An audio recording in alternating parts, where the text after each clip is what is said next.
Hello, hello. Welcome, everyone, to Faustian Nonsense's first charity stream ever, I believe. Yeah, I haven't done this before. Fuck yeah. Yeah, I am joined here. I'm Tony. I'm marketing director for Faustian Nonsense, and I'm joined by Jackie, co-founder of FN, and Kai. How are you all today? Good. Pretty good. Tired, but good. Well, it's not too late over there, and you're going to be real tired after this first event, so... Yeah, I think so. We are starting off today's stream with a new kind of show idea that came through playing a matching game called Set, which we're going to have Kai explain what Set is here in a little bit. Yeah, we'll walk you through the game. But let's talk about the charity first, because I think that's the ultimately actually important part of all of this. Yes. So we are raising, our goal is $500 for the National Network of Abortion Funds. So $500 to them. They are a kind of conglomerate, from our understanding, is a conglomerate charity that kind of distributes funds where is needed through, I think, over 80 different charities. So it's kind of a very big catch-all for reproductive rights. And we've seen their network getting passed around a lot lately, and a lot of good things are being said about them. So that is our goal here today, and hopefully we can take everyone's mind off of the interesting decision that was made in recent times. Decisions, really. Decisions. That's not what we're here to talk about. No, we're here it to... is not. So we are going to go ahead and get started. The link to the donation on Tiltify, we are doing it through Tiltify. No money passes through us, goes straight to Tiltify, which goes straight to the charity themselves. So the link can be, you'll see pinned in chat. You can also scan that code on the bottom left side of the stream for a direct link to the donation portal. So yeah, help us hit our $500 goal, and we already have a $10 lead from my understanding. Dante was streaming last night, and I think we got a donation, so very exciting. So Kai, what is Set? Let's go ahead and launch the game so people can see. Yeah, let me start off actually, because I want to talk about like what Upset is, and then we can talk about what Set is. Okay. Yes. Thanks for introducing us, Tony. So Upset is a result of a general policy that Faustian Nonsense has of hanging out with each other in Gather, which is like basically a really awesome video call platform, but you can link it to games, and we linked it to Set.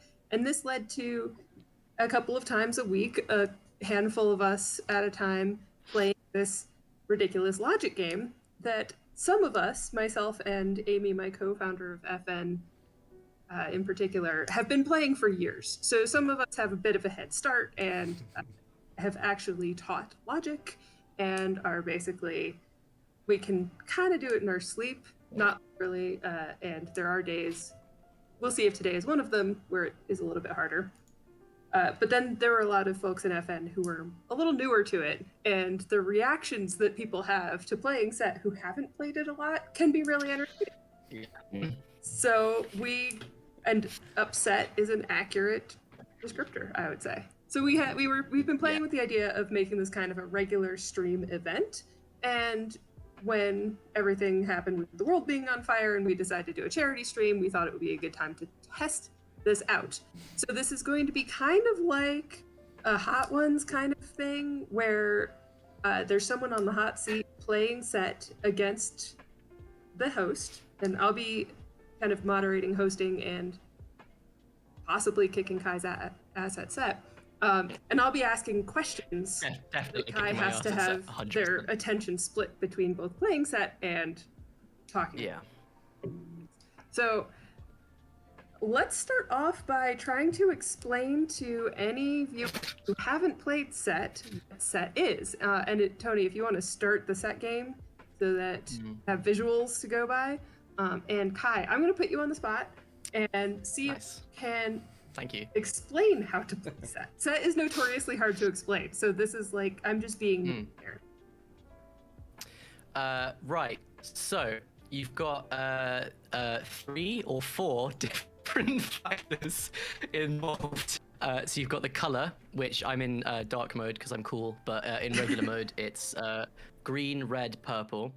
And then you have different shapes. So you've got like squiggly, sort of like pill, oval, and then not present on this, but there's the diamond shape. And then you also have like different amounts of like shaded. So they're either like filled in, what's it called? Like lines, or just like completely hollow. And then this is where I get a little bit like unsure. You have to select either there's two of those things that are the same, or none of them that are the same, or is it three? One of those things, and then you have to find patterns basically, and it's fun colors and shapes. And I feel like I'm a sort of rat in a kind of lab somewhere with little like diodes on my head. And I'm shit at it, but I have just seen one, and I'm gonna pre-select it. So then I get the first one. Go for it. Take that head start. At any point, if my thing does, like, if I start to go all robot-y, I have shit student Wi-Fi, so just tell me I'm going to turn my video off, and you get to see my cool profile picture, so that's just a forewarning. Okay, I'm going to take the first one. Cool, right. Let's start. I think might be the only one I get. All right, and I'm curious, I doubt that, I'm guessing that this stream is from what Tony sees of this game, rather than what Kai sees or what I see. So, viewers who have never played Set, there are some entertaining noises that happen when you get a set right or get a set wrong. So that's another factor that adds to the frustration of this game. It haunts you in your dreams. Yeah. We're also going to see if I can do this with the glasses on, because it does slightly change the colors. So yeah, that was a pretty good explanation. I'm gonna give my version of the explanation as well. Yeah. And the way that this game works is once you start playing it, the patterns start jumping out at you. So you start to see them almost without consciously thinking about it, and then eventually it becomes almost entirely unconscious. So as Kai said, there are different traits. We've got a bunch of cards here. Each card has a set of symbols. There can be 1, 2, or 3 of that symbol. So that's one of the traits, is the number of symbols. One of the traits is the color. One of the traits is whether it's empty, striped, or completely solid. And one of the traits is the shape. Our goal is to find a set of 3 of these cards. And in that set, the rule is they all have to be the same of each trait, or the different for each trait. You can never have like 2 1s and a 2. You have to either have all 1s, all 2s, or a 1, a 2, and a 3. And that has to be true for all of the traits that I've named. Like I said, it's hard to explain, but once you see us picking some out, hopefully you'll get a feel for it and get addicted to it like some of us are. I'm gonna go ahead and start asking some questions. So Kai. Oh, the one that I was looking at while talking. I need to get as much of that as possible. Sorry, go on. That's okay. You didn't get the one that I was eyeing, so I'm just gonna go ahead and grab that one. There we go. So, okay. Tell me, what was little Kai like, and how has that changed to who Kai is now? What was little Kai like? I was always, oh fucking hell, I was always told that I was I behaved like I was more adult than I was, but not in like like they're so mature. Just like I used to say things weirdly. Like I used to speak like an adult, and it was just a bit like bizarre. I think it creeped people out a little bit. I can't really give any examples. None come to mind because I am. Oh fuck. Okay, I am trying my best to find like a. There we go. And then how has that changed? I still think I'm a little bit annoying, to be honest, but you know, I try and make it endearing. Fucking hell. Yeah. Is that everything? Yeah, I had blonde hair, but like just naturally, and then I've dyed it. It seems like I've kind of, and I also had length like this. I seem to have kind of regressed a little bit. Not in like a, you know, like it's just kind of, I don't know. I like having it like this. Yeah. Annoying, I basically just like did what. Thank you. Make that clear right now. Yeah, I used to just copy whatever my brother did. I watched what he watched and listened to what he listened to, and then I started to have like a personality of my own from like 10 or 12 or something. Yeah. Cool. So right now you are kind of the premier sound designer at Faustian Nonsense. So what was the first moment that you got really interested in sound as a thing? God, It's hard to say. Sorry, I think this is broken because there isn't one here. So I think we might need to reset the game. But while I'm checking, I'm having trouble finding it too. It isn't just you, but I will keep going. The first like sound I think I ever got like super excited by was in the Star Wars prequels when Obi-Wan Kenobi is chasing Jango Fett in I can't remember, the ship's like Slave 1 or something, and then he lets out like the seismic charge and it just goes like quiet and then it explodes. That was like, I remember getting super excited at that prospect. I remember that sound. That was a really cool sound. I remember watching him like the sound designer talk about making it and how it was like he dropped it basically almost to zero, like to complete silence, so it made the explosions seem more, oh god, you've done so many, to zero, like just to kind of make it seem more like extreme, which I think has stuck with me, and I feel like I want to use that properly at some point. And then from there, I think it was, I always thought I was going to go into like, kind of hilariously, I always thought I was going to go into some sort of scientific thing. I always thought I'd maybe like become like a what's it going to be, like biochemist or whatever, just because like both my parents are artists, and so I was like, maybe I should do something different. But I mean, fuck, like, yeah, look how that turned out. if you stick around, you can see how exactly how that turned out with my artistic progress. Yeah, it was kind of inescapable, but I wouldn't really have it any other way. And then the other thing when I was like, oh, I want to be a sound designer, was just deciding to do an audio drama. It's kind of, they happen sort of simultaneously. I can't remember which came first, but it was like, oh, I want to do an audio drama. I need to get good at sound for that. And then, oh my god. And then I decided to, yeah, that's what I did. That probably was indecipherable, but maybe I shouldn't have had a drink for this. I mean, that's the point, right? It's supposed to be difficult to keep track of all of it. We'll find out if this is any fun to watch. That's really what today is for, is to test this out. Otherwise, we're going to be making a regular thing of a game that is not terribly fun to watch. But, well, you mentioned starting an audio drama. So if any viewers don't know, that you're referring to is Chain of Being, which is awesome, and everyone should listen to it. Thank you. But yes, can you tell me a little bit about how that started for you? How did you get your idea for Chain of Being?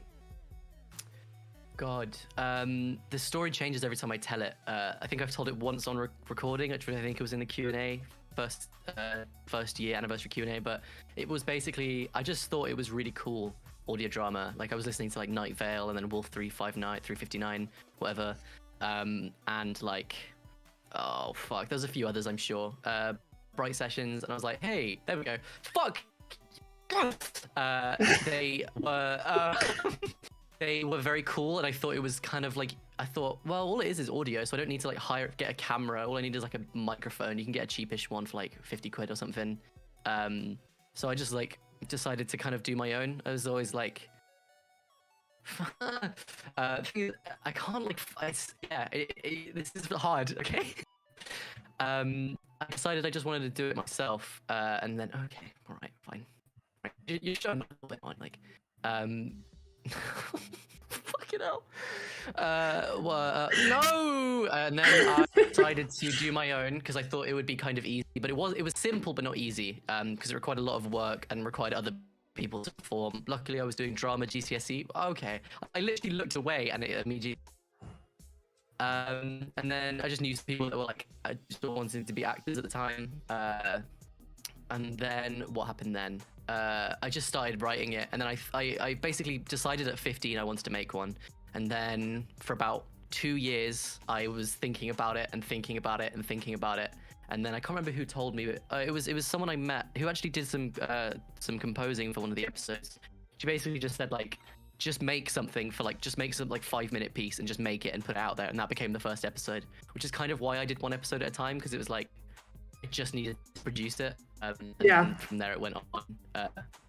So it was mostly thinking, it was like a lot of just thinking about what the world was going to be like, and it went through loads of different iterations, but I'm kind of, and it kind of carries through a little bit into that first episode, but I'm happy with the way it turned out. And it's definitely changing as time goes on. That was a very long and winding story, but yeah. No, that's awesome. I mean, it turned out really well, and I just won this game, and now I'm losing my voice, so this is going great for both of us. Good start. Cool. But yeah, no, Chain of Being is fantastic, and I think it's awesome that you started so early. And I mean, I started my first audio drama in quarantine, so which I think a lot of people did. But yeah, I think you may not. Maybe you do. It does sound like you have a sense of how big of an advantage it was that you knew people who wanted to be actors, because we had a very difficult time finding people to voice act for us.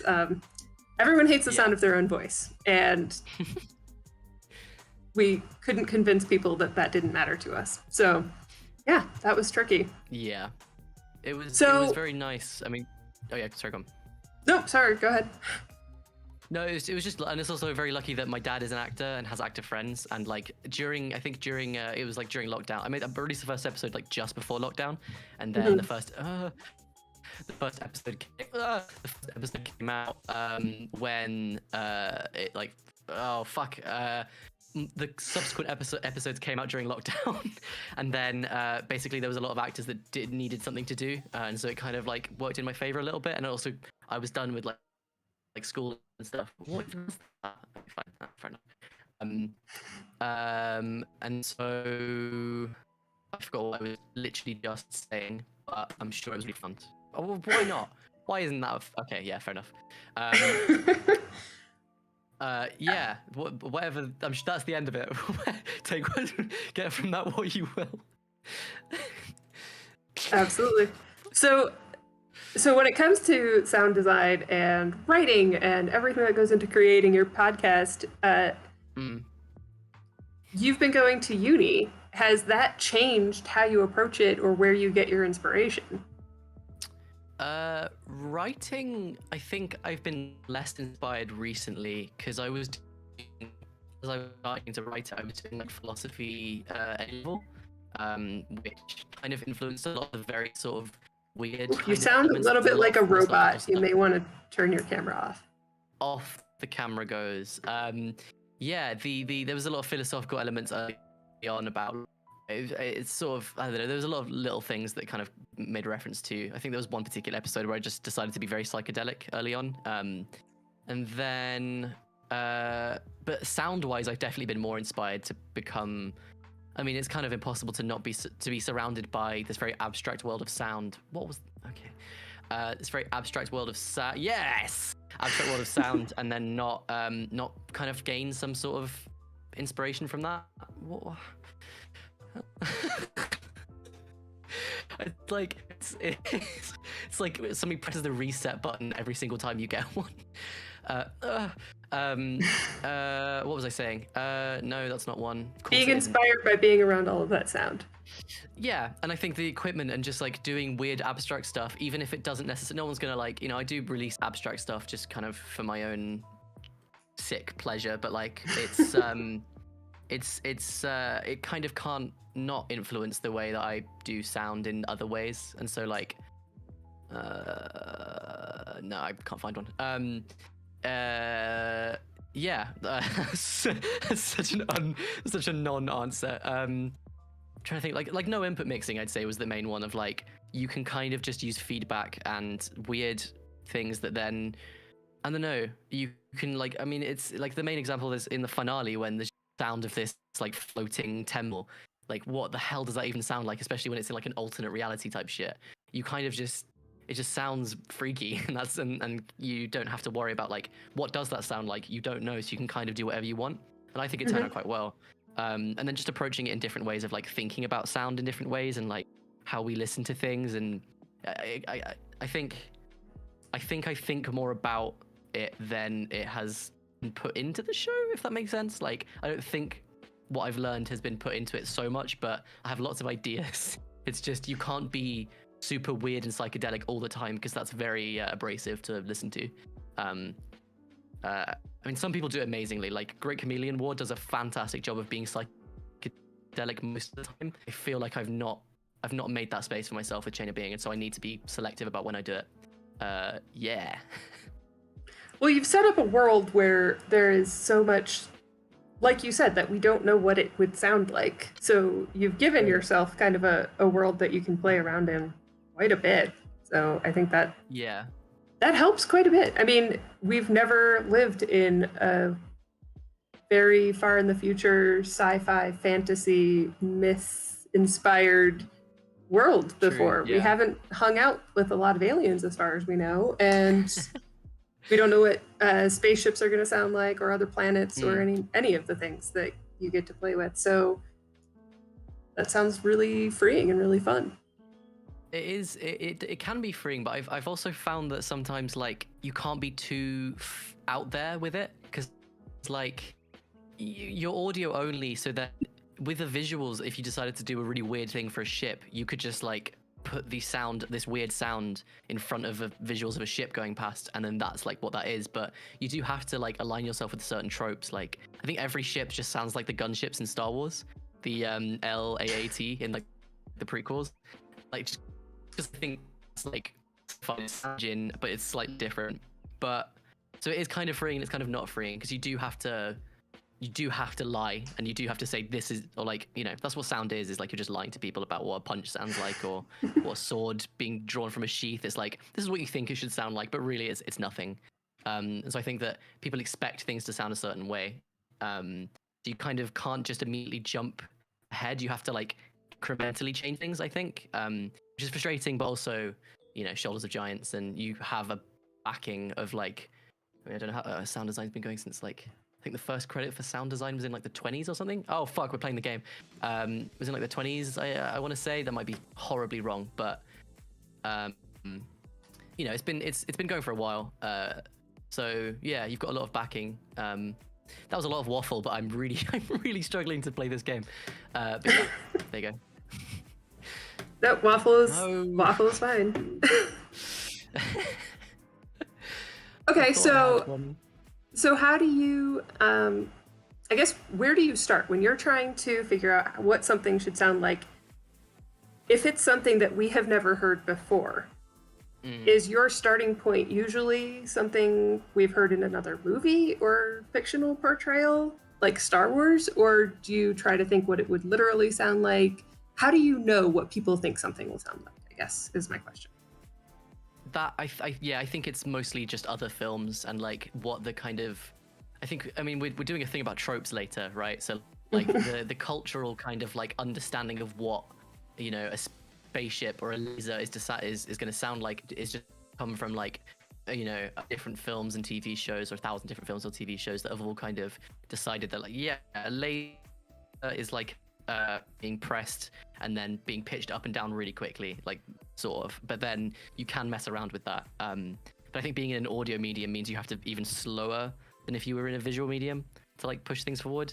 But then I'm kind of lucky that I've chosen to do narration, so I can say, and then she fires the weapon, and then the weapon sounds a bit like, that's the sound of a weapon. It's different. So I don't know. But does make it's a big kind difference. of interesting. Yeah, I think I would struggle to. Sorry. I would struggle to. Wait. Oh fuck. I would struggle to do it if it was just. Which, you know, it's just my personal preference. Like, people do amazing stuff with just dialogue, but not for me really. But yeah. Speaking as someone who has done it with just dialogue, it's tough. It really increases the pressure on the Foley sounding like what people think it sounds like, because you can't just have someone who's talking to the person next to them be like, this is what we're both looking at right now. That doesn't work. It sounds awkward, and so time to pick up the phone. Exactly. Oh wow, that explosion was really intense. It doesn't. Yeah. So, yeah, I agree with you that the narration makes a big difference. Yeah, we've got some bits in Super Suits that are pretty much just going to sound like chaos, because our narrator is not like a throughout narrator. It's kind of an old school Batman narrator for around the edges. But there are definitely parts where we walk that line. There's I'm not gonna spoil it. It's too good. But there are some fun things, and that's cool though. It's coming hopefully soon. We're working on finishing the last production. It's going to be great. But if y'all have noticed, I have taken off my green glasses because it does change what the colors look like just enough that the purple and the green look a little too much alike for me to really tell them apart. You really need the advantage. You really need every advantage you can get in this game. I looked over at the score and I've never felt more debilitated. I mean, I am trying to ask questions and listen to your answers at the same time. So I, am fighting a little bit of that multitasking process as well. But so, okay, that is all the pre-written questions that I have today. Do you want to try to turn this around and ask me some questions while we're playing set? Just curious. I don't think I have the mental capacity to. If I can think of one as we're playing, I will throw one out at you. But should we just turn this into a conversation? Yeah, I think a conversation is fine. Yeah. This will look a lot more like what our usual brunches look like then, which is cool. Our brunches are awesome, and I think eventually we're going to have it as a Patreon tier that people can join us during brunch. So if people think this looks fun and they want to try to go up against us with set, yeah, that's something to keep an eye out for, I think. Wow, I lost. Why? I mean, that is literally the premise of this game. So, of the upset version. Yeah. Set is not all about that, but it's shit. Other incidents that we've had during brunch are times when we've accidentally had people outside of our group of friends hop into a room with us, and they usually aren't in the middle of a conversation during this, so they end up just clearing the board. And do you want to tell the Squanch story? Yeah, so the people that will be able to see that my username is Squanch Squire. This was, I think, maybe after I had joined fuck off. Right after I had joined, and I think it was Gather, wasn't it? And then we decided to play set, and that was where it was kind of all downhill from there, really. See, I know that there's I feel okay. We were all playing. I think it wasn't even in private games. We were just like on call. This was back in like that was our first year mistake. for me. Yeah, that was the downfall. So some absolute fucking mad lad joined, and I think it was just Squanch. I think it was Sasquatch. was in there. Sasquatch, that's it. And just fucking obliterated us to the point where I just gave up and started like sending messages in the chat, like just like please have mercy. Was just chilling, and I think destroyed us, and then I think wasn't looking at the chat, looked and went, oh shit, sorry guys, and then left. And I don't think we ever saw Squanch again. I might be telling that wrong. It was a while ago. No, I think that was about accurate. I think that did lead to a conversation just between us. We weren't dragging Squanch into this part where we were very deliberately testing the limits of the profanity filter in the chat. Yeah, that was it. Yeah, you try and send a profane message and it tells you to stop. But we could sort of I don't know. I won't do it now. Yeah, probably not the time, but it was really entertaining. And you got to introduce us to some British slang, if I remember correctly. Oh yeah, like waste man and pagan and shit. That was fun. Does it take waste man? Yeah, sick. Yes, it does. That's a classic one. Yeah. What was young Jackie like? There we go. I'm gonna turn it back on you. All right, that's fair. Young Jackie was a lot quieter. The idea of me entertaining as a big part of my life is probably something that young Jackie would never have imagined. It would have been weird for her. She didn't really like people that much either. So, well, that part hasn't changed completely, but there are a lot of people I do like, including here in this call. So So yeah, I think the biggest difference was just that I was quieter. I was a lot more awkward. I didn't really know how to talk to people. That was something that I learned gradually as I grew up. And so again, talking for a living is wild in retrospect. But yeah, I was a huge nerd. I am still a huge nerd. That's the gist of it. Yeah, but it's I can't believe I'm on 0. I'm getting one round. So then was there a point where you thought, not that like I'm gonna go into entertainment, but was there a point in your life where it was like entertainment is a possibility? Like at what age do you think you would be the least surprised? If that makes sense? Is that a question? Like, do you know what I mean? Does that make sense? No, that makes perfect sense. I think I would have been the point where I would have stopped looking at future me like I was lying would have been during law school. Late law school, because that's when I decided I wanted to start writing fiction, and kind of figured out I didn't want to be a lawyer, which was definitely a good decision. But yeah, before that, I don't think that would have really felt realistic to me. The moment, but even then, I was thinking novels. I was thinking sitting alone in a room with my computer typing something by myself that then maybe would get published, but. The idea of doing something live streamed or doing something recorded as an actor or anything like that was definitely not in the cards at the time. That only happened because during quarantine, Amy and I decided to just make an audio drama for fun as a hobby, and then it just snowballed. This was never planned. I mean, we plan this as we go. We're figuring it out. Yeah, I mean, I think it's going pretty well, personally. I think so too. For people who don't know, Jack of All Trades was the audio drama that we started as a hobby, and that started my career as a voice actor because Amy and I were writing it together, and Amy was like, "We should call it Jack of All Trades, and the lead's name is Jack, and your name is Jackie, so you have to play Jack." I was like, I guess I'll have to figure out how to voice act, I guess. So, yeah. Decent. It's been a what's it called? Like I don't know. It's been a good. I mean, that's quite a quick turnaround, really. I guess.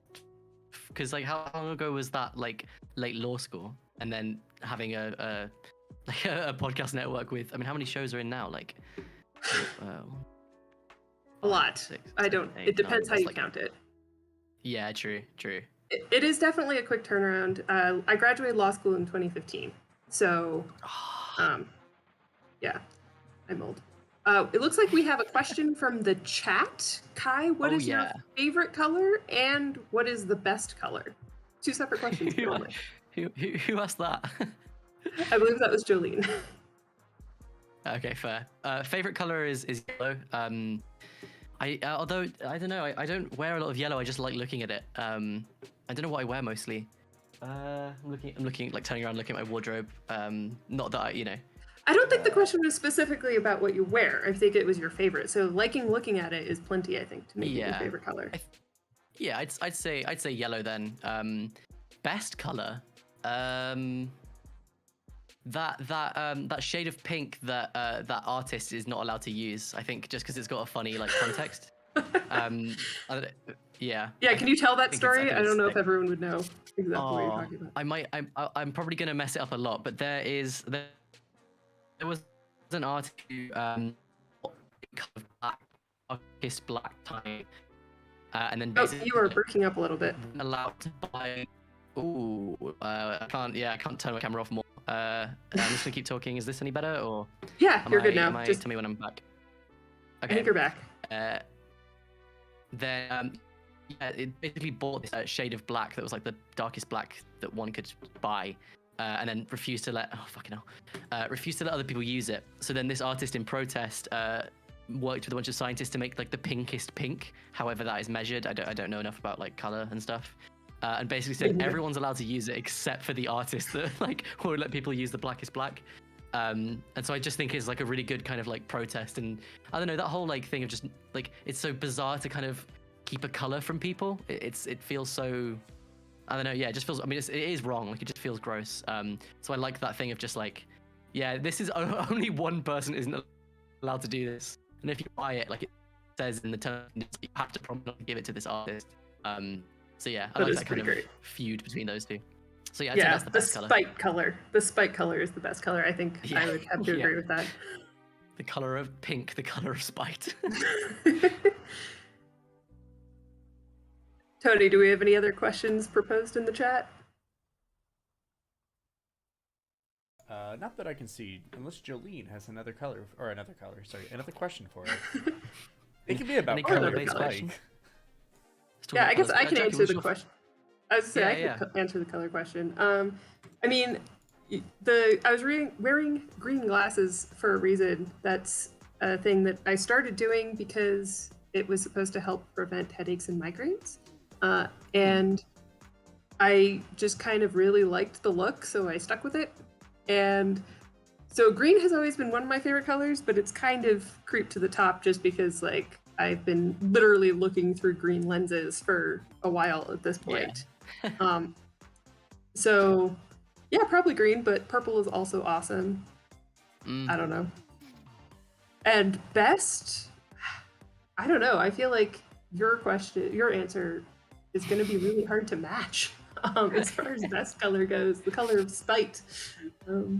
Yeah, I think it's definitely. I think the blackest black is conceptually quite cool, but the fact that it's like exclusive kind of ruins it a little bit for me. But it's not the color's fault, so you know. It's true. That is true. It's not its fault that its inventor is a selfish. Yeah. I have a question for Kai. Oh, yeah, go on. So now that Chain of Being season 1. Chain of 1. I can't fucking talk today apparently. Chain of Being season 1 is complete. Season 2 is Chain of 2. What are your plans? I think we touched on this a little bit during the finale, but now that you've had some more time to kind of sit and think about the future of Chain of Being, how has your process towards season 2 changed, and compared to how you did season 1? Obviously, complete different process now, right? Yeah, 100%. Like season 1 was one episode, which it couldn't have happened any other way, but it was really, really hard to do it. Like, oh god, it was really, really hard to do it like that. I can see that there's one there. There we go. It was really hard to do it like that, but like again, there's no point like thinking about it. Season 2 is gonna be the overall plan out now. I'm gonna write at least half the episodes before I start like casting and producing and etc. Maybe try and finish them all, and then but we'll see how like the timeline goes. But definitely multiple characters. I'm gonna try and fill out some. I think we lost you there. Yeah, we lost you for a minute. A bit. Oh, sick. I'm gonna. This is a test. This is a test. Tell me when I'm you're back. Cool. Yeah, I think more interesting characters and like sort of an overall plot that is maybe. We'll see how it goes, but trying to say something. You know, I feel like I wasn't really saying a lot. But if you're telling like a story, you should try at least. Well, you know, that's very prescriptive. But like, I feel like I should be saying something. You want to say something? That's fine. Yeah, it doesn't have to be about should. Yeah, exactly. Oh no. Okay. I've reached the stage of set where my brain's just telling me to give up, but I'm trying my best not to succumb to that. But yeah, I think more dialogue and more like, because we've been following in a more being alive well, it's kind of fuzzy because time and stuff, but it's been alive since like the dawn of time, and so it's like it's kind of, I would like to have more ordinary people to look at and meet, and so I'm going to try and do that a bit more and like make it feel more lived in a little bit, the universe. I want to be more abstract. I'm struggling to make that happen, but I'm thinking that's going to happen when it comes to actually doing the sound design. Yeah, I think that answered the question. I think it did. Yeah. Yeah. Yeah, I think so. So. Oh. So can you elaborate a little bit on making it feel more lived in? Because I thought it felt pretty damn lived in season 1. Fair. But maybe that's something that you came to gradually, and I just, have been listening to it, part of it as it came out. So I may just be freshest on the later episodes. Does that sound like, do you feel like you were getting there at the end? Because I feel like you were. I think so. Yeah, I think I do. I mean, I have thought a lot about this universe, and a lot of it might not ever like make an appearance, and if it does, it will be in some minor passing reference. But like most of the time, when someone will make some sort of fleeting reference to something, I will have thought out every single little detail about it, just because I feel like it's important to have that. For me, it's important to have that kind of detail, just so it is like this could just be a real world. So okay. I'm actually losing by more each time. Alcohol speaking, it's not open. Yeah, I think so. Yeah. But yeah, I just the ordinary. I want to be like, what is the daily? What do people do on their time off when they're not saving the universe? What does what do people like to? What do people think about magic, and what do people feel about in the government that they've been sort of handed? Which and will probably borrow from the real world about like politics and stuff, but I think in a way that is still escapism, because if you stare too long, it gets a bit depressing. But yeah, we're not talking about that. Just a bit. A little bit, yeah. Yeah. I find a lot of what you just said incredibly relatable. Whenever I'm writing something, I care about every little continuity bit and every piece of lore that is never going to make it in. And if one word contradicts something, then I am going to have to find a way to justify that. Otherwise, it would just be really loud to me. I'm the exact same. So, 100%. Like, absolutely. Yeah. Does your like writing? Oh, sorry, go on. No, you have a question. That's awesome. Does your writing like what does it reflect? Like statements you want to say, or does it reflect like conversations you have with yourself? And not those are the only two, or something else. Like I don't think that those are the only options, but like for me, I think it's the two things that I go is like thoughts and debates I have with myself, and things I want to say. Things that have come up in Chain of Being. There's an argument about the government, and like it's about like I don't know if I believe in a state, or like, and I'm constantly on this pendulum swing between like, does this make sense? And I don't know. And so there is like this debate between two characters about whether the government is like actually helping, or it's just kind of useless. Do you have that kind of like these like out loud conversations, or is it more like what is the approach to that kind of thing in your writing? That's a good question. It depends what I'm writing. So I have a series that I don't know if I'm ever going to finish it, because it keeps getting pushed onto the back burner by the 1,000 or so other projects I've got going on with FN. But Kai, I know I've talked to you about this before. It's called Caveat Emptor, and it's a horror series. And that is something that came to me as a kind of just a back of my mind idea during law school. And it was kind of a culmination of two ideas, actually. And one of them was the idea of someone being a Faustian bargain contract lawyer was just fascinating to me. So I'm in Contracts 101, and I kept sitting in class going, how would this apply if you were selling your soul to Satan? And so I was like, okay, what if someone did that for a living? What would that look like? And that gave me the character of this. But there is an underlying, I don't know if I'd say thesis, and I don't think it's ever going to be explicit in the show, but the magic system is based entirely on another thing that I kind of picked up on during law school, and it's kind of one of those things that once I saw it, it's so obvious, but it kind of clicked into place at the time, about all power structures like government and law are built by people in power specifically to let them keep that power, and what that looks like hundreds of years later or thousands of years later is going to be something very specific. So I wanted the Faustian bargain magic system to have been built by the people who were magically powerful, and then see what that looks like as a system. And what that's going to look like is going to be unbelievably unfair. The system is beyond rigged, and honestly, it's probably still going to fall short of reflecting reality because it's still going to have an inherent logic to it, which reality does not. Reality is all of the power is worked by people, so it loses a lot of that underlying logic. My magic system is a lot closer to some kind of computer code, which can absolutely be unfair, and it will be. But there is a consistency to its unfairness that will probably still be more fair than reality these days. Maybe I'm just feeling cynical because of the last week or so, but yeah, so that is something where I have kind of an underlying thing that I want to express through this piece. Most of what I write because it's fun. I write Jack of all trades because I want to hang out in that weird urban fantasy world, that semi-horror fantasy where all of these things exist that I love in fiction.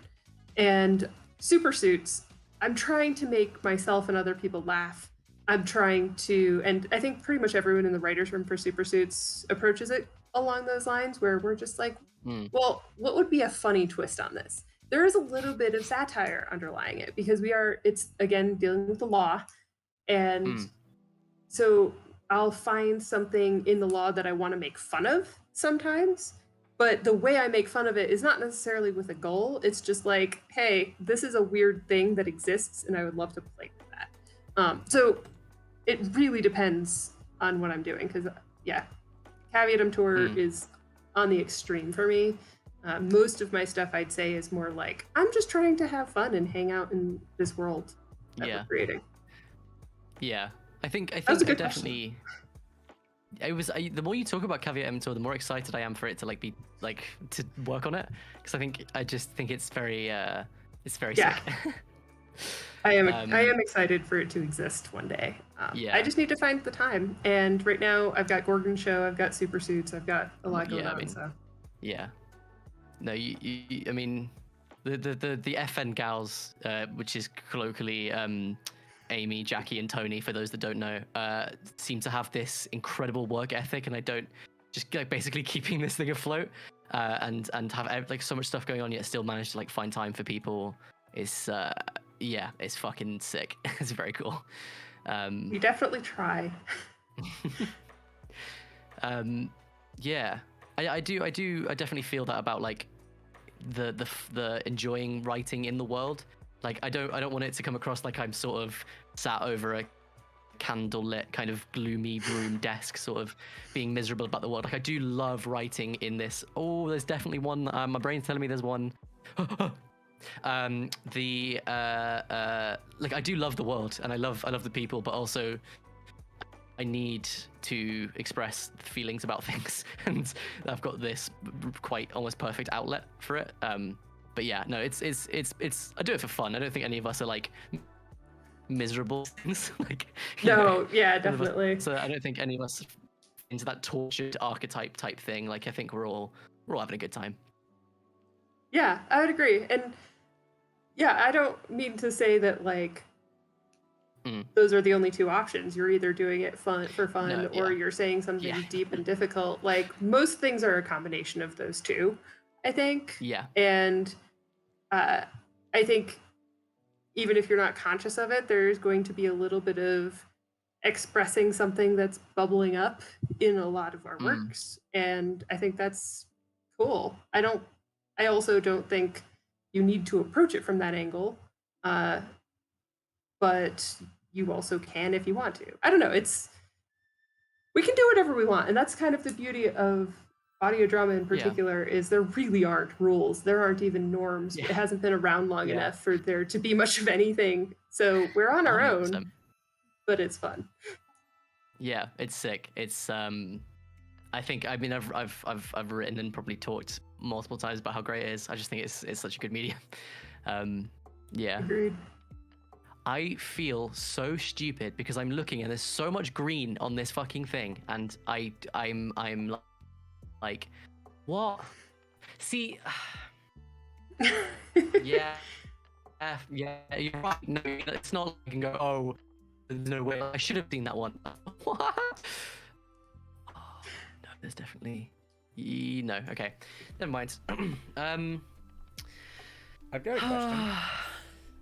Yeah, go on. If we could do as a network, we could pick 2 shows and do a crossover episode of them. What 2 shows either would pair really well or would be really, really weird?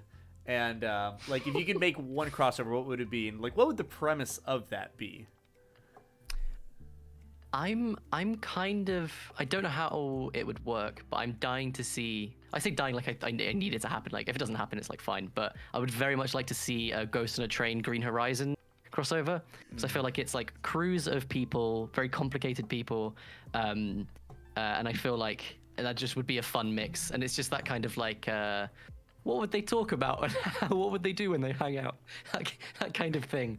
I don't know whether how it would work, whether it would be like you would have to keep it sort of continuity, you would have like a train called the Green Horizon that is like, they kind of cross each other, the Horizon, the train be set in the Green Horizon, you would have the Duskwall ship, and then they're all just like, it's like sci-fi versions of the characters, but I would like to see that happen. That could be that's, cool. I think would be the one, yeah. And I like that you picked something that is really not obvious, because like I think having, I don't know, Jack of all trades and Ghost on a Train both have ghosts, so it would be fairly easy and logical to connect those two. We have a new podcast on the network that we haven't announced yet that like may have some crossover potential with one of our other shows, but like it's almost too easy to have those crossover. Whereas I think having like the space sci-fi and the period ghost train shows crossover is a lot less intuitive, but a lot more fun because of that. I'm trying to think like what would work really badly. Yeah, I was thinking like Gather the Suspects and like Chain of Being would be really hard to marry. Yeah, I don't even know how you would do that. Like the overlap would be like Wales. I have a proposal for. concept. I mean, if Adam's been around since the dawn of time, it could just be a prequel. Like Adam is around somewhere, presumably, right? True. Yeah. He actually like hops onto Earth. Or yeah. I mean, you can always just do the sort of classic of like, oh, it's all a dream or it's all a weird vision kind of thing. But like, you know, that's always an option. But...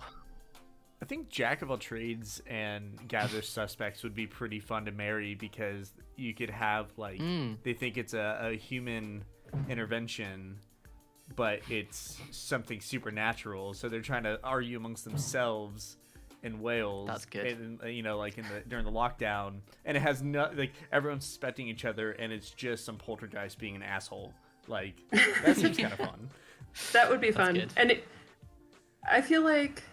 I don't know. I've been thinking about crossovers a lot lately because of conversations I've been having elsewhere, but it's interesting to me to think about like which show would have to stretch more to accept the other show into its universe. So like Gather the Suspects and Jack of all trades. Jack of all trades wouldn't have to change anything to allow Gather the Suspects to exist. It's well within the lore of Jack of all trades. The apocalypse aspect is vague enough that we could probably include it pretty easily. Whereas Gather the Suspects would have to be like, okay, now ghosts and monsters exist. And that would be a much bigger like shift for them. But it would still be like interesting, because the Jack of all trades universe, people don't know that ghosts and monsters exist. So it wouldn't automatically be incompatible. It's just always interesting to think about that side of it. Theoretically could share the same space, but depending on how you frame it. Exactly, yeah. I like that, that's cool.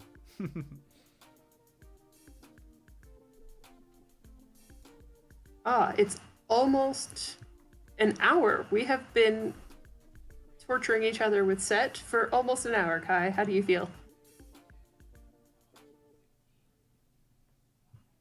Nothing. You feel nothing.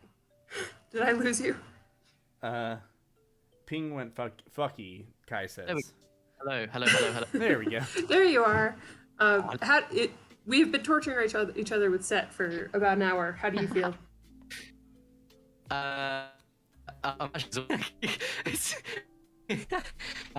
Yeah. Do you just? I mean, there's like a game left. Should we just like speed run this? We can, sure. Or should we end it?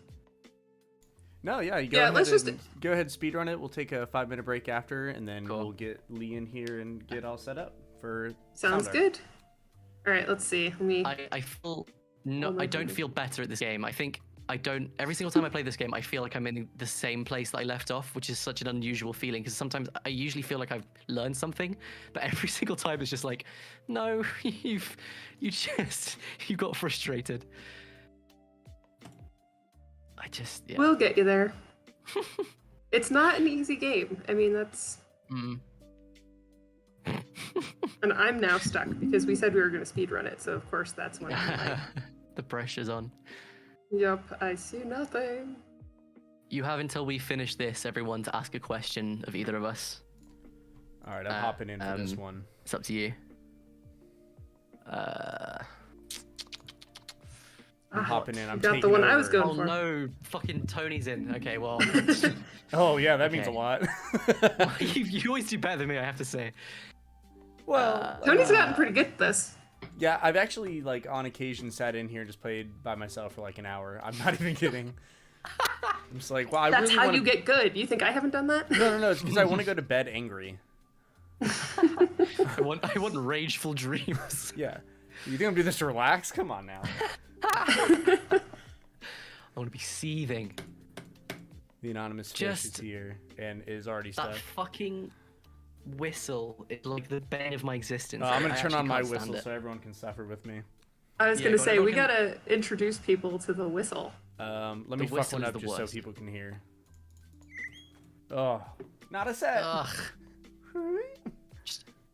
It's like it's like a Pavlovian response now that I feel like you just wince. I think we joked that like if I ever do it, like if Eve wants to stop me from having a certain habit, all she needs to do is like play the fucking set like whistle, and I just immediately stop doing it. That would be a very effective Pavlovian training method, though. Everyone watching this. I mean, absolutely. I found it. Fuck you, Tony. Thank you. Actually. I was stuck on that one. I'm unstoppable, guys. Except for right now, where I am fully stoppable. Got one.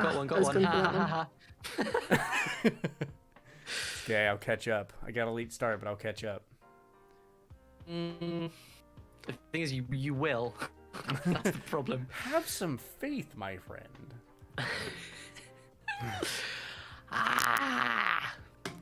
Yes. No. I have a question for Kai. Go on. Why don't you practice this more? Why don't you just get good the Elden Ring way? Listen, no, I don't get good. I just overlevel myself and then beat them. That's how I get an Elden Ring. That's the true Elden Ring way. And there's no right way to play that game, but there is a right way to play the game, and that's why it's mean and bad. I haven't touched Elden Ring in a while. I'm afraid I'm gonna get I'm like really rusty now, so I might as well just wait till there's DLC because I don't feel like sucking for. Oh damn it! You took something that was part of another set. No. That's the worst as well. When it's not even the one you were going after. It's like, what is this? There we go. Here's another one. Fuck you, actually. No. Who's okay? Yes. No. What was that? Yes again, Tony. Yes. Yes. Fuck. I think the thing we've learned is we need 3 people in here to keep this lively. The competitiveness. Yeah, because I think when you're both thinking and then one person isn't talking and then is going for it, I think is keeps it alive. Jackie does pretty well for being able to moderate this. I think the more comfortable you you hear the excitement in my voice rise as I thought I got one. I was like, oh. This game fucking sucks. What were you saying about how awesome I am, Tony? Oh, you're really good. I mean, this just goes to show that I'm not good at this, but you are really good at asking questions and responding and all this other stuff while playing, and we saw several times that Kai was like, I literally don't remember what I was just talking about. Ooh! Okay, alright. Well, you still came last, so go fuck yourself. Hey, I started after you already had like 2 or 3, so technically I kept the pace with you that whole time. Just That's so you true. know. No, that's true. That's true.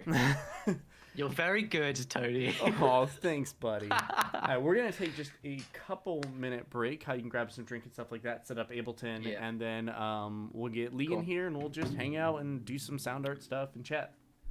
Sick Oh one. yeah. See y'all later. I'll be Alright. back for the genre blind section. Oh yeah, that's our very last one at 7 p.m. tonight, Eastern. Yep. If See while you we're then. gone, y'all want to maybe donate to the cause, there is a pinned link at the top of the YouTube chat. You can also scan the QR code at the bottom left of your screen, so it'll take you to a donation portal on Tiltify. Oh my gosh, we actually got donations. How did I miss this? Yeah, where are we? Sank donated $69. Thank you, Sank. Naturally. That is the least and most appropriate donation I could ever. That's classic Sank. That's classic Sanks. Thank you so much, Sank, for the $69 donation. Hell yeah, that's awesome. It even says so on the top of the screen, I believe. There should be... Yeah, it even says so at the top donor, so... Awesome. Thank you so much. What a great way to bring in the end of Upset. I hope that was enjoyable, and we'll be back in just a few minutes. Hang tight.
Shit. Yeah.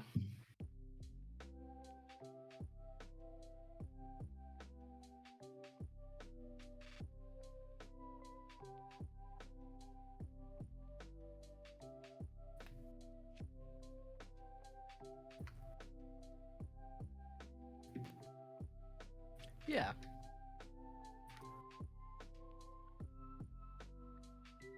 Hmm.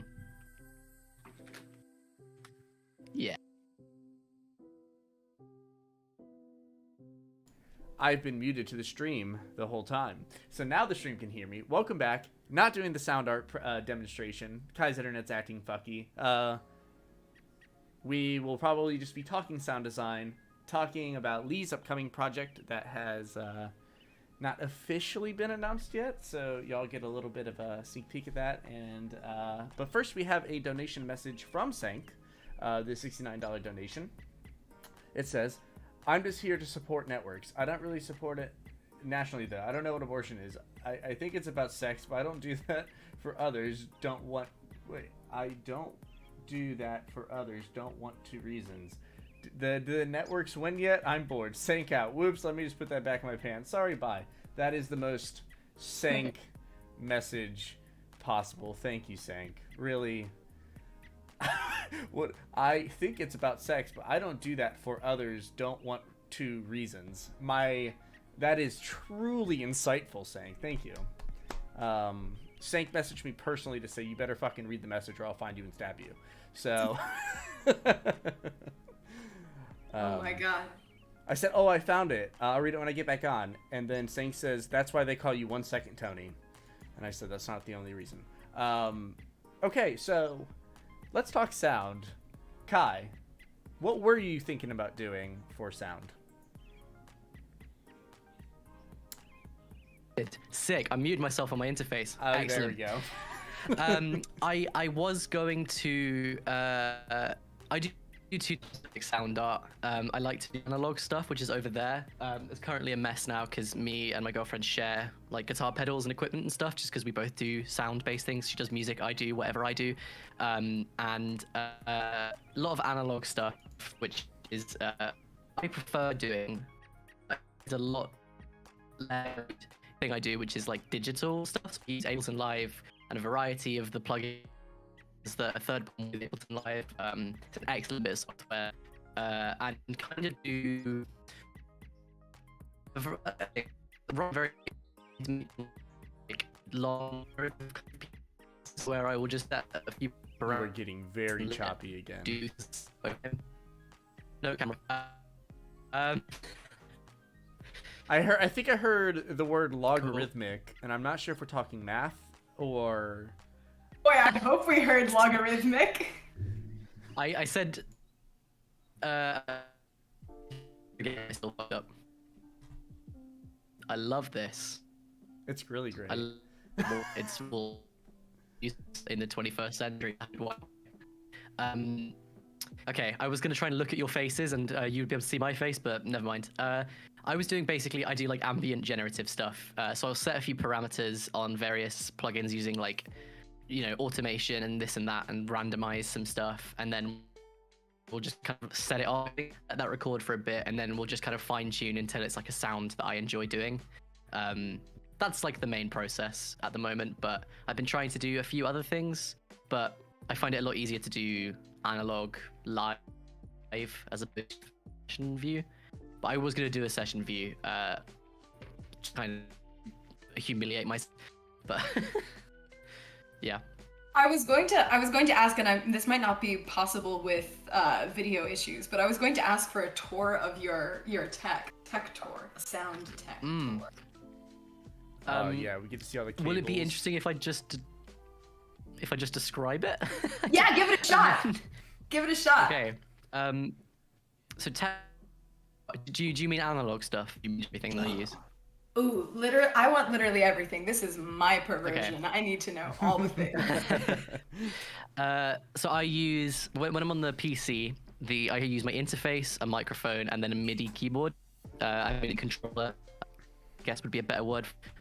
It's an Akai MPK Mini. I think it's a Mark II. I don't really No, it's just an MPK Mini, and it's got 8 little pads and 8 little knobs and a bunch of keys.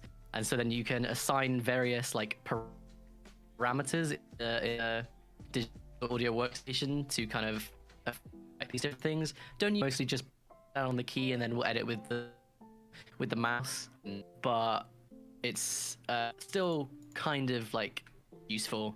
And then more analog, I have a Zoom H4n, which I do field recordings with, which I then pair with a this is just me saying a bunch of numbers. I'm really sorry, I doesn't give a shit. So, I can show people what a field which I pair with a shotgun mic.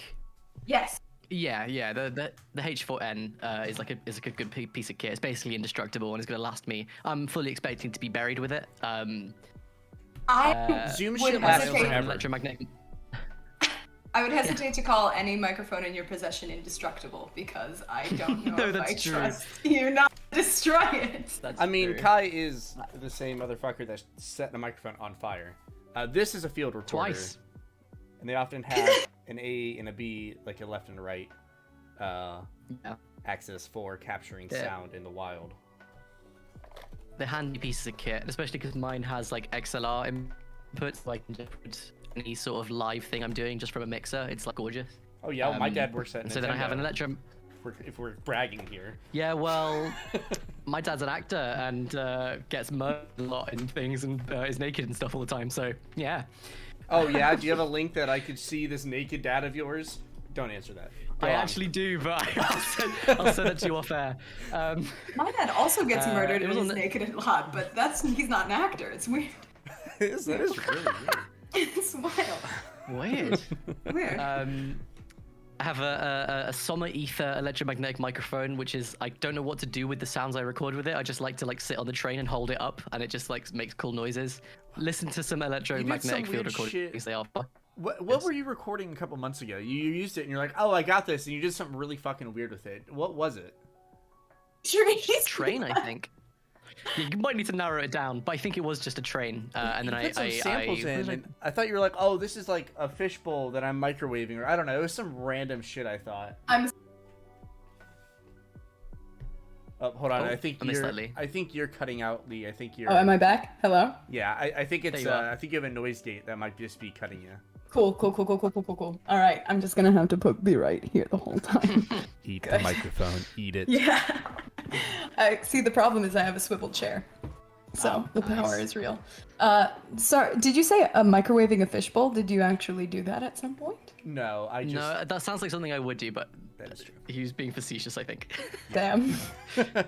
If you hold that up to trees, though, you said that this makes a radio wave. Yeah.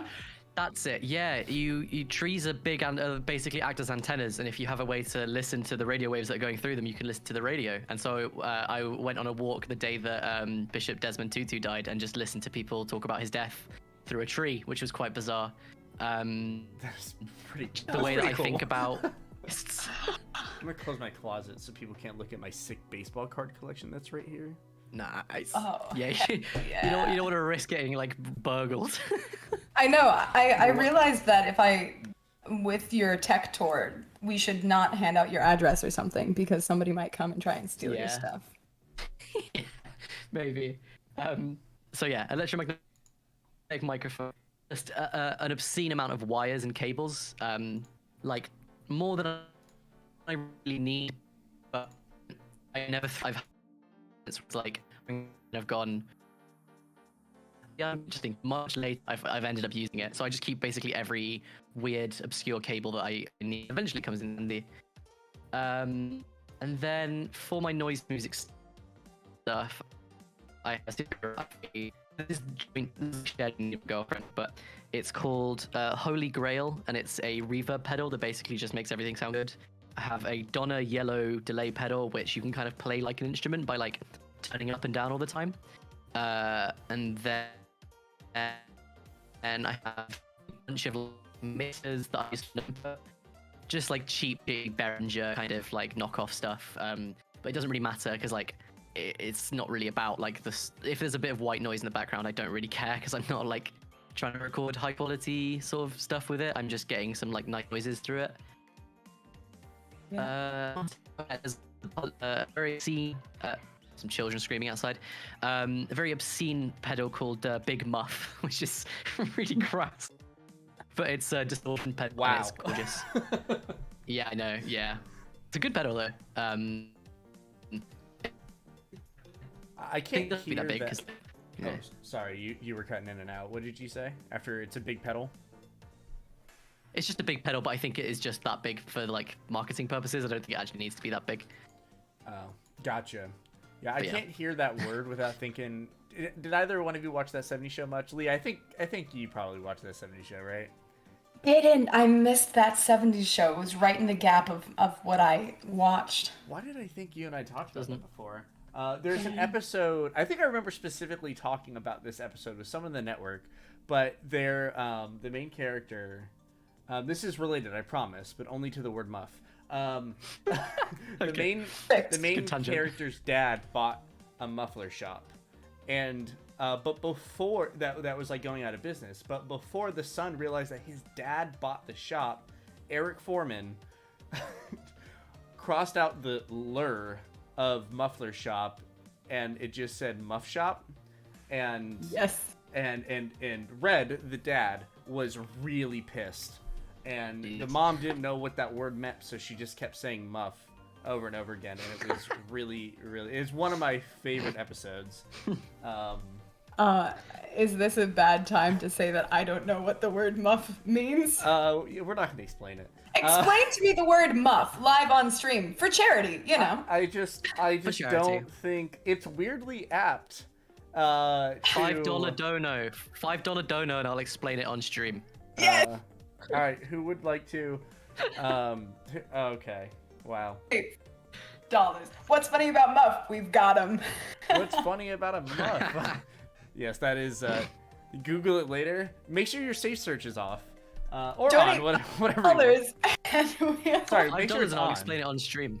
tell exactly yeah. what's funny about muff. All right. Well, let's go to Urban Dictionary. People really came in being like, "Wow, I can't wait to see some lovely sound art." Yeah, now we're talking about muff. Great. Yeah, this is the high quality fucking content you can expect from Faustian nonsense sound art. Jesus Christ. Okay. We're Contrary. making Yeah. sound. According to Urban Dictionary, contrary to popular belief, the word muff is not associated with hair at all. Instead, the word muff is an inoffensive, I don't know about that, slang word for vagina. I don't.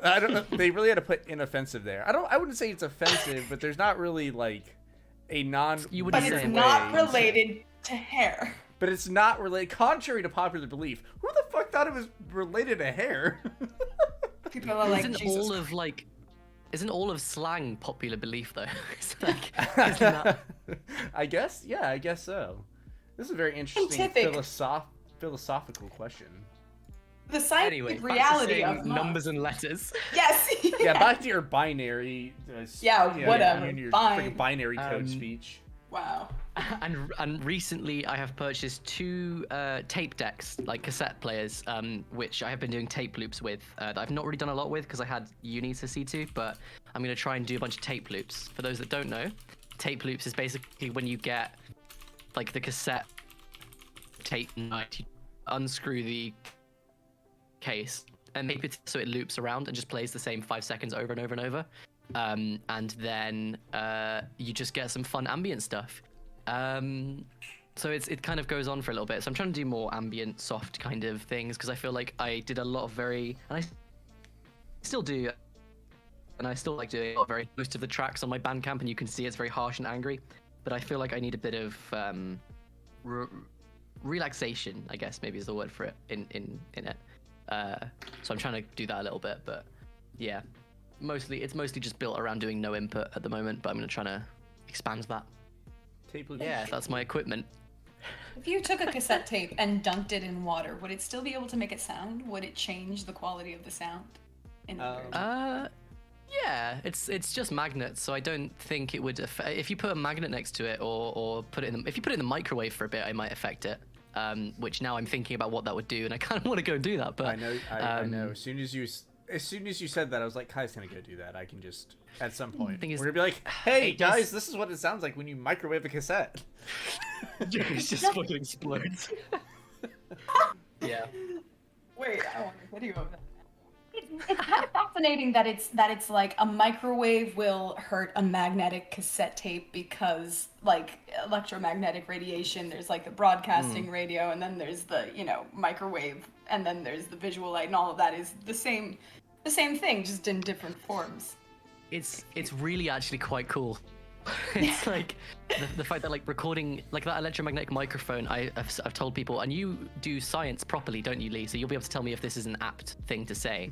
But I've been saying that it's more like it's closer to a camera than a microphone. Yes! That it's okay, cool. I'm right in saying that then. It's why like space is so fascinating, because it's like, you know, it's vacuum, so no sound, but there's actually a lot of like sound in parentheses floating around in space, because it's all just like radio waves. And that's technically on the electromagnetic radiation spectrum, which has like infrared and visible light and ultraviolet and gamma and all of that, like on the same. Cool. It's all the same, which is bananas. Sorry. It's just so wild. Oh, Lee, you sent me some really cool sound facts the other day. Oh my god.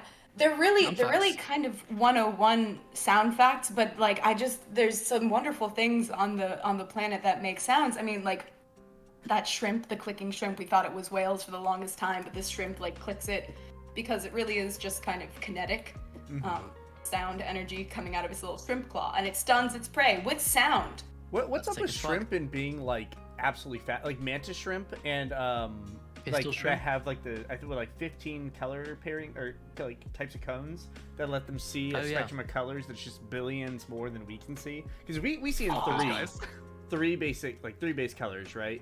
Mantis shrimp can see, I think, in like 12 to 15. And then also they have like they can crack glass because they can strike so hard. You ever want to be a shrimp? Oh, Greg says, oh, that's because they're stupid, actually. It was debunked. Yeah. Wait, what was it? Right. The color thing?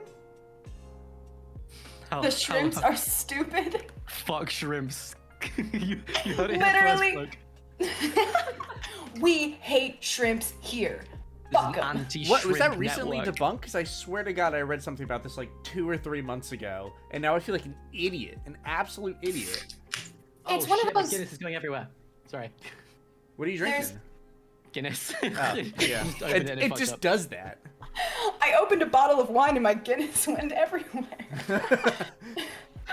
I think it's this interesting thing for animals and seeing colors and all of that, or like hearing or sensing or anything. Because if you get to like crustaceans and cephalopods, they just developed evolutionarily so long, right? That's the thing. I have no idea their relationship to sound.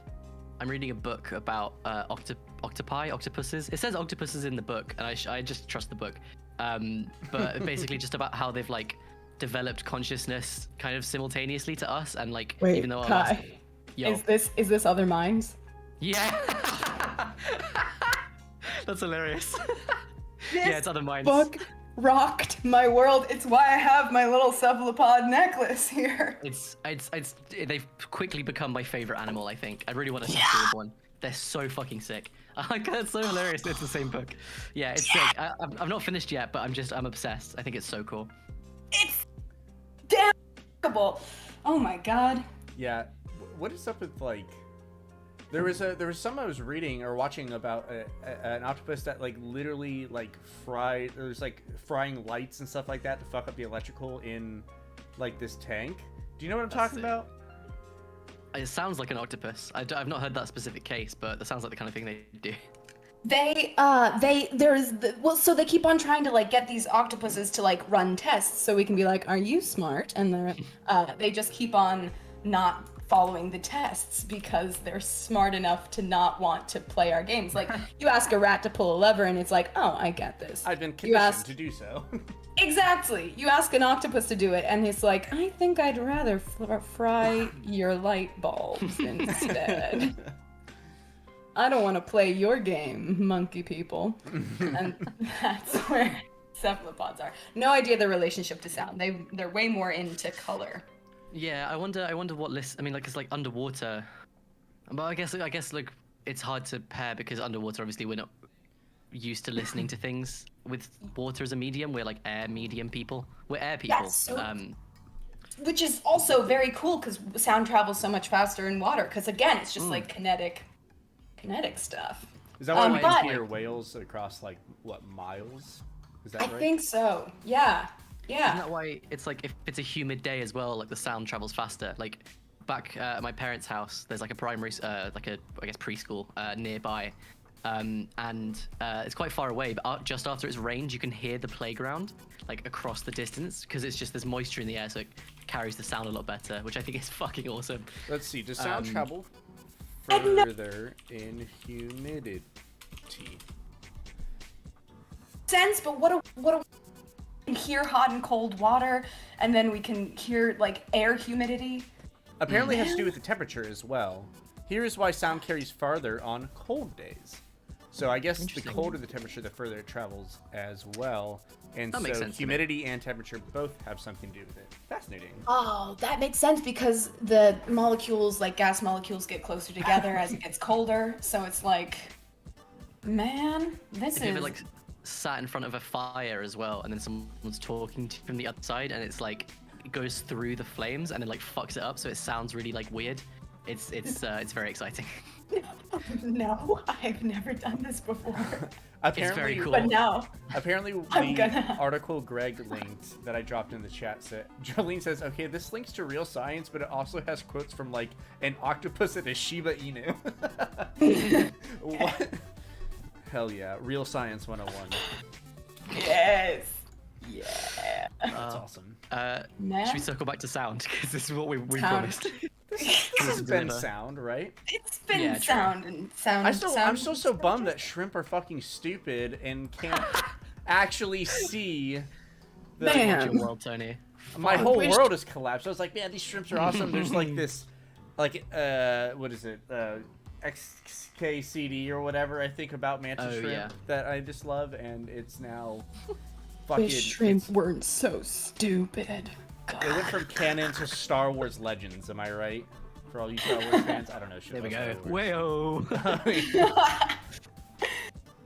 Okay, so if I were to, Yeah. No, go on. I think we... I was going to say, if I were to say, Kai, make like a sound of an octopus, what is the first thing you do in your sound process? Like I say, make the sound of a caffeinated octopus. What would you do? Breaking SeaWorld with coffee. Yeah. Yeah. Get my crowbar and my field recorder. And a plane ticket to Florida. Yeah. Like a grand sound Indiana Jones.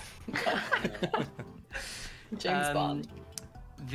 So for a scene in a thing where there's a caffeinated octopus like moving, or is it just the abstract concept of a caffeinated octopus? Like No, I want what- the abstract concept course. of a caffeinated octopus. abstract concept of caffeinated octopus. I would probably do the like sound is a time-based medium. So you unlike a photo, it doesn't capture a moment in time. It's a progression, and so I think I would do the progression and just utilize that and do the progression of an octopus.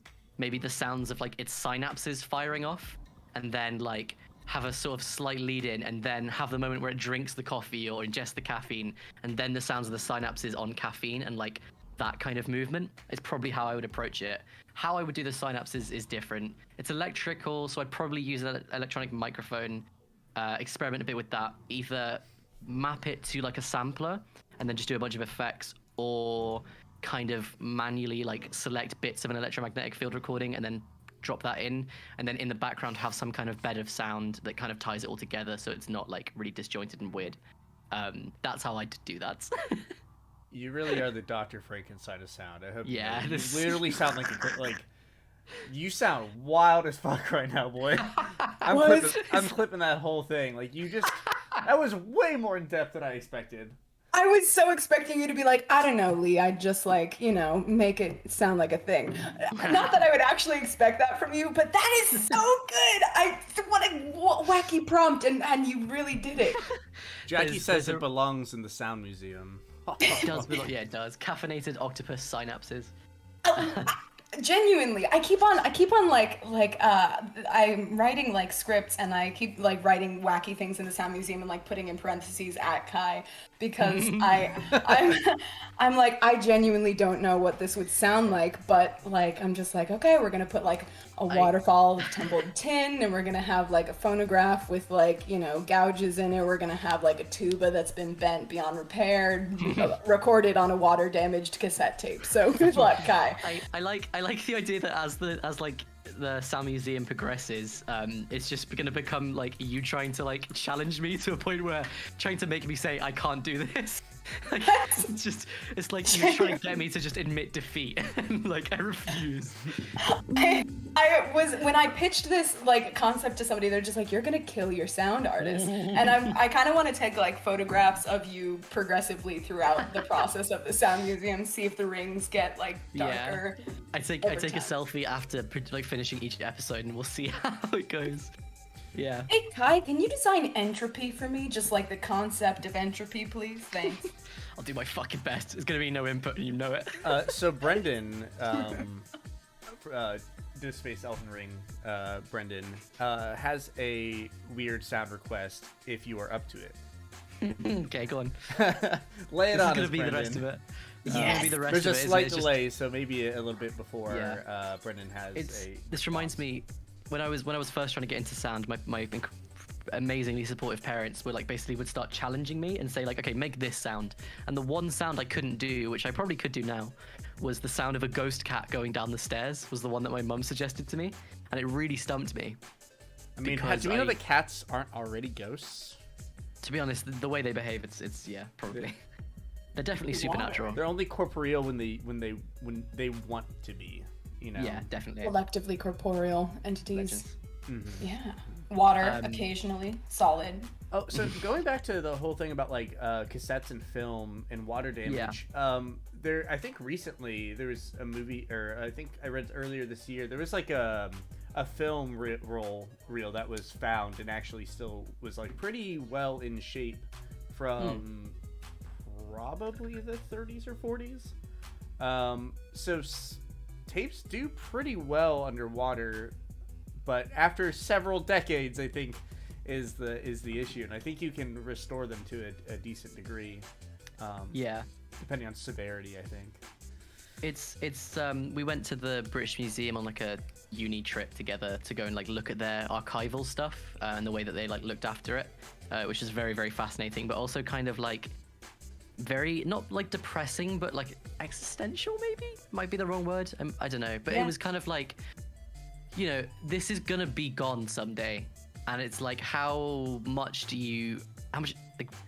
effort do you put into preserving stuff, and like how like it kind of maybe gets a little bit nihilistic of like, what is the point? Do you know what I mean? Like, you can digitize it, but then, you know, 100 years in the future, they might not even be using WAV and MP3, and they won't have a way to read it because you need all this extra metadata. Tapes are going to decay over time, you know, no matter how well you store them. You can put them in a vacuum and they'll fuck up eventually. You know, records will peel, and it's like, I don't know. I feel like some, I don't know whether to have that balance of like, just keep stuff for as long as possible, get what you can, and just keep updating, or whether you just kind of go, sometimes you just have to let things go and they're going to be gone one day, and it's like, that's fine. But I'm not sure about what balance to sort of achieve with that, because I used to be very kind of, you just got to keep everything and just keep going, but it's like, sometimes just shit gets lost, and it's sad, but like, new stuff is going to replace it. Information is fucking infinite, and you can just keep making things and more things will come and take its place. But like, you've also got to decide what things are worth keeping, and it's really hard to like find that balance. And so I'm not in that industry, or not industry, fuck that word. I'm not in that world. So I think it's not really my place to say. But for me, I think it just gets to a point of like, some things are just going to go. It's sad, but like, you know, it's going to happen. Nothing lasts forever. It's this dual humans like constantly needing to almost like obsessively, compulsively archive and record and, you know, tell the story of humanity again and again. But like, I also recently got to go to my museum's collections facility, and they're like, yeah, it would cost about like $50,000 to digitize 9 of these tomes, and these books were people's life's work, you know. and they'll never be touched again by a human hand. Like they'll never be read by a human. Library of Alexandria, am I right? Lost information forever. Right? It's crazy. And we just kind of, like, our literal ink will disintegrate. Like, it's made out of iron, so it's literally going away right now. And there's no way to, like, actually properly archive all of this humanity, except for when one historian needs it for something groundbreaking, and then that will be so important that we kept every shred of it, because we need that story, and once it's gone forever. So what do we do? What do we do? Well, The sound museum. You mentioned like the sound from Brendan just came in, but related to what you said about humanity's like obsession with preserving information. You know, we've even like sent songs and music into space, right? I think the first thing we sent into space was in 1974. Was the first. The message was broadcast into space at a single time frequency in 1974. So like, why are we so obsessed with preserving information? Are we just like fundamentally afraid of being forgotten? This is like a really weird philosophical question, I guess. But I mean, we're running from time. Are we across the board obsessed with that though, or is that like a Western kind of colonial attitude? I'm not saying this in a way that like it is or it isn't. I'm just questioning, because like we studied this thing in class called like ocular centrism, where it's basically just talking about how like vision is always put first in our society, of like sight is more important than sound, and if it's written down, it matters more than if you've heard it yourself, kind of thing. And so then that kind of takes away from like other cultures that are more like have oral traditions of telling stories and like teaching stuff, and like you lose a lot when you're writing it down, this kind of thing. And so like, are we obsessed with recording stuff, or is that are humans obsessed with recording stuff, or is it like Western kind of European culture is obsessed with recording? Is it like an Enlightenment thing, or is that across the board? I mean, I don't know. I mean, we've been building monuments to preserve people, places, and things for a really long time, and we have pyramids to honor people that we don't even know their names. Like, you know, there's pyramids, there's tons of them, and some of them are like 4,000 plus years old, right? Like, we've been doing this for as long as we've had like civilized. You know, we have cave paintings, we have these kind of things that capture a story in time. I think there is almost like a sociological like need to want to preserve who and what we are, and I think that's seen across all cultures for the most part. And you know, you even mentioned like carrying down things orally, and that was like a big deal about Grimm's fairy tales, right? I had to do a ton of research on Grimm's fairy tales. It was about collecting all these societal fables and folklore and all these things and putting them down to one place. And you're right, it is not the same. You know, there is so much lost and so many different renditions of the story depending on who's telling it, but it's still about pushing forward lessons and things you want to preserve, right? Yeah, that's true. But I do. Yeah, I mean, it's. I guess there are examples you can point to, but like, maybe that's true. Yeah, largely we do like to preserve things, I guess. But like one of the examples was given was like sand paintings. Do you know about this? Like, they would like paint with like sand, and then eventually it would just get destroyed and blown away. Like that feels like a counter to that of like, it's gonna be gone, and you just make it in the moment, and the ritual of making it is what's important as opposed to the actual end piece, which I'm quite a big fan of. So I mean, again, I'm not a sociologist. I'm not a anthropologist. So I don't know enough is the thing. But it's just, I don't know. I wonder how much of this is just us. But you're right. Yeah, but you're right though. Like, we do like to preserve and like keep things going, and it is this kind of like inbuilt sort of. I don't know. I mean, each culture is going to experience time a little bit differently. I mean, whether it be the rhythm of like a human body and the sound and, you know, your heartbeat and everything, the fact that we live a life linearly and everything like that. But you're right, oral traditions have been, you know, the way that people keep time. Like a lot of the kind of culture keepers have learned through dance or through song or through, you know, even folk songs and everything, like tell the story of a history that exists. I feel like when you get into like the materialism is where we get into things like museums and photographs and I think that's pretty Western. Yeah, there's definitely non-tangible examples though of also wanting to, you know, like songs and things like that, song and dance. I mean, I guess it was vital for survival, right? For a while, because if you didn't pass down information to your next generation, you died. It's true. I mean, that's that concept of like folk memory, isn't it? Like, or folk memory. I said that like a weirdo, but like folk memory, where it's like, you know, like there's. I think the example that stuck with me was like, sort of Australian Aborigine kind of stories were about like a giant bird, like just legends of a giant bird, and then they kind of linked this idea to like a prehistoric giant bird that existed in Australia, you know, way back when, around ancient humans. And so it was like, the first story was like, hey, there's a giant bird that fucking kills us. And then eventually that became a story of some, you know, a slightly more mythological, fantastical elements to it, but once that thing had gone extinct.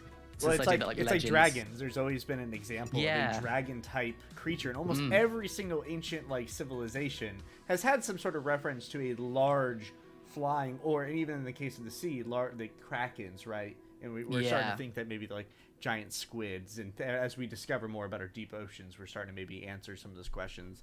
It is really interesting that like you do have that folk memory.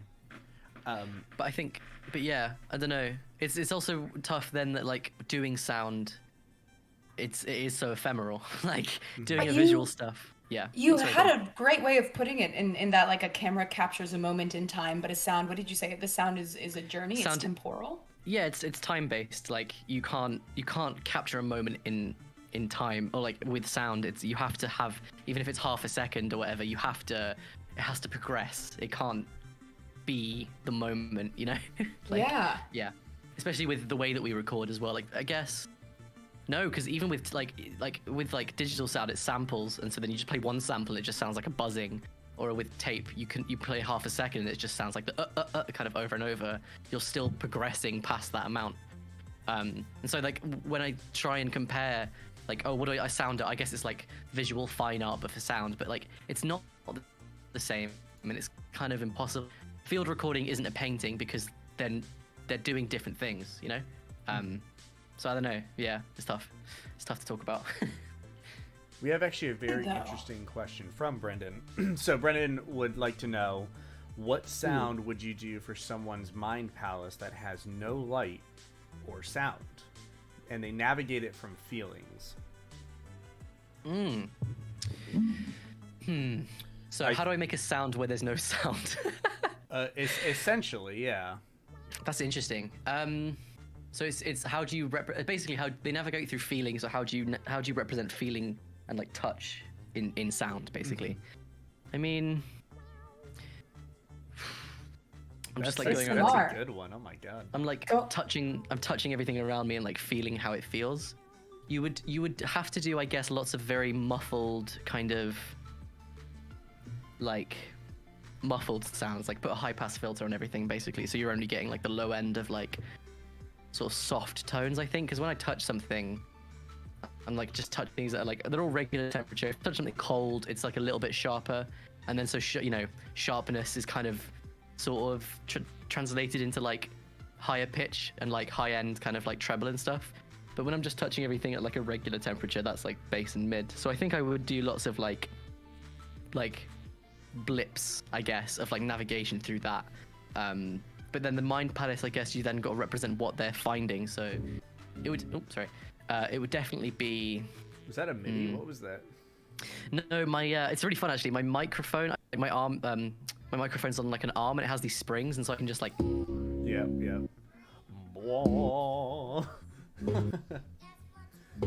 Oh, this is how I do sound arts. I'll just play a song on this. That's actually where every single sample for Chain of Being came from, was that spring. Yeah. And they just really fucked it up. Kai, I don't want to yuck your yum, but all of your sounds sound the same, and it all just sounds like boings. Yeah, it's all just like, it's all boings. This episode's about, it's like it's fine, I guess, but like. Like, listen, I've got a new one. Okay, ready? University. Boing. Go to sound jail, boing. Boing. Yeah, it's Not that would be to a not very, to take it into yeah. a wacky place, but like ASMR is literal, like, you know, synesthesia style, like combining True. feeling and sensation and brain. You know, so it can actually like lower your heart rate, and you know, it produces it can literally relax people. So I wonder. To do Brendan's question, you probably would have to read in and like explain like, and then he felt and then he put his hands upon the wall. Yeah. And then like you'd have to like, you would then have to read in like what they're going to be listening to is supposed to be a oral definition or oral example of something that is physical touch. It would be incredibly difficult, if not impossible, to be able to get the sense that there is the sense of movement through just the sounds of touch. I think you would. Yeah, you're right. You definitely need that kind of narration. But I mean, maybe I'm just not that good yet. Maybe when I yeah. Sorry, Just go on. get good, Kai. I don't know. Oh my god, I literally said that for set. I was like, just do Dark Souls way, just get good. Literally just get good, Kai. That's the whole charity stream. True. Kai, get good. No. Kai, get But good. if you breathe into, if you like have the sound of breathing into somebody's ear, they'll feel warmth, and if you like do SMR under the correct you know, situation, you get oxytocin, and you know, you're gonna literally have people feel dopamine and oxytocin and heat and you know, all of these things. So if you wanted to have like sound as touch, you might have to like take it a removal away from or like sound as feelings, like literal emotional chemical responses. You might have to take it one way removed, and instead of treating the sound like the sound of touch or the sound of, you know, emotions, you might have to just mind control the person listening into feeling some things. I mean, What there is audio therapy that goes into that kind of Acoustics. stuff, right? Psychoacoustics, yeah. Yeah. So it might be like, hey, this isn't the sound that you're feeling, but we're gonna make you feel something in your brain socket, which is. So you have to be very scientific about it then. Yeah. You're talking to the person's brain as opposed to the person. Like, you're literally. not involved. I'm talking to your brain. Hey, don't listen to this. I'm talking to your brain. Can you give us a second, please? Are there any sounds, Lee, that you really don't like, that you are like you actively? Because I've got a few that I really hate. I was wondering if you had any. What don't I like the sound of? I get very like and this might just be this might just be me. If like the sound, if there's a faucet running and people are talking and then there's music playing, my brain stops working. I'm just like, this is too many sounds at once. One of them's white noise, one of them is the thing I want to listen to, and one of them is like thinking brain. So I need like. Wait, say it again. Sorry, what are the three sounds? If a faucet is running and like a music is playing or TV or something, and then somebody's talking to me, I stop being able to listen to any of them. So I'm just like, and my brain like stops working, because I think I'm, yeah. So it's not that I don't like the sound, but sometimes I have to really like zero in on what I'm trying to do, which is why I really liked, what was it, Machine Girl? Yes. Machine Girl. Are we gonna talk about Machine Girl now? Because, God, I can. Honestly, that's the rest of this evening. Go on. Sorry. I just love because I get, or like if something's too loud next to me, I'll be like, and I like get like full body chills and stuff like that. But if or like very short circuit sort of thing. But Machine Girl felt like my brain was like lifted out of my head, like washed in a sink and put back in. I'm like, this is great. This is such fantastic definition of Machine Girl music. Good stuff. God. Yeah. I never thought I'd be on a call with 3 people that have all heard of Machine Girl before, but Neon White, if anyone wants to play that. Good shit. It's interesting. The 3 sounds. I mean, I'm thinking out loud here, but you know, like the Michelle Shion's like 3 modes of listening. Let me get it up. Let me actually look at it, because I'm gonna. I this might be completely wrong, and so we're all in this together a little bit, everyone. So Michelle Shion was a sound I think was maybe evolved in film, and basically came up with this like categorization for 3 different types of listening. And so they are, I'm going to get them up here now. So casual, semantic, and reduced. So I think casual, I'm going to get it up here because I feel like I'll fuck it up. So casual listening is basically like listening for the source of a noise. And so like you're identifying where it's coming from. So like the faucet, like you're listening and you know that's like the quality of the sound, but you know where it's coming from. And then semantic listening is trying to like glean information and interpreting the sound to have a meaning beyond that. So like talking or language. And then reduced listening is like to the quality of the sound itself, like independent of where it's coming from. And so you had, what was it? It was the talking, the tap going, and what was the other one? The TV. Like a TV or music going in another room or something. I'm trying to think now. No, because that's only 2. Because the TV is semantic because it's like people talking, and then none of those is reduced. Never mind. I thought it was because it was all 3 types of listening that it was overwhelming, but I've My brain fucked up. the Infinity Stones and turns off. Too many. Got all 3 in the Triforce. But what is the listening for the quality of sound? The reduced listening. So like, yeah, you basically listen to it without thinking about where it's coming from. It's really, really like an abstract one. Like you kind of, it's like, I mean, if you listen to the world around you right now, you would try and describe sounds by describing where they're coming from. So you go, oh yeah, the sound of a car going by, and then the birds tweet, and you kind of can imagine that. But they're trying to describe them without where it's coming from. I mean, how would you even describe like the sound of a bell? A sort of deep, sonorous ringing that starts from a sort of bass kind of thing, very quick attack, and then releases very slowly over time.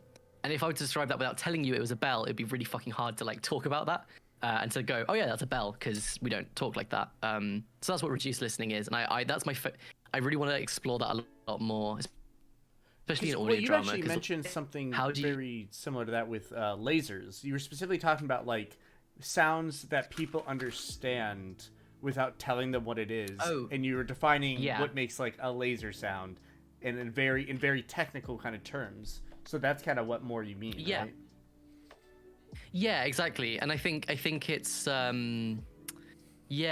kind of makes you describe things different and like have a new vocabulary in the way that you describe sound. So I think like it can help just to think about things like that. Yeah, exactly. Like with a laser, you say, okay, yeah, you have a sine wave that then, this is the classic laser, but you have a sine wave that you pitch up and then pitch down very, very quickly, and then it makes a pew, and that's the laser sound that everybody kind of... Sorry? What does it do? Can you do that again? Pew! Oh, okay, cool, thank you. Yeah. Oh man, record that.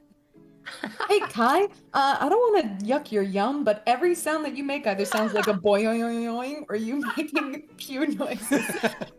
That's all season 2 of Chain of Being is going to be. It's just like boing. I'm excited then. Wow. It's all just Kai's like, no, I can design such good sound. Whoop, whoop, whoop, whoop, whoop, whoop, whoop. Insert like the astronaut meme. Wait, it's all boings. Always has been. Always has been. Never mind. I thought I had found something, but I was wrong. What's a sound that really gets your goat, Kai? I fucking hate the sound of tires on tarmac in the distance. It ruins every field recording. I've never wanted to record it. It's just kind of always been there in the background and has just been unwanted. And then if you want to like get very like nebulous with it, you can kind of take it to the thing of like it represents like car culture and like capitalism and how like they're destroying the planet with these things, and it's producing this sound that is actively unwanted by most people, and it's like this like sound kind of waste product that I like a lot. I like sounds in base. I like every single sound. I think there's something to like about, but I just think it's useless. I hate it so much. What a good metaphor. Oh my goodness. Of literal, it has no like function beyond being the method with which cars move, which are already bad. Yeah, exactly. Like unintentional sound, I think is great. I love walking past like a power. I don't even know what they are, but like there's these little boxes, and you pass them, and they've got like electricity running through them, and Like they hum. Transformers? And that's yeah, I think so. Maybe I think Not that's like probably it. Autobots, but you know. Yeah, exactly. Yeah, Transformers like Autobots. Yeah, with London's full of Transformers. Yeah. And Well, you It pass seems it that and it's every going dude like, that gets out of the military has a bumblebee, so There maybe was that's a a really U.S. military joke. I don't know. we love Transformers. There was this really fascinating like sound experience that I had recently. I was walking down like my neighborhood city street, and I heard like the sound of a restaurant like clinking inside of a restaurant, and I walked and like a car drove by, so it just made like a and then suddenly there was somebody's piano lesson happening, and then there was then like a jazz band playing down the street, and all of these kind of like very directional sounds happened one after another, and it made me think of if there was ever a place where you could put like 4 or 5 speakers playing different things, where you stood in the room would very much change the sonic experience that you had. Sonic the Hedgehog, of course. Not, Sank the hog, if you will. Sank the hog, yes. The Sank the hog experience. And it made me think of directional sound. Like, would there be a place in the room where you could stand and then hear all of the sounds as fully intended, and then, you know, be your own panning system? Would that be like an installation piece that one could have? Sorry, I just went on kind of a tangent because of directional sound. No, it's very interesting when you're looking up best places in the house for like auditoriums or places like concert halls and things like that. There are, depending on the shape of it, I did some research for a show I was looking at. It was like, what's the best place to sit in this shape, auditorium? Oh, interesting.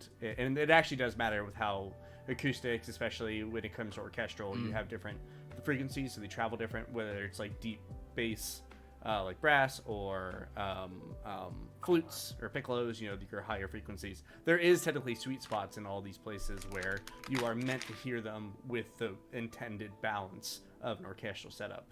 Yeah. But There's a- shout out violins and stringed instruments, best instruments. yeah, for sure. You know what sound I hate? I hate the sound of people trying to tell women what to do with their bodies and other people who give birth. And I think to stop that, we should definitely be donating to National Network of Abortion Funds at the link that is pinned at the top of the chat. And you know what? We're almost ready for our next activity here, which will be Greg and Hannah playing Coyote and the Idiot Who Thinks It's a Dog. How is that for a fucking segue? So we are going to... No, that's great. Speaking of capitalism. Kai, are you coming on anywhere else during the stream, or is this? I don't believe so. I think I'm done here. I mean, I will be sat in and making stupid jokes in the chat, I'm sure. But yeah, this is my. Sorry, the sound art thing didn't work out. I'm moving back home soon, so I'll do a proper stream where I do sound art shit that will be able to be like watchable. No worries. We'll work this out. This is where I step off. All right. Well, it was awesome to have you on. I hope you had a good time, regardless, with the premiere of Upset and talking nerds. Very fun. Lee, we're gonna see you in a little bit, right, for some Genre Blind? Yes, I'll be, I believe, 7 o'clock, 6 o'clock? 7. It should be 7. Wait. 7 Eastern Standard Time. 7, because we got Coyote, and then we have Riverdale, and then we have Genre Blind, and hopefully we can get closer to our goal. So we'll see you all in a little bit. So hype. Yes. Sick. Cool. Thank you all so much for listening. Sorry it didn't work out as well, but thanks for being here. No worries. Cool. All right, we're good.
need some music.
Good, considering. Yeah, good enough. Good in the immediate sense, huh? Yeah. But not in the sense of why we're here. Yeah. Eh? Yeah, those. Oh, I realized my mic is muted. Hi, I'm joined by Greg and Hannah. Now you know who we're talking to. We just came in and we're like, yeah, no. Tony asked us if we were good, and we made reasonable answers, I think. Yeah, does like the context of my question actually help the response at all, though? Maybe a little bit. Maybe a little bit. So, what are you all doing today to entertain the masses? We are playing James D'Amato's hack of Starcrossed called The Coyote and the Idiot That Thinks It's a Dog. So Starcrossed is this lovely game using a Jenga tower as a representation of like romantic tension between two lovers who cannot be together. And when the tower, whenever you've got to do something risky like a touch or something, you've got to like touch the tower or pull a block. And if it falls, you act on your feelings. Hannah and I aren't going to do that in front of you all. But instead, this hack is where Hannah will be an idiot who thinks that me, a coyote, is a dog. And this represents the tension in that sort of situation. Yeah, you guys have seen those Facebook posts, right? Where someone posts like, lost dog, a little aggressive and was a little dirty, tried to bite me a couple times, but I finally got it down to nap. If anyone knows anything, like, please let me know. And then there's a picture of what is very clearly a coyote. That is the situation that this game is playing through. So we will there are certain moves in this game that will require us to pull a Jenga block, as we go through this nature and man encounter. Before we start, though, there are some general things that we need to take care of. To begin with, We mentioned this game is by James D'Amato. yes, the hack of this game is by James D'Amato. So first, we each are going to pull 4 bricks and place them top of the tower. I haven't played Jenga in many years, and my hands shake a lot when I do things. So I don't have that much faith in myself. Okay. I'm putting it out there off the bat. Cool. It's cool. We got to immediately make the situation very tenuous. Good. Which is fair! Do you think Mr. James D'Amato meant each of us do 4? I think that's what it is, right? I think that's what it means. Oh goodness, 8 total brick. Do you want me This to go? is not a You very... should go first. I should go first. You should go first. This is not a very big Jenga tower that we require for ourselves. This is I think this is a standard tower size. I mean, as I said, nope, okay, I don't like that. Oh!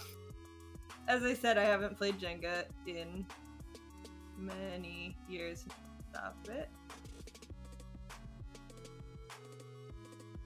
Yeah, this is me and Hannah's real kitchen table. Yes, where else? What else would it be? What else would it be? Ghosts on a train. Might as well know.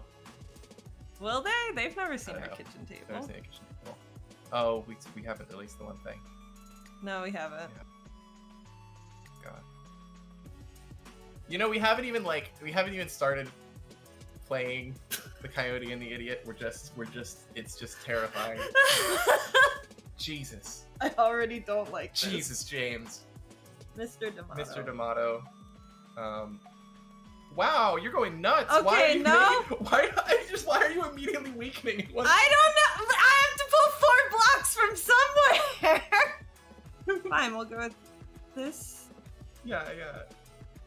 I just think it won't be a great time to start off with I just wanted it balanced.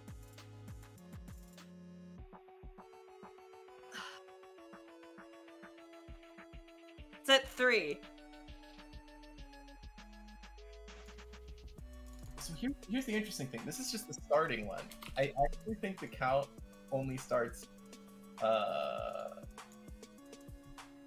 Yeah, no, these don't count. All right, These don't count for our total pulls, actually. Mr. Karobus. What happens if we knock the tower down while we're doing this? I think we get a do-over.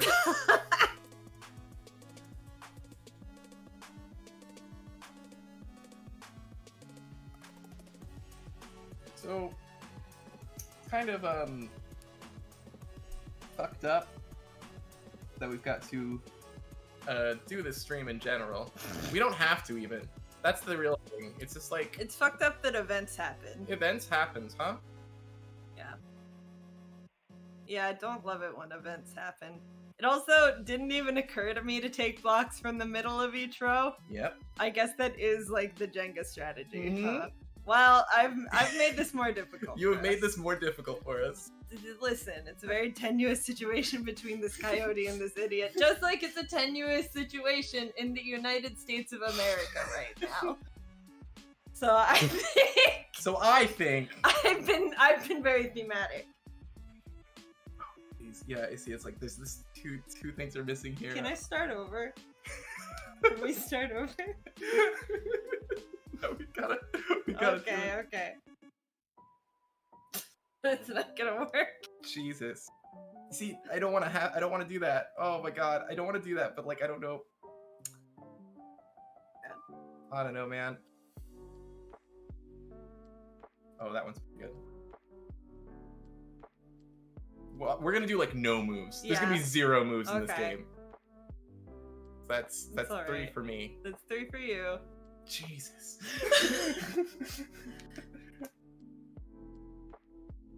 8 blocks is a lot of blocks to start out with.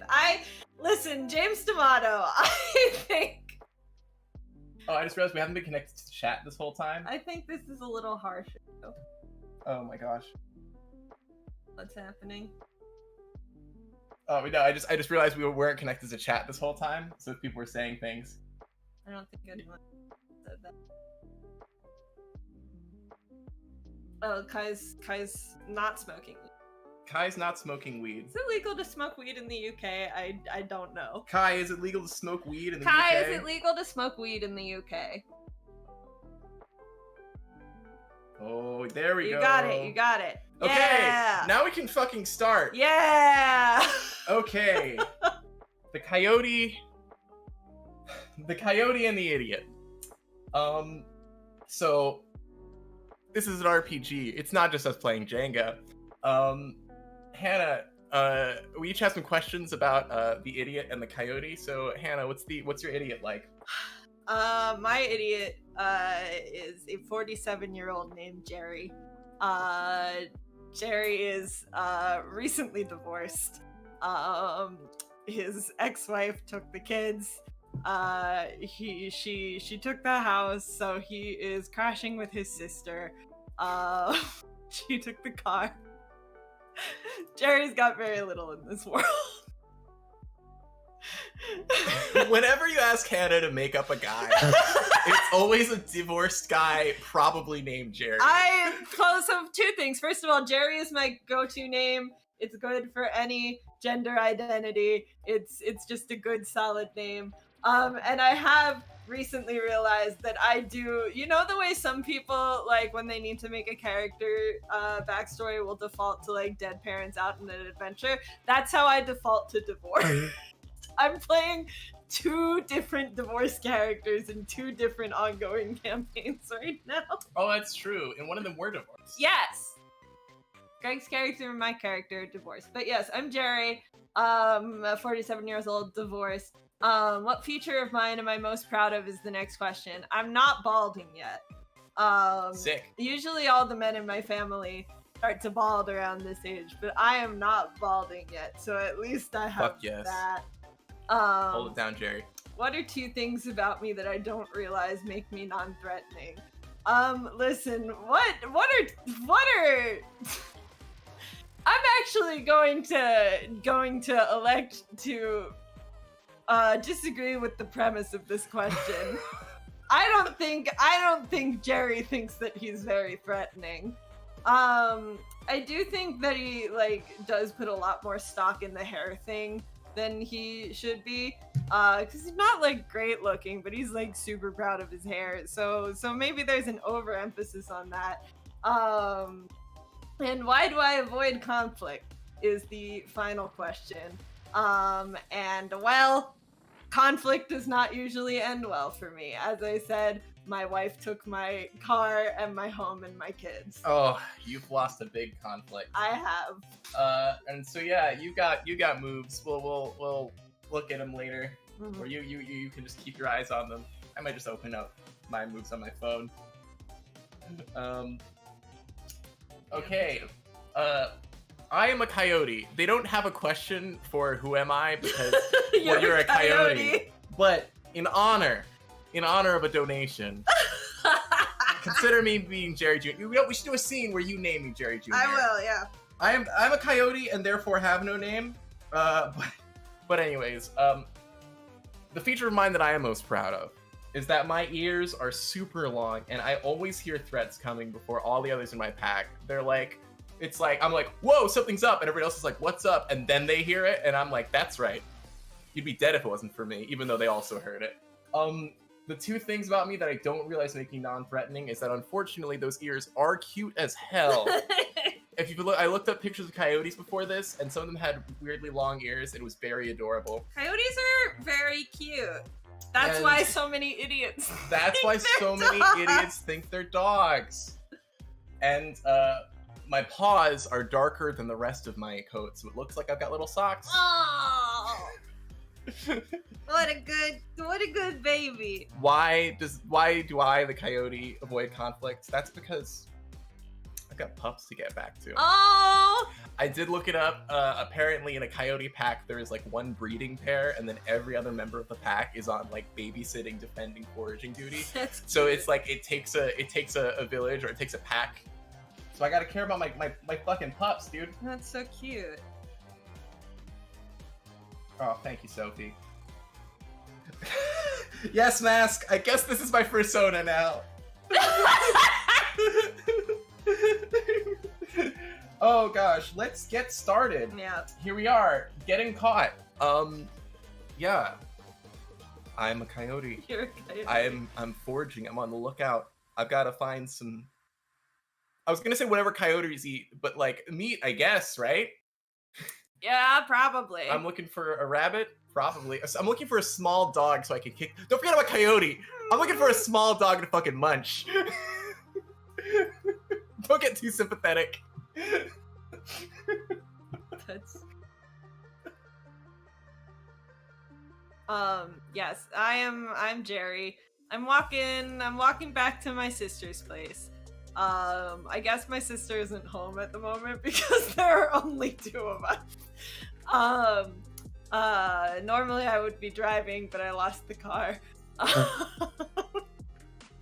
I think we could. We're in the suburbs, probably, right? Mm-hmm. Let's say a suburb of New York, because that's where Greg and I grew up. There are occasionally coyotes in the suburbs of New York where we grew up. I'm walking, and I'm passing by the woods next to the school where my kids are. Hannah's like, we're not even playing right now. I'm just gonna describe this very divorced guy. And anyways, protect reproductive rights. Protect reproductive rights. And yeah, I spot a little. That's probably a dog, right? I mean, look at the little sock paws it has at the edge of the wood. Don't do that. Or at least do it to the camera, not to me.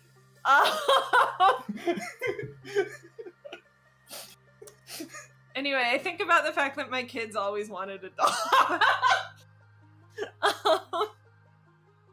Okay. Yeah. I'm still a coyote, and these are your thoughts. Yeah. Yeah. I'm gonna approach the coyote. Is that in any of your moves, or is that just describing your movement? It's describing my movement, yeah. I am going to do a move! Sure.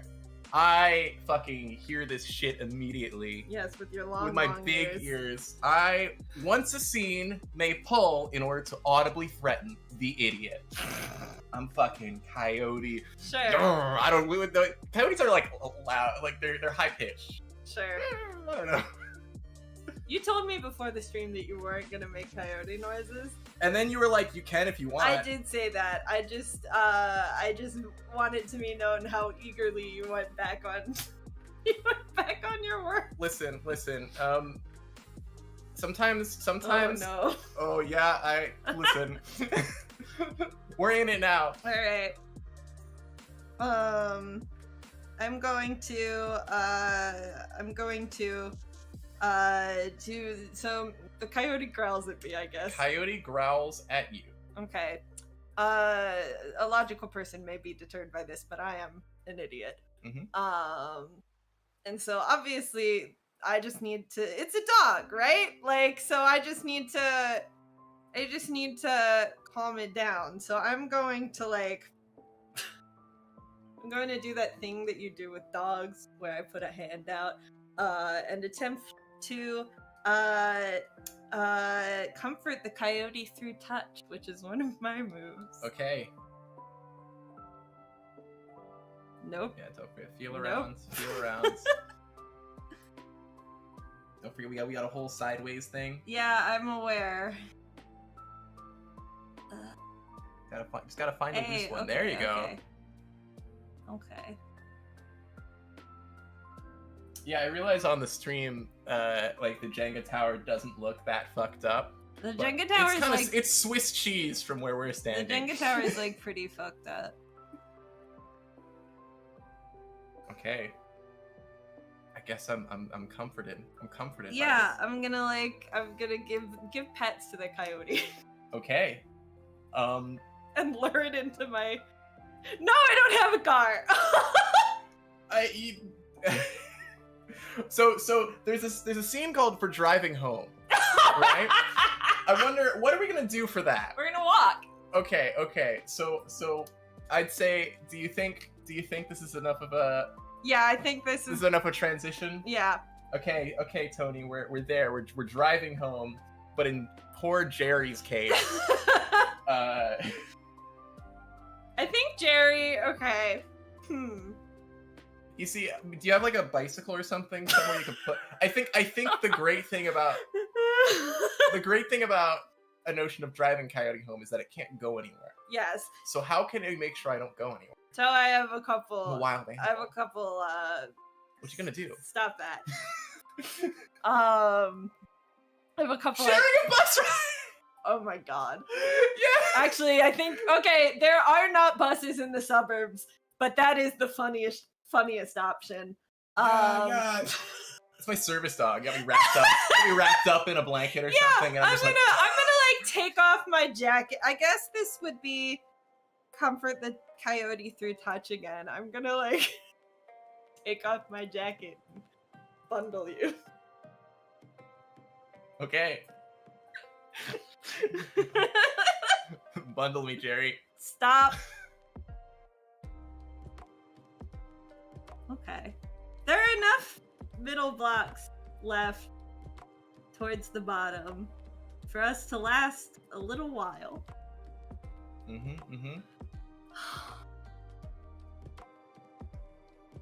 Oh, with the pro strats. Nah. Yeah, I think so, with the pro strats. Okay. Beautiful. Yeah. So I'm gonna bundle you in my little jacket. Successfully. Oh gosh. I pulled that Jenga block. Yeah, it should be noted that like the two moves that don't require any pulling are describing our movements and describing the environment. Yeah. We're kind of already doing that, so Yeah. like don't Those aren't really moves. sweat that shit. That's just James D'Amato being like, do this. Just in whenever, case I you think. just in case you don't know how a game works. That's how you do it. Nobody's doing it like the J-Man. Mhm. You've got to stop calling him that. Okay. So I'm a coyote. Yeah. I don't know what's going on. I don't know what's going on.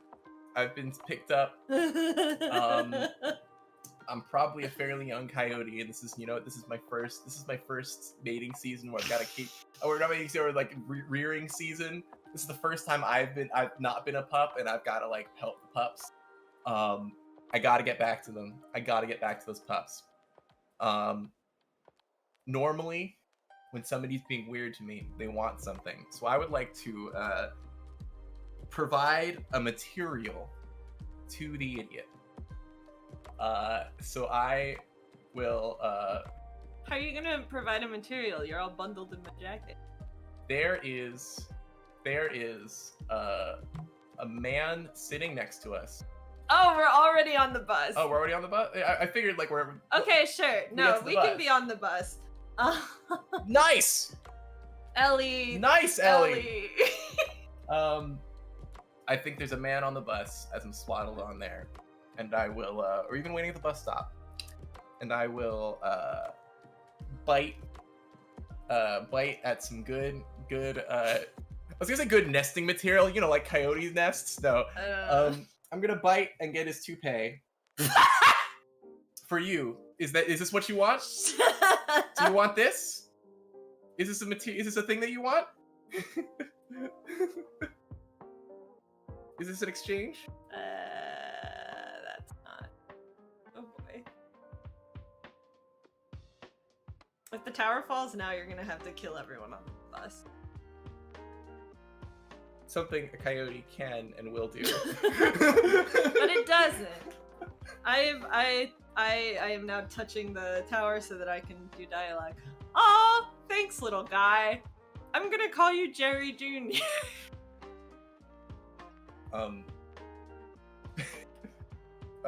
Yeah, I'll also touch the tower. My ears twitch. And I give a confused... I do still hope you're clipping all of the coyote noise, okay? This heart's for Ellie. Guess she should blow us a kiss. Okay. Ellie, I think everyone probably noticed, but Ellie donated $69.69, which is very good of her and also very annoying.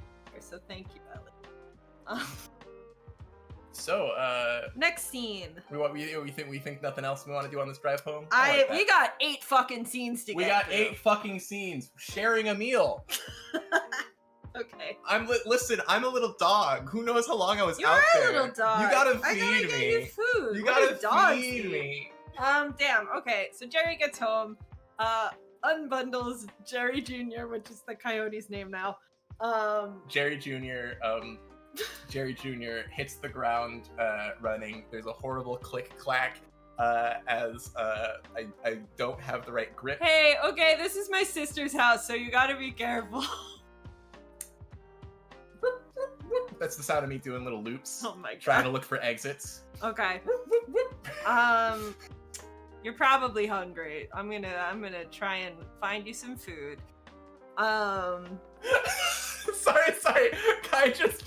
Pooh Daddy 69 is an inside, I guess not an inside joke in the sense that we came up with it, but so freesound.org is a very useful tool for finding Creative Commons 0 among other levels of attribution sounds. And we found one sound. It's called like chorus noises or something, and the description is horse committing horseplay. And it's uploaded by a user called PooDaddy69, and it's clearly just this guy going. And that's what you sound like. That's what I sound like. It's the funniest shit. I actually hit it in the goat episode. Oh my god, of course. I put PooDaddy69's horse noises in the middle of some real horse noises. So not thanks. under them, but in between them. So thanks, PooDaddy69. So thank you, PooDaddy69. All right. I don't know what dogs eat. So I'm just my sister has like a chicken in the fridge, like a chicken breast. She was probably gonna make it for dinner tonight. I don't know. I don't think of that because I'm the idiot. So I'm just gonna. What are you doing? I'm probing. I'm thinking of doing something. Okay. I'm also thinking of doing something. Cool. Never mind. You go. Which is cooking this chicken. We really did fuck ourselves here. We did.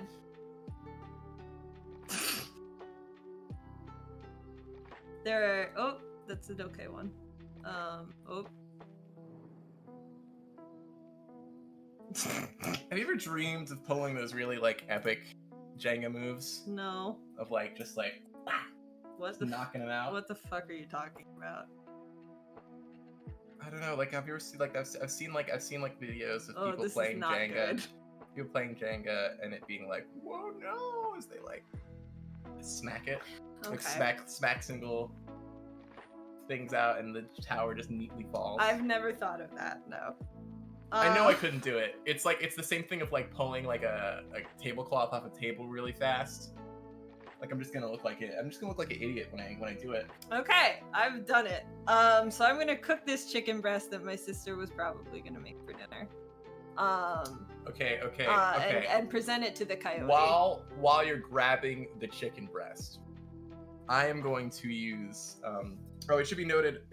I can no longer provide you a material. Oh, That's you can something- only do that once? I can only do that once a game. Really? I can do that. We've got opposite moves. Interesting. Because what I can do every scene Is verbally threaten me. verbally and physically. Wow, threaten you. that's great game writing. That's right. James Game D'Amato. design by James D'Amato. I'm going to physically threaten you. Okay. Yeah, I think while you're getting that raw chicken, I want that shit. So I'm biting ankles, baby.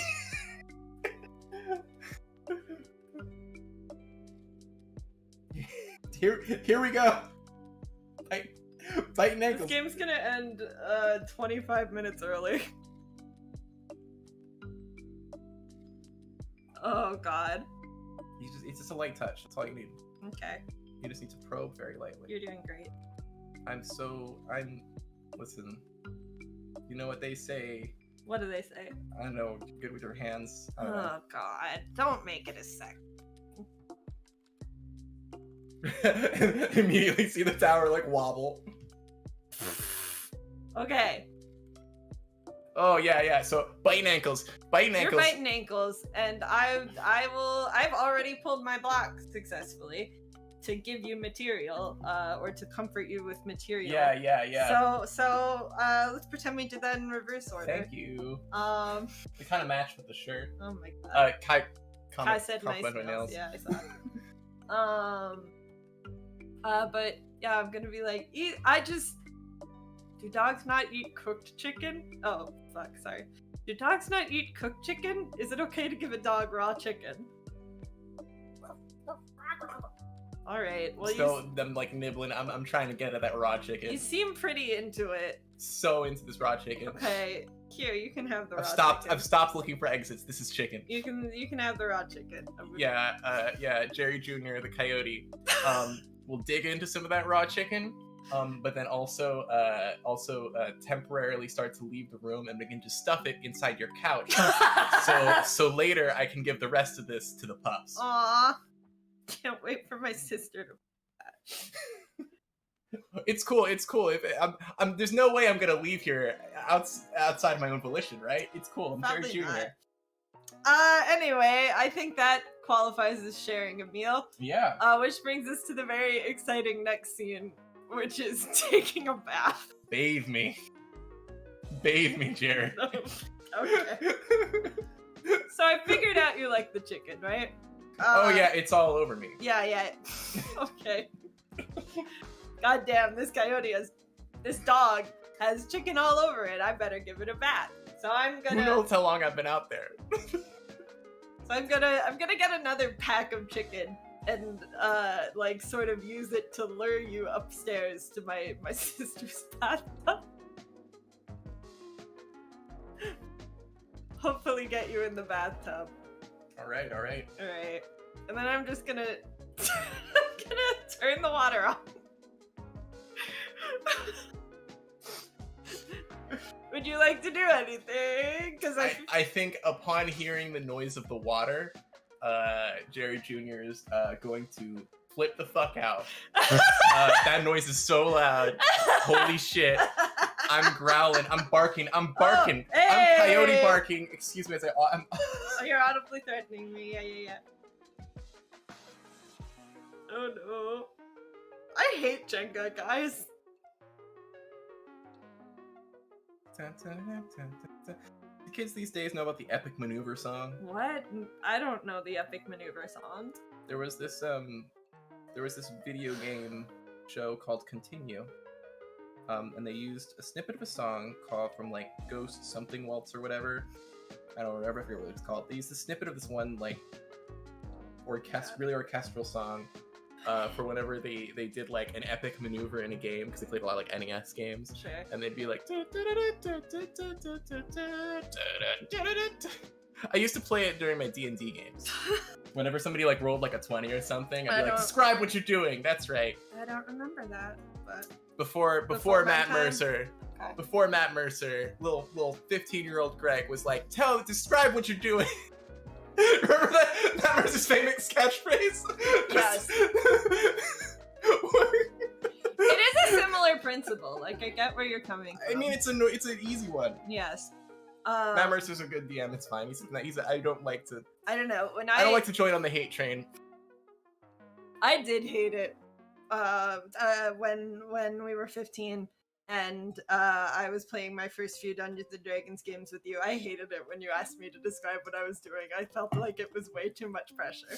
I still kind of feel like that. Sometimes Banani, who I think is on the stream, will run games for us, and I'll do the finishing move, and he'll do the Matt Mercer thing of being like, how do you want to do this? And every single time I'm like, oh, fucking, I don't know. But back to Jerry and Jerry. Yeah. I'm barking! You're barking! Okay! Oh, yo, that was a dork york. That was the dork. That was the dork york. I'm gonna try. I don't know what a fucking coyote sounds like. They sound like they're like high pitched. Yes. I would be an idiot that'd mistake a dog for a coyote, I think, actually. Yeah, probably. Anyway, I'm gonna try and comfort you through touch. I'm gonna try and be like, whoa, hey there, little dude.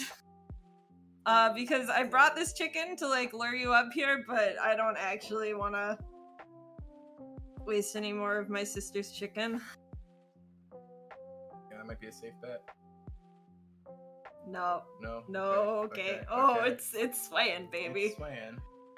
Ugh, fuck me. Anything at the bottom loosened up at all?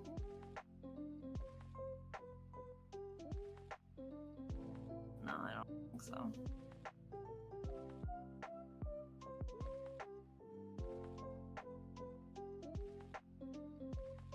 See, here's why I went for the side ones, because like when you I got you. When you take the middle ones, it's easy somewhat, but then you're down the paddle without a creek. You're down.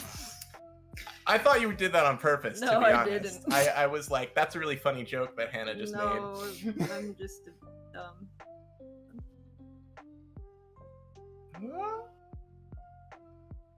Oh. No, you're good. Shh. You're good. Be chill. Be zen. I'm a famous known Zen follower. Hannah. Okay, it's out. Oh my gosh. It's out. There we go.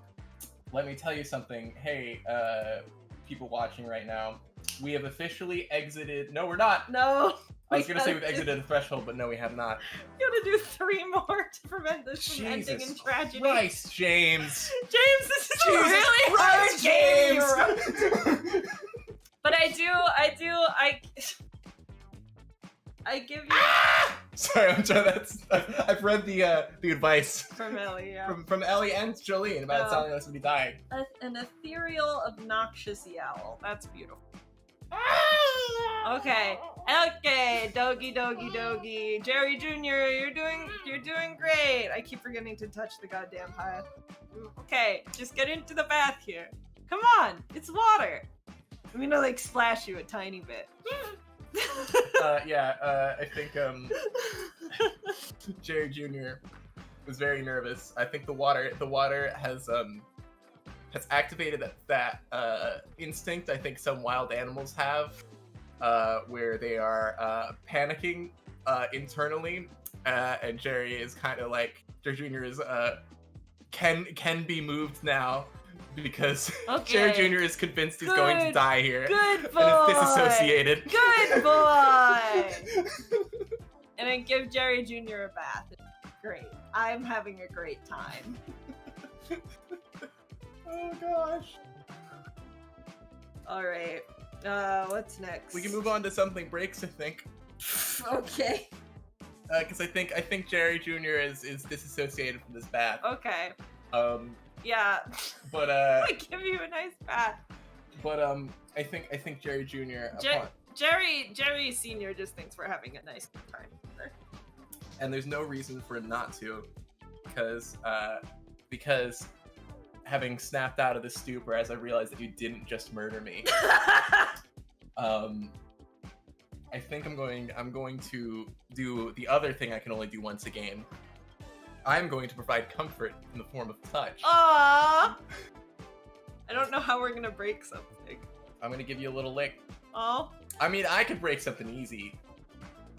I'm just this is a whole scene. Yeah, that's true. The scene presumably ends when something breaks. Fair.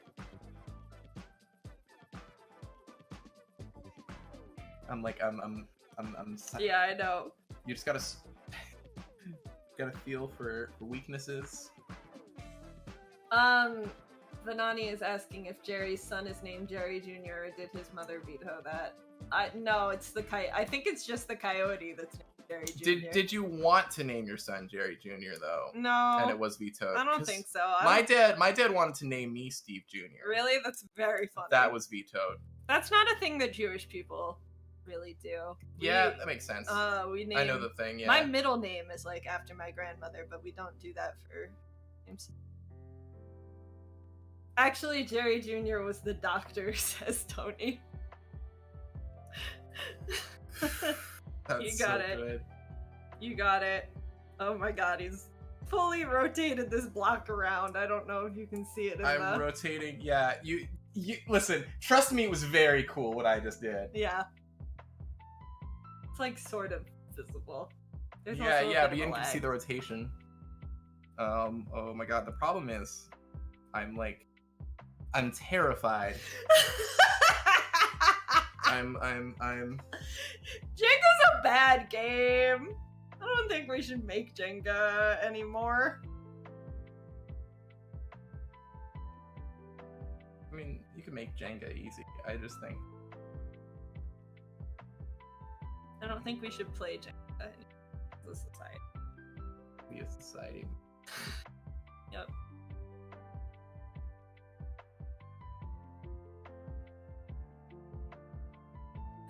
Okay, it's out. Oh my god. Alright. It's swaying. Yeah. But it's... Don't worry. Okay. Giving you a little. Jerry Jr., I'm gonna give you a little lick. Jerry Sr. is delighted.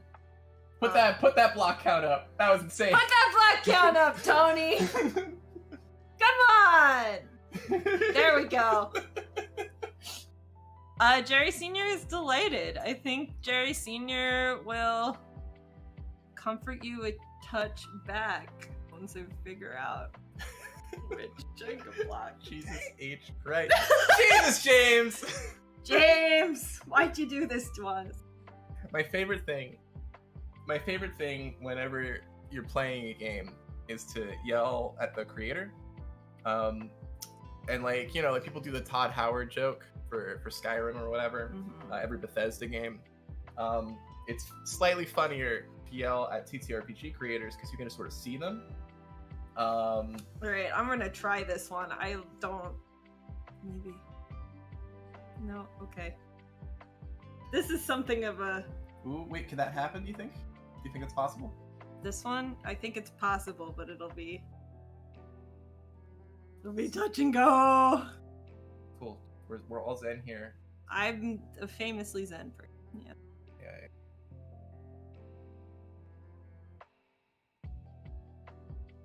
Okay. Very carefully. Go ahead and put it on the end. Okay. It'll balance out. Just gotta carefully put it on the end. Yeah. Stop giving me advice. Sorry.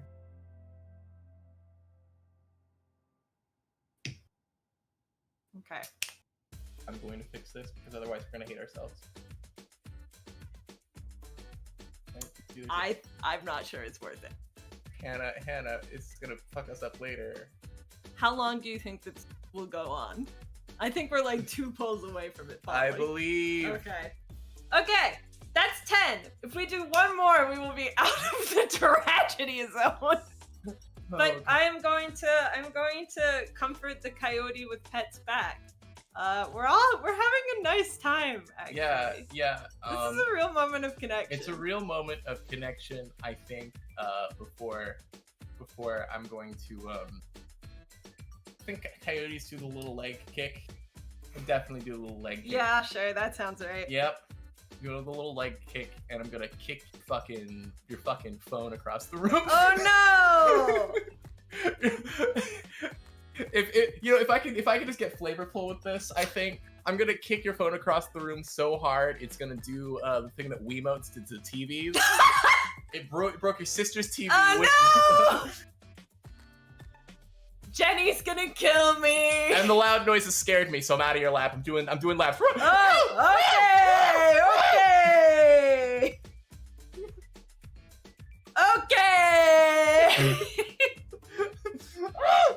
Okay, we gotta get some rest. Cause that's the next scene, getting some rest. I'm gonna set up a little coyote bed, I think. Little dog bed? Yeah, sorry, dog bed. Because I'm you're a just dog. a dog. You're a dog. I'm just a little dog. You're a very normal dog, and you I'm look just like a a very dog, and normal you little act like a dog. dog. All of this is super normal. Jerry's sister is Jenny. Yes, Jerry's sister is Jenny. Thank you for picking up on that one. Masters of storycraft. Here. Masters of storycraft. I am a very good writer. Their parents were thinking this was gonna be a great bit. Yeah. Which it is. Alright, yeah, I'm gonna make a little dog bed. Yeah. Out of, like, newspaper and stuff, and pillows. I like this. Do we think that counts as, A material? yeah, Yes, you provided me providing material to the guy. God fucking Trade damn offer. it. Trade offer. Trade offer, you get a little coyote bed. Dog bed, because you're a dog. I get a little dog bed. I do not, Maul me. I do not maul you. Oh, I don't know about There's that. nothing. I don't know about that, champ. The bottom two. Is there any way? There's so little I can do here. Was that one? That one was no good.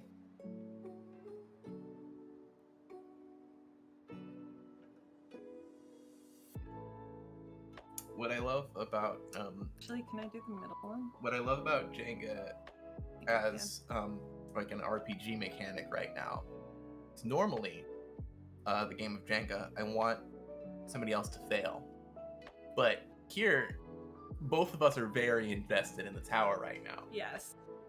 You're playing Dread, everybody's invested in the tower. Mm-hmm. Or maybe Dread a little bit. You like want people to lose. but Okay, just not you that's guys. 11 Jenga blocks, fam. This is not going to end in tragedy. Yeah. There's a little chart at the bottom of the thing that's it tells you how things are going to end in your game depending on how many Jenga blocks have been pulled. And the threshold for being out of the tragedy zone is 11 Jenga blocks. Oh, I'm so bad. We didn't respond half an hour ago when Tony was asking about the 3 total blocks. You got it though. You're good. Yeah, you're good. 5 more coyote noises, huh? All right, sure. That's what's this? I'm confused. Yes, I made you a bed. That's this is getting weird.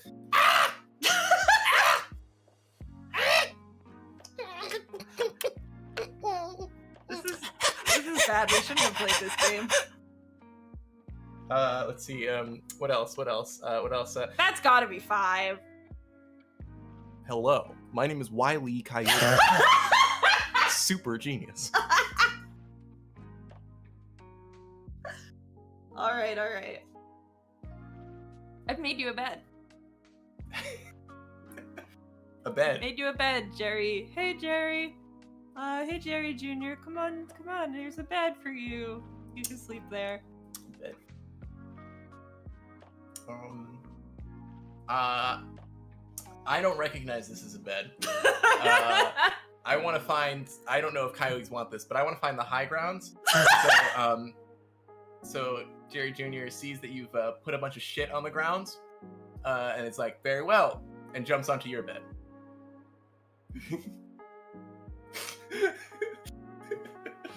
This is just like when my wife took the house. Look, Jerry Sr. is not a man who likes conflict. I think there's maybe like a very brief like, hey Jerry. And then I will audibly be like, "Arf!" So excuse me as I pull it to audibly threaten you. Okay.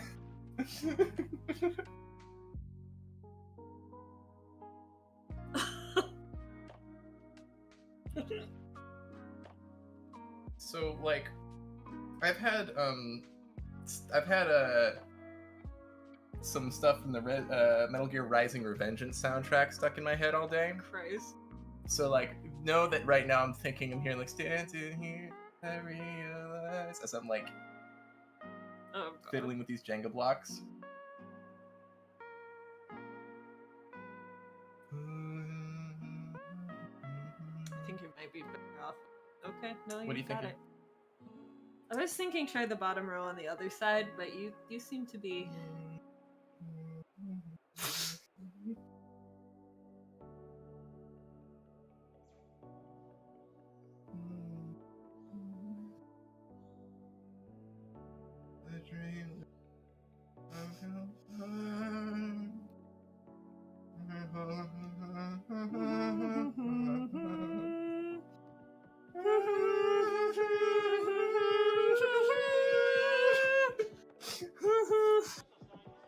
Yeah, okay, we're getting too excited. Getting too excited.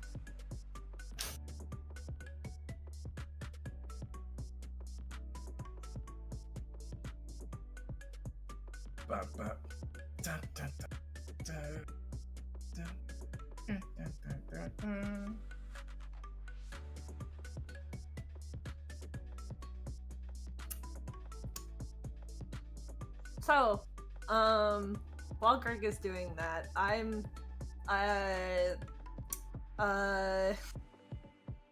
let's talk about abortion. I don't know. Yeah. The Supreme Court sucks. Mm-hmm. The decision they have passed down is going to kill a lot of people. And you should donate if you haven't already. The National Network of Abortion Funds funds a whole lot of abortion funds across the country, which are groups that do things like finance like travel to places where abortions are available for people in states where they are not legal, spread information about how to get abortions, just general really good on the ground work. And Greg has moved the Jenga block, so I'm gonna stop now. No, we can keep talking about that. Like, genuinely, a reason to do this the reason why we are doing this is because like that the abortion network has made it very convenient to help people, and in a situation where it's like, wow, I'm just a normal. If you're not a U.S. citizen, like Kai, who was originally like, hey, I want to do something, you find yourself in a similar situation of powerlessness as most U.S. citizens, like us. Yeah, we can't do much. We can't do much. It's the people in power are just kind of refusing to. Yeah, not fighting as hard as they could. And so through this, we can do something on a personal level to mitigate some of the damage that will and has been done. Yep. Yeah. And yeah, really thankful for you. Yeah, thanks to everyone who's donated already. Yeah. Anyway, Jerry's gonna go sleep in the dog bed.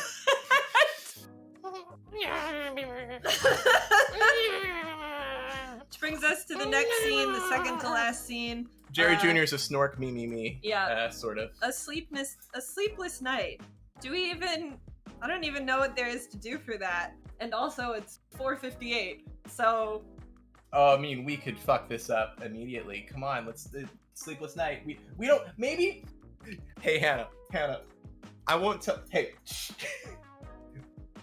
it's not. I won't tell James D'Amato that we did a scene without using our moves. If you don't. okay, I won't either. Okay. Yeah. Anyway. Anyway, I have a terrible time sleeping on the pile of pillows and newspaper that I have made for myself.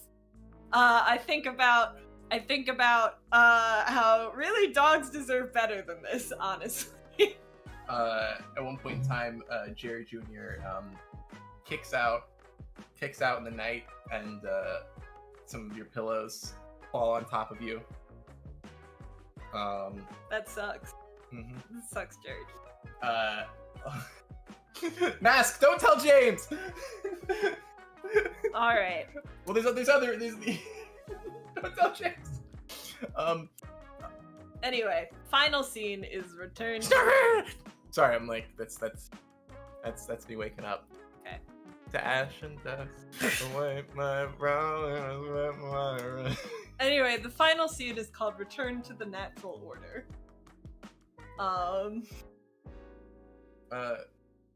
It's the morning. I'm a fucking coyote, baby. I'm a fucking coyote. I'm asleep. I've pooped in your bed. Oh no, I pooped in your bed. My diet is awful because I'm a coyote, so it's some bad poop. Oh no. Oh no. You know what I think the funniest way to end this game is? We're doing a whole scene. Well, we are, but you know what? I said at the beginning that Jenny was away from home, because look, we have to return to the natural order somehow, which means I need to figure out you're a coyote. Mm-hmm. I feel like the funniest way for that to happen is for my sister to get home. Sure, but you're cool with me in your bed and poop in your bed. I mean, obviously I'm not. Okay, you gonna do anything? I guess. I'm gonna do the thing that I can only do once per game, which is verbally threaten the coyote. See, my hope is that this goes wrong and you get to kill me. Yeah. No, I'm not gonna kill you. Just this is a good. Listen, I know everybody out there wants to see a Jenga tower fall. Yes, we do.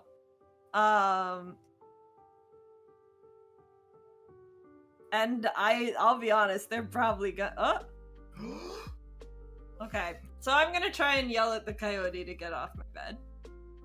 Oh, let's see how it goes. Oh, I think you can do it. I don't want this to just happen, but I believe. Holy shit. Oh god. It's not looking good from over here, everybody.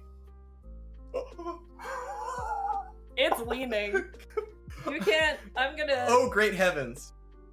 Yeah, It's sure tilted. you're gonna yell at me? Well, guess what? I'm scratching your ass. Okay. I'm scratching your ass with my paws. Okay.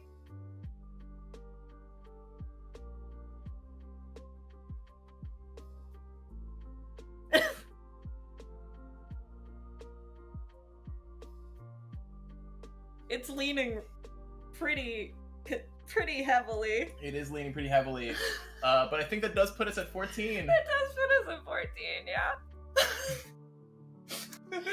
Get off my bed! Hey! Oh, I have to touch the tower. Yep, Shit. go for it. Get off the bed! Oh my god, did you poop in here? Yeah, scratching you. Scratch. I run over to grab my fucking chicken Okay. for my pups. You left it there?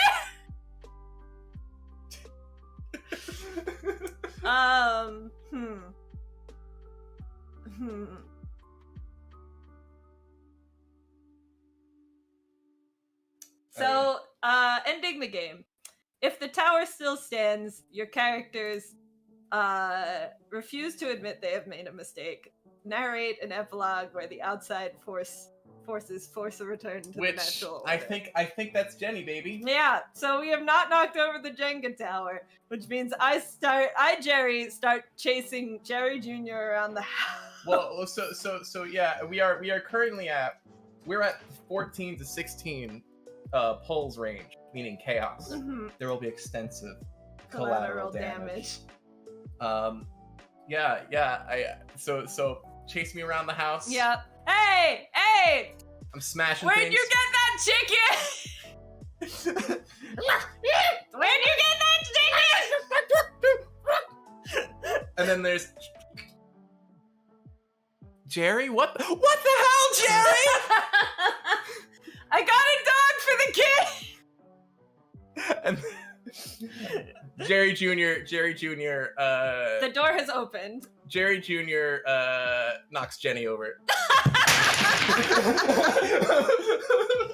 Why did you knock it onto me? You can knock the other half onto me. All right, and that is the Jenga game. Thank you, everyone, for joining us. Yeah, thank you. Donate if you can. If you've already donated, thank you. We'll be back in a few minutes. All right, thank you all. We did have a couple of donations during that time, so thank you again to Sophie, Jolene, Ellie, and Kai. We are at $203.69 Nice. out of 500, so we are more than 40% of the way there. So when we return, Greg, Hannah, and Stefan will be talking some extensive Riverdale, from my understanding. I don't know what that entails. I'm very excited So I could give a little background if we're gonna lead into it. Yeah. Well, I feel like your background will take a hot minute. It'll take a hot minute. Well, let's do it. It'll be a thing. Never mind. Yeah, we'll Get us out of here! Get us out of here, Tony! Bye, Tony! Bye!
Oh, honey, honey.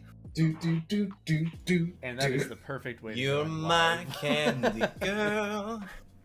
And you got me wanting you. You're gonna get us copyright strikes. You are just We spot on. spoon the My group it. headphones are so you loud. smooth the Holy group shit. Sorry. Could we turn the volume down a little bit on the headphones? Sure, sorry. Excellent. No problem. What's up? What's up? All right. Welcome What's back, up? everyone. What's up? It's been so long, all of a couple minutes. But we Oh, are now yeah, joined by definitely. Stefan. How are you? Hey, I'm doing good. I'm doing good. Hannah, what are we talking about today? We're talking about the single best show on television currently, which is, of course, Riverdale. What is Riverdale? I only know that the devilishly handsome Cole Sprouse is in it. And I think that is about and it was an Archie comic, and that's the extent of my knowledge. So, okay. So, Now- basics before you get into the history of it. Riverdale is a show on the CW. I'd be shocked if anyone hadn't heard of it, but it is a show on the CW. And it was advertised originally as sort of an edgy hot teen show remake of the Archie comics. And there's a reason for that. There is. What are the Archie comics like? Okay, let me Yes, jump now in here. Greg can talk history. So the Archie comics were sort of like a comic universe. You know, like Marvel Comics and DC, they all exist in the same universe. Imagine the Archie comics where they're not superheroes, except for some actual superheroes. But we focus primarily on the antics of a wholesome, all-American boy and these two girls that really like him, and everybody that lives in their town. It's really like cartoony antics, kind of from like, it's like between like post Popeye era of comics. Mhm. But the thing to know about Archie comics is they were the last comic company keeping to the comics code, and they kept it for the comics code well into like the 2000s. What's the comics code? The comics code? It was like a big restrictive list of, not censoring. It's like, yeah, guidelines, restrictions, outright censoring. It was someone. censor. It was censorship. It Censorship. was. Hard. It Yeah, was yeah. overt censorship of comics because people found they were either too gay, too violent, or too violent, or too adult, and they were Too put into unchristian. children's brain. Unchristian. Mhm. And so yeah, the Archie comics kept that, despite everybody else. And then they dropped it. And as soon as they dropped it, they wanted to project something of a like Archie comics have grown up sort of image. So they got a guy named Roberto Aguirre Sacasa to do some slightly edgier runs. With a name that you might recognize as Chilling Adventures of Sabrina. Like, what is it? He did Afterlife with Archie too, right? Yep. Yes, he did. Was there Yeah, a Sonic and, the Hedgehog and then Archie these- comic? Oh, Archie comics, yes, they do. They did for a long time publish the Sonic the Hedgehog comics. I believe Yeah, there's a so Brendan, if IDW. you're still there, this is who you can thank. Mm-hmm. I'm still hoping that Sonic somehow shows up in Riverdale. Oh, fingers crossed. Oh, The crossover no, we get that need. movie tie-in, King. Oh my god. Only if Jim Carrey's there, right? Oh no, better. Okay. Lobby to get the Riverdale cast in the next Sonic movie. Oh, Just off in the background. Hell yeah. Way past cool. She runs through Riverdale at one point. So Riverdale sort of came out of that, a television show to where that very same Roberto Aguirre Sacasa got to show off the mature, non-comics coded side of Archie comics, and it's basically, it started off as that edgy hot teen show, like murder mystery thing, but it's kind of just become his playground. And I love that for him because Archie Comics owes it to him. Right, Stefan? They sure do. Archie Comics had a debt to pay, you see. Long ago, in the off year of 2003, one young man wrote a brave young play called Archie's Weird Fantasy. This play was about Archie, Veronica, Jughead, and Betty moving to New York, Archie coming out as gay, and a whole mess of adult themes going around. So, Roberto Aguirre Sacasa wrote this play as a young man before he had anything to do with this company.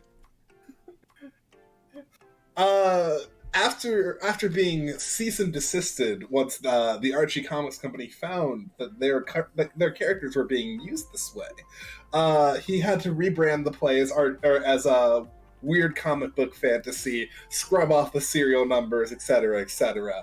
And then he went to go be a TV writer. But before that, Stefan, I just want to. It's not like their problems were that somebody was just using their copyright. It's they targeted this like single like performed in one random fucking playhouse play, and they very specifically were like, if we have Archie associated with being gay, it will damage our brand. Like it's overt homophobia. Oh yes. So, Roberto goes on to write for a little show called Glee, which Hannah might know something about. Yeah. Why does it always circle back to Glee? Everything does. Everything starts at Glee. All roads lead to Glee. So, yes, this doesn't have a ton to do with the history of Riverdale, but I will do a quick aside because, as I think most people in the stream know, I am the former proprietress of a little podcast called The Glee Watch, where I rewatched with my friend and talked about Glee. Roberto Aguirre Sacasa was he started writing for Glee around season 3, and it was super funny because he had the ability to write the best episodes of Glee and the worst episodes of Glee. And no ability. That man did not produce a single middling episode of Glee. Which I feel like does feed into the ethos of Riverdale. But yes, he wrote for Glee for a while, which should explain things. But he kept his eyes on the prize. He did. He kept his eyes on the prize. He was the one chosen to write the Glee and Archie comic crossover. That was a limited run comic where some of the characters swapped places into each other's respective universes, and Roberto wrote Archie characters interacting with Glee characters and Glee characters interacting with Archie characters. Eyes on the prize. Stephanie, continue. Sorry. From there, he had his foot in the door, you see. The company that had spurned him had accidentally opened a Pandora's box, allowing Roberto just the tiny little grasp he needed into the Archie Comics world. He did a couple freelance things here and there, and then Archie Comics struck gold accidentally. They put out a variant cover called Afterlife with Archie, which was a Walking Dead style Archie zombie variant cover. So it's the Archie Comics characters defending themselves from a horde of zombies. People saw the cover and were like, "Yo, when's this come out? I gotta read that!" And so they were like, "Oh, people want this? Huh? Who do we know who can write that?" Roberto! And with that, Roberto gets his first full series in the Archie Comics Company Afterlife with Archie produce. And shortly afterwards gets to write the additional horror comic, Chilling Adventures of Sabrina, neither of which are finished to this day because he went straight from working on those to being the showrunner and creator of got what he Riverdale. wanted. Yes. So Riverdale is among the many things that it is, a tale of one man's lifelong pursuit of making the Archie comics gay, which he has kind of done on Riverdale. Yeah, he did get this as of this season. He did overtly say in an interview, this season's inspirations are Jughead's Time Police and Archie's Weird Fantasy, which shouldn't flag to a normal person, but to anyone in the know, they will hear that sentence and go, "Wait a minute, this season is based off his gay Archie play?" We love that for him. So happy. Yeah. The whole thing. So Riverdale itself. It's got all this build up from the stage, from comics, from Roberto's experiences on Glee, But the show itself transformed within itself as I truly think that it has been going longer than Roberto expected. The very first season of Riverdale is a very tight, like, murder mystery, with characterizations from his different works in the Archie sphere. But the key thing is, like, everything served this murder mystery. Jughead narrates the opening and the closing of each episode because he's writing about the murder case as it develops, and he's speaking in flowery language, but it's stuff that he was there for, that he knows, that he's literally writing down. And that first season, there was like a lot of shock value when it came out. There was a lot of choices were made just to be like, whoa! Like, Betty and Veronica are two characters that many people will point to a lot of evidence in the comics that, hey, I think these two girls that say they're into Archie are also into each other.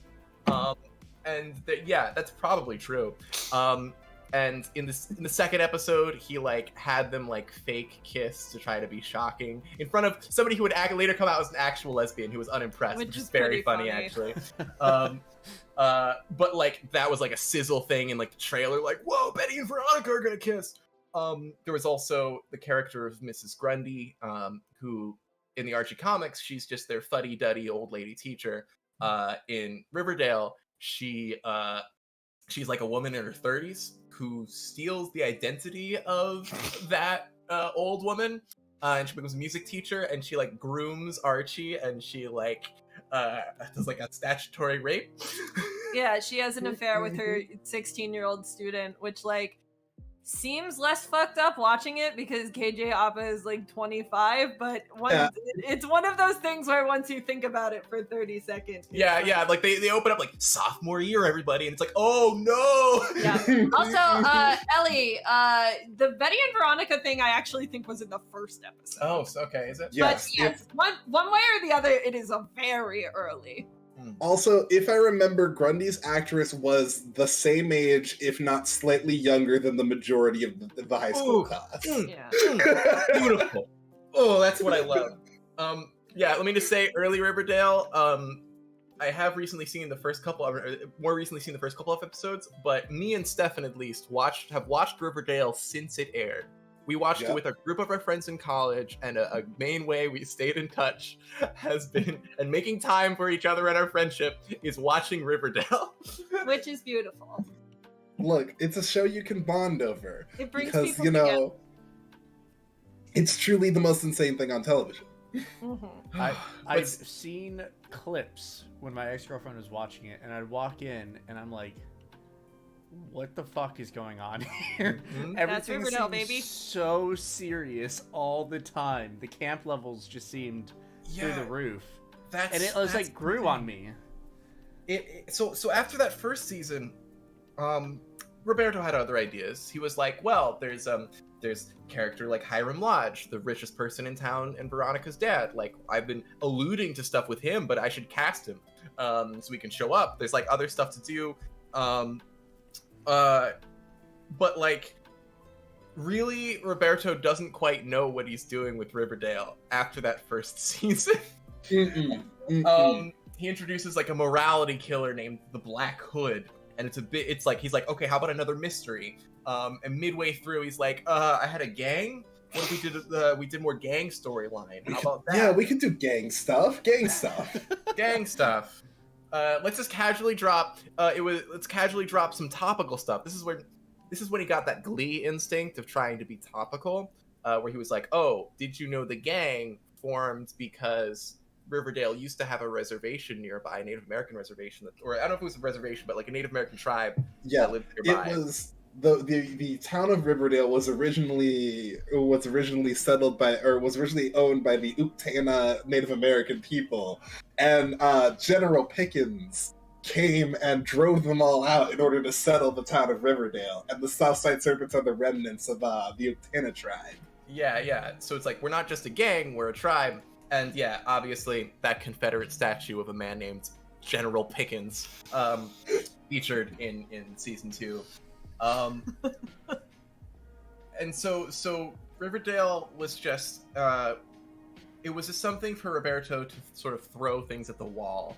I'm sure, I don't know how much of it is like ironic and how much of it is genuine, because season 3 had a plot line that was one of the first times I was like, this is kind of making me insane. Like where the town starts playing GNG, or Griffins and Gargoyles, which is like D&D, only the rules don't make sense. And It should be noted here that Greg has been playing D&D since he was 9. 9, and went to school for game design. There's a cardinal rule that any game on Riverdale doesn't actually have rules. Secrets and Sins is a primary example where it's not a game, you just go around in a circle telling people secrets that will make them upset. Yeah. So this whole season was based off of this game, and it was like, okay, the game has coded messages in it. The game makes you kill yourself. The game makes you kill other people. It was like everything that happens in the Satanic Panic, and like I kept on waiting for some weird twist, but like the twist was like, oh, somebody's intentionally causing the Satanic Panic. It's like, well, that doesn't help. But it was like bonkers. The same season featured an organ harvesting cult. That's another interesting thing. That's another interesting thing with these Riverdale seasons. Until recently. So the seasons after season 1 get orders of like around 20 episodes, which are like some chunky seasons for TV nowadays. Aren't they long episodes too? Yeah, 45 minutes. Yeah, full like 45 minutes. So hour block television. Hour block television, you got at least 20 of them, usually 22. And it's like season 2 was split up between morality killer, gang shit. And then season 3 split up between Satanic Panic, actual organ harvesting cults. Also, we also had the evil cabal of Riverdale parents. Yeah, it's really out of control. And so it's like, I think the thing that really charms me about Riverdale is we've given you all this backstory about Roberto Aguirre Sacasa, and obviously he is not the only driving force behind it. But as I said during Coyote and the Idiot, it's fun to like shout like the name of like the creator of something, and just I like to imagine how much fun Roberto is having, even when he's overwhelmed and clearly doesn't know what the fuck to do. And he kept on making Riverdale, and it kept on being crazy. And a key part of that, like, wild factor of it was, I can't believe these high schoolers I can't believe these high schoolers are running a speakeasy. I can't believe these high schoolers are like burying bodies in the woods. And eventually, Roberto must have been like, "You're right. I can't believe these high schoolers are doing it." And he made the genius decision that revived the show into the thing today that got Hannah to watch, where he said, okay, we're graduating this season. They graduate, and there was a 7-year time skip. So now everybody could be fully like 25 years old.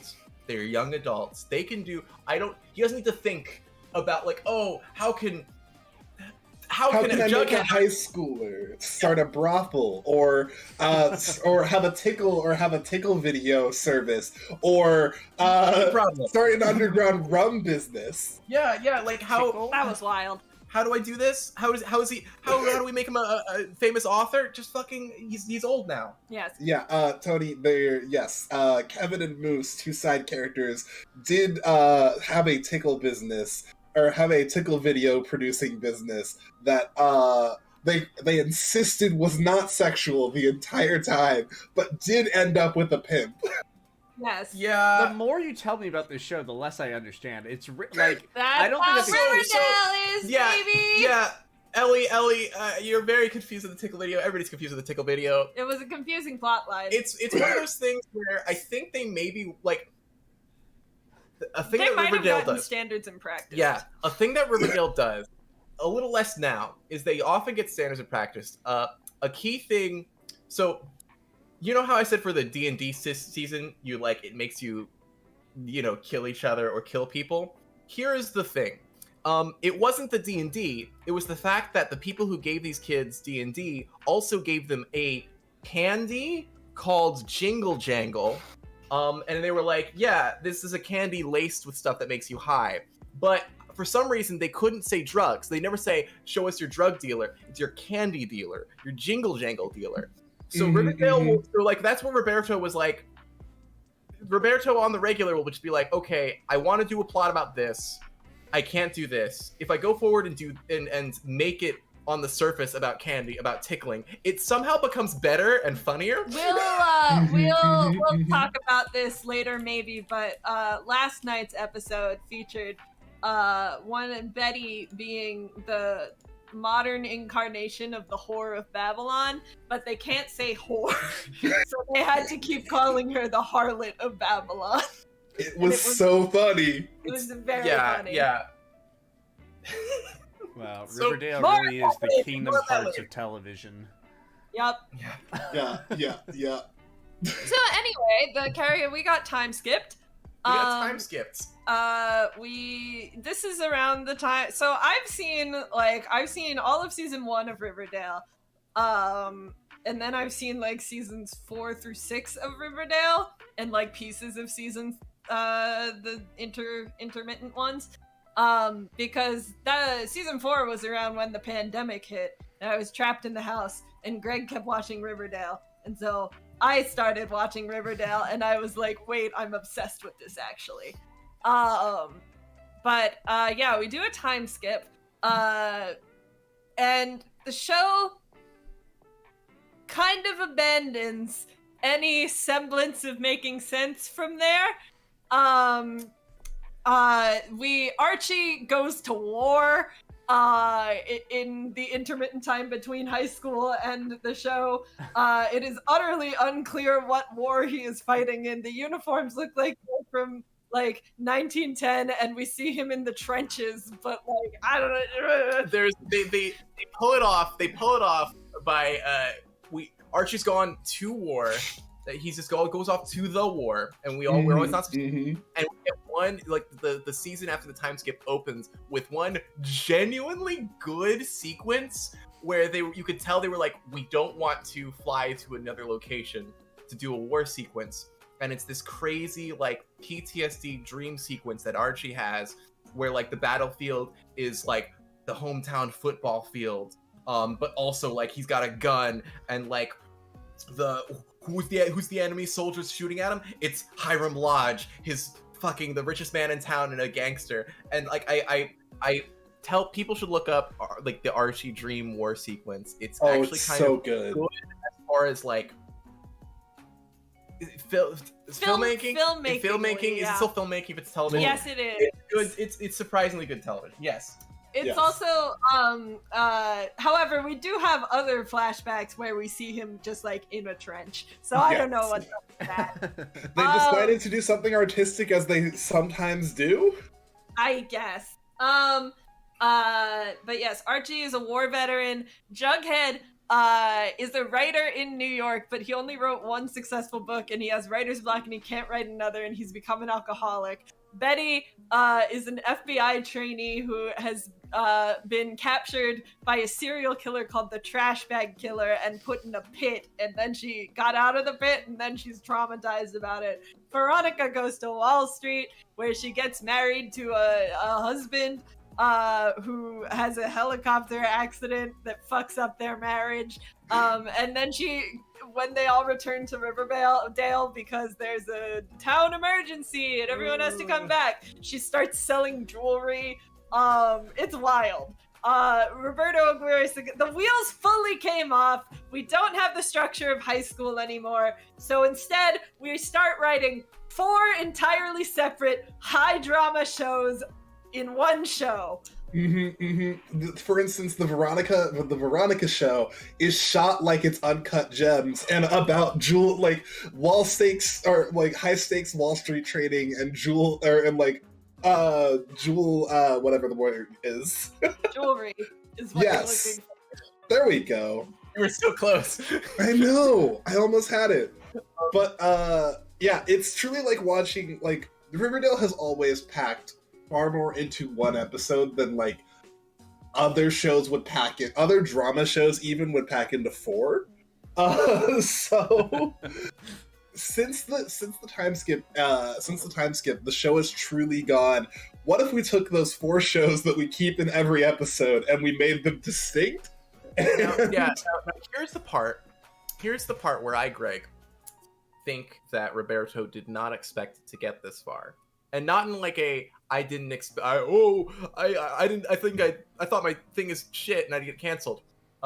So like he writes these distinct shows, but a thing that happens during the time skip was like there have been several seasons of The Chilling Adventures of Sabrina, the Netflix show that technically takes place in the same universe. Like they've been to his version of Riverdale, but they weren't able to show anybody significant. They weren't able to show anything because in the background he was working out the rights for a crossover.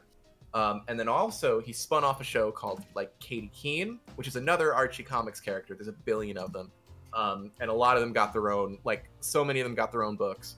That one is about like a fashion designer in New York, where Veronica was. It took like a season.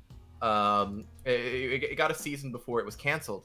And I truly, honestly think that Roberto was hoping to be able to spin off, because Riverdale was about the town Riverdale. It was about the town Riverdale dealing with a crisis. So all those stories in the first 2 seasons, he tried really hard to have a mystery. Even the third season, the Griffins and Gargoyles, Technically a mystery. A mystery, and everybody was technically uncovering bits of it. You know, like how Stranger Things season 1 did like a good job, where everybody was like doing their own thing in their own shows, and they came together to figure out what the fuck the Upside Down was or whatever, like that.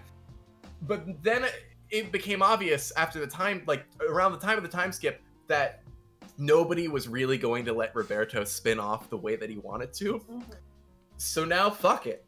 This is Riverdale, the town. It's 4 shows. Yeah.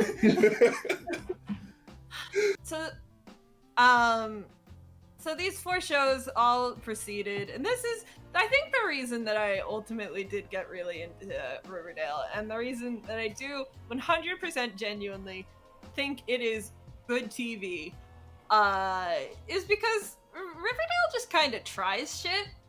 I feel like I feel like a lot of people have talked about the current state of art being, you know, cookie cutter and focus group tested and all that. And I think, you know, people are a little more defeatist about it than I am, but I do see the truth to that. I think there's a lot of the shows on TV are like, you know, procedurals, and someone trying, like, are very carefully designed to attract the biggest possible audience and offend the fewest amount of people. And Riverdale does not give a shit. Riverdale does not give a shit if you like it. Riverdale does not give a shit if you make memes about it. Riverdale revels in you making memes about it. Oh, 100%. And they'll just do whatever. And it's allowed them sort of this flexibility to grow. From a lot of shows, I think, would have started out with those couple seasons of mystery, and then would have kept themselves in the box of the mystery, because that's what had gotten them those couple first successful 2 seasons, and the well would have run dry, and it would have gotten repetitive and shitty. Riverdale, though, just springs off into doing something else stupid, and that has kept the show fresh and exciting. And so watching these, like, 4 separate shows unfold was actually very exciting and very creative, and something that I had never seen before. Yeah, it kind of reinvents itself every season in a way that you don't really see coming. Like, and this happened even pre-time skip, but like slowly but sure, like season 4 is kind of a back to basics season. Season 5 is the first post-time skip one, so it's all of them as adults feeling their stuff out. Season 6 Season 6. Oh, 6 is so good. It's been so good watching Riverdale decide, all right, this season we're gonna go hard into magic and superpowers and horror. So yeah, I think that bears a discussion. Yeah. Yes, That yes. bears a discussion. So, Riverdale was not afraid of being wild, but there was always a constraint to reality. Mhm. You could feel Roberto. Like, when I first saw Sabrina, I was like, this is great. This is Roberto, but, like, he doesn't have to pretend that it lives in real life, because Sabrina is like, oh, there's magic and stuff here. But in Riverdale, people speculated that, like, during the Griffins and Gargoyles game, that, like, maybe something magic was happening, but it wasn't. It was all just stuff. Season 5 teased the existence of Mothman for a while. It wasn't. Turns out Mothman was just a group of serial killers. Yeah. That's a pretty cool iteration of Mothman. I like Mothman. It was annoying though, because we wanted to actually see We wanted Mothman. Mothman to be real. It was disappointing. The serial killers were fun in the end, but it was like, but you could have just given us Mothman, and we would have said yes. So, but at the same time, we were still doing silly shit, like ooh, maple syrup. Maple syrup is like the blood money that Riverdale runs on. Ooh, tickle fights. Jughead had a hallucination in the sewer that he met the Rat King and told it a story. But actually, he woke up in a pile of rats gnawing at him and have PTSD about it. Yeah. And so what they started to have doing is how many serial killers can one town support? Okay, all Like right, a all right. lot. Like too many. All right, so let's see. Stefan, We've we have only so got much. We've 15 got minutes. so much You're right, time. you're right, We you're have right, so you're much right. time. At least 4 of the parents is what I would say. Yeah. And before we got supernatural, there was a thing called the serial killer gene. We still talk about it. So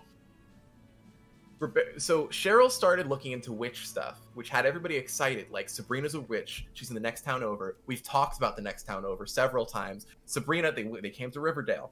And then there was a five episode event. All the CW shows, for some reason, were being asked to do these, like, 5-episode events.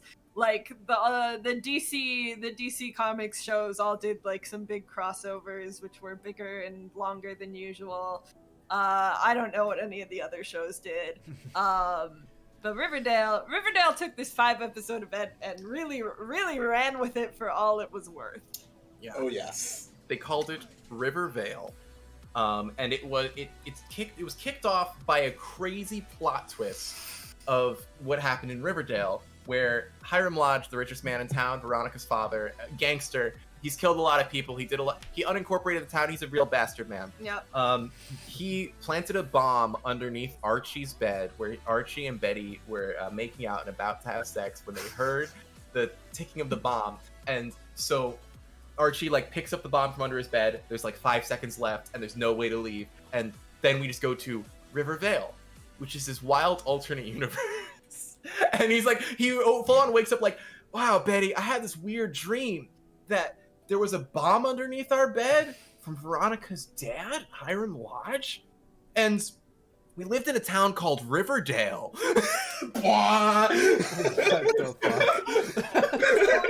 So we are in an alternate universe, and each of these 5 episodes has some sort of supernatural story happening in this alternate universe. The first one is the one that made the rounds on the internet, because that is the episode where Archie is ritualistically sacrificed by Cheryl That Blossom. was how strong it was. We started off this thing by being like, that's right, Archie's dead. He's not going to be here for the rest of the event.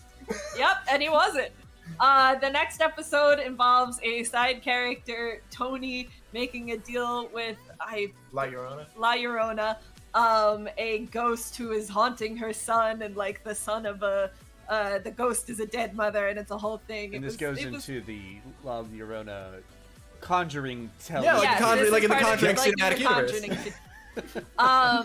There was one where Jughead's then current girlfriend Tabitha was getting like kind of magicked into killing him. And then there was another one where the literal actual devil showed up. And not played by the same devil from Sabrina. So different devil, but like a devil. And Veronica made a business deal with him and somehow came out on top of it. And also, Jughead's girlfriend Tabitha vanquished him by feeding him a milkshake with holy water in it. And the whole time, it was narrated by Jughead, like all the episodes are. But as I said in the very beginning, it was because that was a real thing he was writing. It kind of got more inexplicable that Jughead was narrating Riverdale as the show went on, because he was writing less about what was happening, and it's like, how would he know about this shit?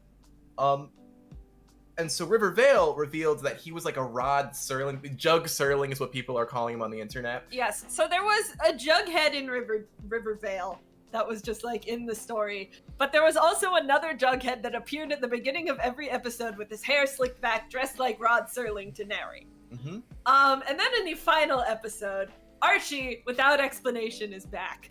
And what it turns out is happening is Jughead discovers that Riverdale, in story Jughead, Riverdale discovers that Riverdale is an alternate universe on a collision course with Riverdale, because the explosion mucked something up.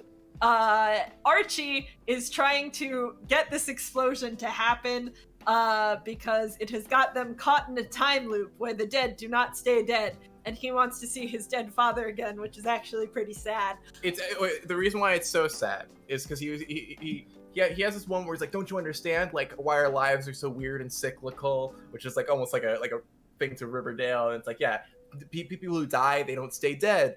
Like what was considered like hacky writing and like silly stuff. And he can't see his dad because the actor who played Archie's dad passed away. Yeah. They had a whole tribute episode. Genuinely, they had a very respectful and actually emotional, like, funeral episode with him. Yep. Like, Riverdale's a meme, but when it comes to Luke Perry, right? Luke Perry is his name, yes? Yeah. Luke Perry, we're always very, very genuine. But in any case, we only have 12 minutes left, so I'm gonna be quick. Basically what happened is Jughead, narrator Jughead, had to kind of sacrifice himself in order for the universes to continue. He, in the bunker where the characters usually go to have sex, nicknamed the Sex Bunker, he set up a typewriter and he had to type out the stories of what was happening in order to keep the universe going. And so that is why Jughead has been narrating, because narrator Jughead is just typing shit out. And that was Riverdale. That was how Riverdale ended. Yeah. And so what he did as a gift to main timeline Riverdale, was he specifically wrote out that actually a phone call was made to Archie's house before they found the bomb, saying, "Watch out, there's a bomb," to ensure that they were able to get away from the explosion and it did not kill them. Yep. Dante, you are right. It all does go back to the quarterback. Glee is actually the blueprint for everything, but that is a different speech. Yeah. That's for next charity event where we talk That's about for Glee. next charity stream, and that was just me. But yes, so we returned to Riverdale, and we all, the three of us as viewers, going like, "Oh, that was a fun little supernatural vacation." I can't. I guess we're gonna go back to normal. Bound by the rules of reality in Riverdale now. Yeah. Anyway, The explosion changed things. The first episode back in Riverdale, we reveal that Betty, Archie, and Jughead all have superpowers. What? We first revealed that Archie and Betty have superpowers. Jughead has hearing loss. Yes, Jughead has gone deaf. But Archie has super strength and invulnerability, which did get memed a little bit. Mm-hmm. Betty can see the auras of the evil.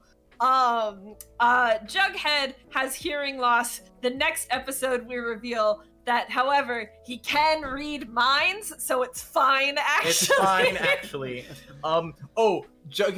Archie's dog, Bingo. Yeah! also was in the house, and his power is that he's got like a healing factor. He's immortal. He's an immortal dog. Immortal dog! He kills a guy at some point. He kills a guy at some point. Tackles a guy out a window. It's great. It's crazy. And like, at first we're just dealing with, wow, we've got superpowers here. But surely Roberto wouldn't just leave it at that. He can't leave this unchecked. Enter. Do you remember that name from the Confederate statue? Do you remember that name? I General remember that Pickens. name. A new person comes to town. Percival Pickens, the descendant of General Pickens, the Confederate guy. This guy's British for some reason.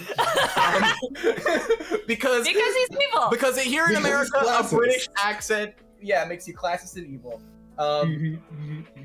Hugh Dishonored. Dishonored resisted the urge. But yes, Percival Pickens is here. He decides he is going to try and, it first seems like he is just a normal rich dude who sucks. He, goes to a town meeting, and tries to... I say we get rid of all the homeless. Yes, there's an alley of homeless people in Riverdale, and he's like, I say we just clear it out. This is, I think, as a side note, season 6, I think, is where Riverdale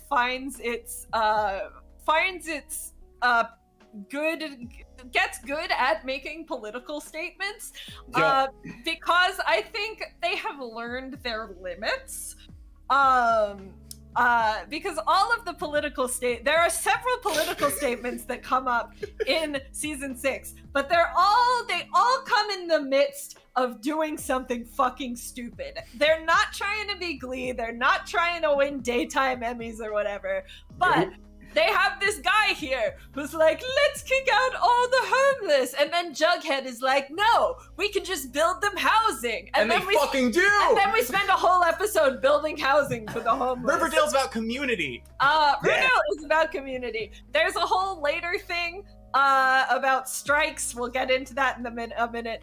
Anyway, so it first appears this guy is just standard evil. But then Jughead goes to confront him. And Archie and Betty are like, try and read his mind so we can figure out what he's up to. And Jughead does. And Jughead hears echoing in his head as they're talking, get out of my head, Mr. Jones. And so it's revealed He calls him a piece of filth. Right, that's true. And so it's revealed that in fact our villain also has evil superpowers, specifically mind control. Mm-hmm.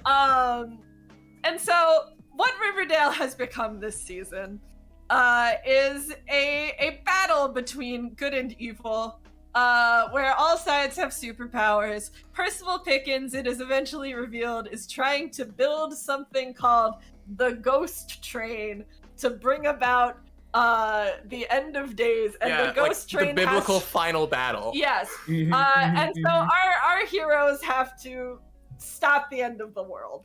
And that is what Riverdale is now. Yeah. The angel Raphael did appear both in Vale and Dale to make sure that you know that Percival Pickens is going to cause the biblical end of days here in Riverdale. It should be noted, I do want to talk about the weird time travel civil rights episode. Oh, okay, yes. Oh, we gotta. So Riverdale does the episode in which things go from this is an evil guy to oh, this guy is bringing about the end of days comes when Percival Pickens decides to kill Jughead's girlfriend Tabitha because she is a bastion of the community. Jughead's girlfriend Tabitha is a black woman, and she is the current proprietress of Pop's Diner, which is a local staple. So she, a guy runs into the diner, like, at random, shoots her, but then, before she dies, she time travels back in time to, the 1880s or something? No. You're so early. No, so like early. The fucking 60s. No, sorry, the 60s. Yes, because we were doing civil rights. She travels back to the 60s. I know why you thought 80s, though, later. Yeah. She arrives the day before Martin Luther King is assassinated. No, that's not the that's first the second one. jump. That's the second jump. You're Yeah, right. yeah. This first jump. This first jump, she sees her like grandpa or like her not her like great grandpa, because her grandpa was the original owner of this diner and featured in the first couple seasons. And he's like, hey, Tiffany or whatever, like Tiffany, why are you zoning out? Don't you know tonight's the night they're gonna vote on whether Riverdale becomes a sundown town? For those of you who are not American citizens, sundown towns were towns back in pre-civil rights era where it was illegal to be black outside after a certain hour, and they would just kind of lynch you if you were black and outside. Towns did not tend to become sundown towns via town meetings where the black people are allowed to come and argue that they shouldn't be sundown towns. That's what happened in Riverdale. I'm clipping that. So, Tabitha. Yeah, sundown towns still exist. That is yes. Yes. So Tabitha, the woman who's time traveling, is she does stop the town from becoming a sundown town, but she does so by getting the Archangel Raphael, who is hanging out with her to help with all of this, to go reveal his true form to the town sheriff and drive him insane. Also, let me just say, there's a little bit of dissonance though with the Archangel Raphael here. Yes. Because in Riverdale, he was this cool black guy that was just like, hey, it's me. I'm the Archangel Raphael. Pops is a good place. It's gonna be the battle of good and evil or whatever. And then in here, it's just fucking Cole Sprouse, and she's like, Jughead, and he's like, I'm the Archangel Raphael. I've taken a form that you would will find suitable or whatever. And it's like, oh wow, okay. We're gonna whitewash Raphael here in the civil rights episode. Yeah. Having your cake and eating it too, you motherfucker. They do have the Archangel Raphael be Tony at some point, who is a friend of Tabitha's and is played by the biracial Vanessa Morgan. So really, we could have just had Tony play him the whole time if we couldn't get the old actor back, but whatever. Then Martin Luther King assassination, Stefan, if you would like to take that one. So, Percival Pickens, who is the sheriff, so the sheriff is Percival Pickens, the same actor who is, for some reason, in the past as well. It turns out he's an immortal ageless wizard who has been terrorizing this town around 30 years apart throughout history. I'm confused. This is so much. But him with his eyes burned out and having torn through a straitjacket comes in and shoots Tabitha again. Time travels this again. time she time travels forward to the day before Martin Luther King's assassination. And she immediately upon seeing the date goes, okay, I'm gonna go stop it. Tabitha's great! There was not a second of hesitation. She attempts to get on a bus, go down to Georgia from New York, and stop that assassination. The bus breaks down, she's not able to, so all she can do is comfort people. But we see Tabitha throughout this and one more time period trying to, really rally the community against Percival Pickens, who is there in every timeline under a different name. Trying to make the town a more racist place. Until we get to our final stop, where she eventually gets tired of it and breaks into his Needful Things parody shop. That's a curiosity shop. In which she finds him, or she finds him wearing a Confederate Army uniform, and You know, like General Pickens, like the statue. That's also why Hannah thought it was 1880s at first. Yeah. So we Even find General him Pickens there. too. He's there, and he's like, "I'll sword fight you to death, bitch. Let's go." And so she she's said- like, Sorry. "Oh, go for it." She says, I took fencing in college. Square up. And so she picks up a spear that is next to her and begins. Oh no! Hold on. Stefan, your microphone just did something. Yeah. Oops, my bad. And begins to sword fight Percival Pickens with the Spear of Destiny. Yeah, like she sword fights him, she beats his ass, and later the Angel Raphael, she's like, yeah, I stabbed him, I just picked up this thing in his place. And the Angel Raphael is like visibly surprised, like, this is the spear. The Archangel is at this point in time played by Betty Cooper's actress, Lily Reinhart, and she says, this is the Spear of Longinus. Like exactly like that. That is the She pronounces it Longinus. Where did you get this? I don't know. Anyway, It was just the spearhead. It was just the spearhead. I anyway, also took this fancy cup. And she has the Holy Grail. so Percival Pickens is an actual biblical sorcerer, is what we learned from this. The incarnation of all evil, and we have to defeat him in the present day. And that is what we are trying to do on Riverdale now. And I wish we could talk more, but we are at the end of our hour. The key thing is just Riverdale had a fascinating journey before its inception, and then after its inception, it's also spun out. Sabrina showed up once in Riverdale, and everybody was very disappointed because we were like, oh, she's only going to show up in Riverdale where things aren't, where that's where all the fake stuff is, that's where all the fantasy is. And now she's coming back for real in mainline Riverdale, and I hope somewhere Roberto is very pleased with himself, even if he didn't get to fully create his Archie-verse. Yeah. You've brought us a lot of joy, Roberto and Yeah. Sakasa, if you're listening to And this stream. everybody has worked on this. Keep in mind, this is only the second last season of Riverdale. Next There's season still- of Riverdale's gonna be crazy.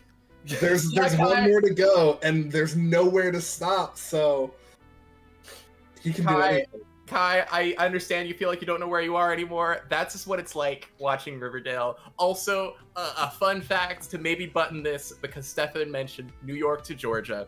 Riverdale takes place in... do we feel comfortable saying this? There are 10 people watching this stream. Riverdale takes place in Rockland County, New York, which is the same county that Hannah and I grew up in. It is. They reference the city being like within reach. I think the comics mention a mountain near us. Bear Mountain, yeah. Bear Mountain. Riverdale takes place in an area where me and Hannah would be very familiar. That is So it's close to our hearts. Close to our... That makes that feel even more special. Like that's Yeah. pretty awesome. Yeah.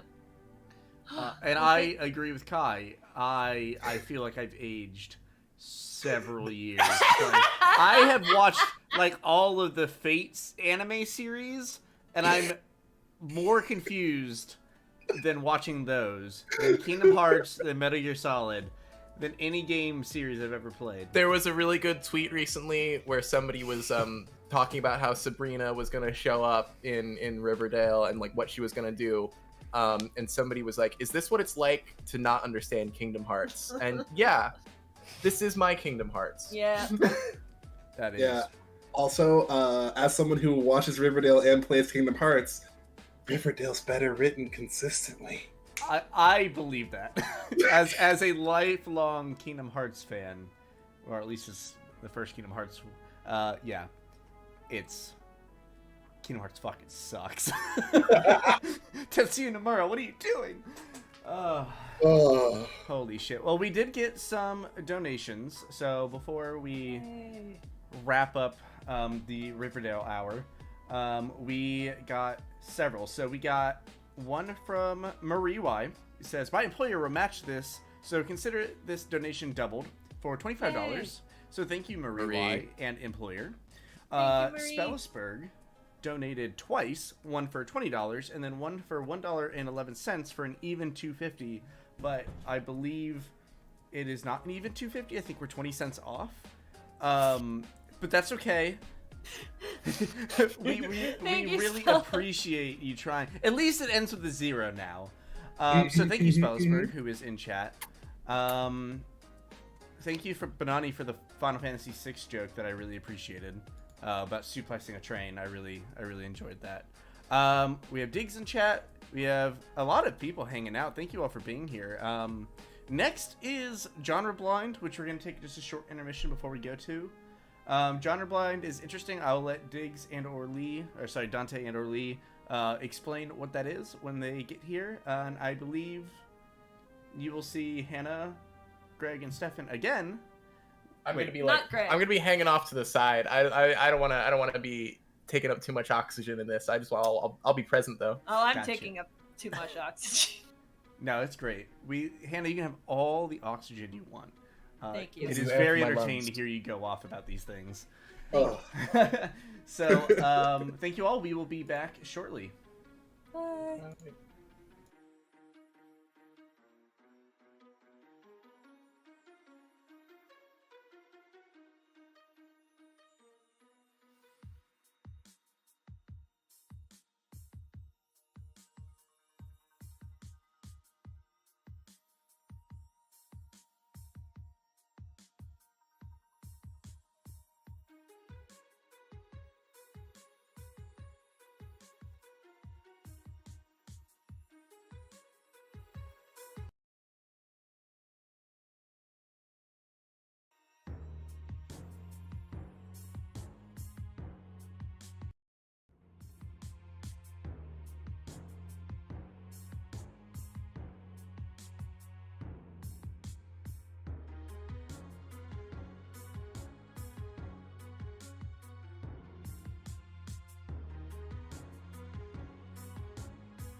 Silence of the Lambs bit.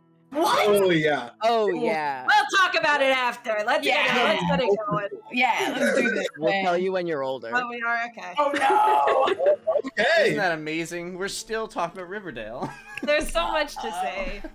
Well, hello everyone, welcome back. We are about halfway to our goal, and we are going to be playing Genre Blind.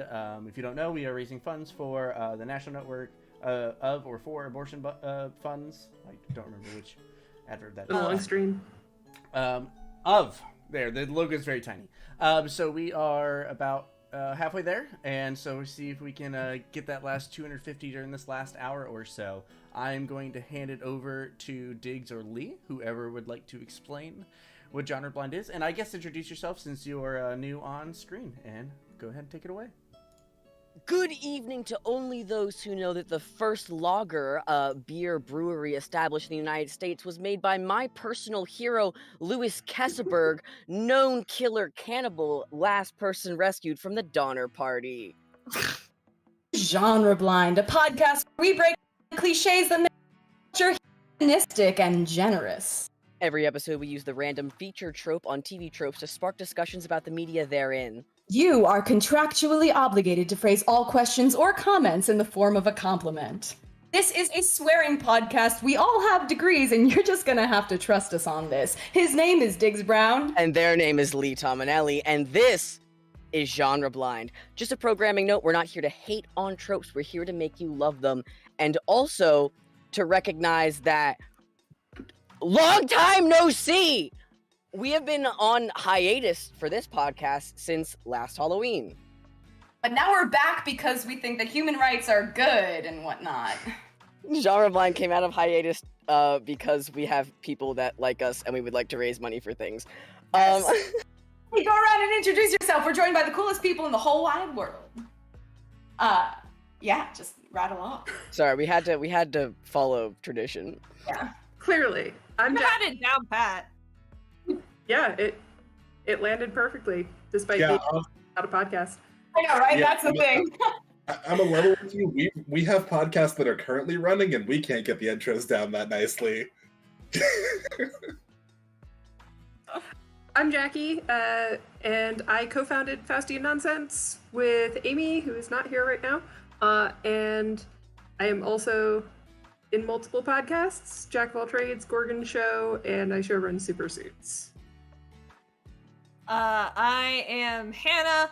I am on Ghosts on a Train.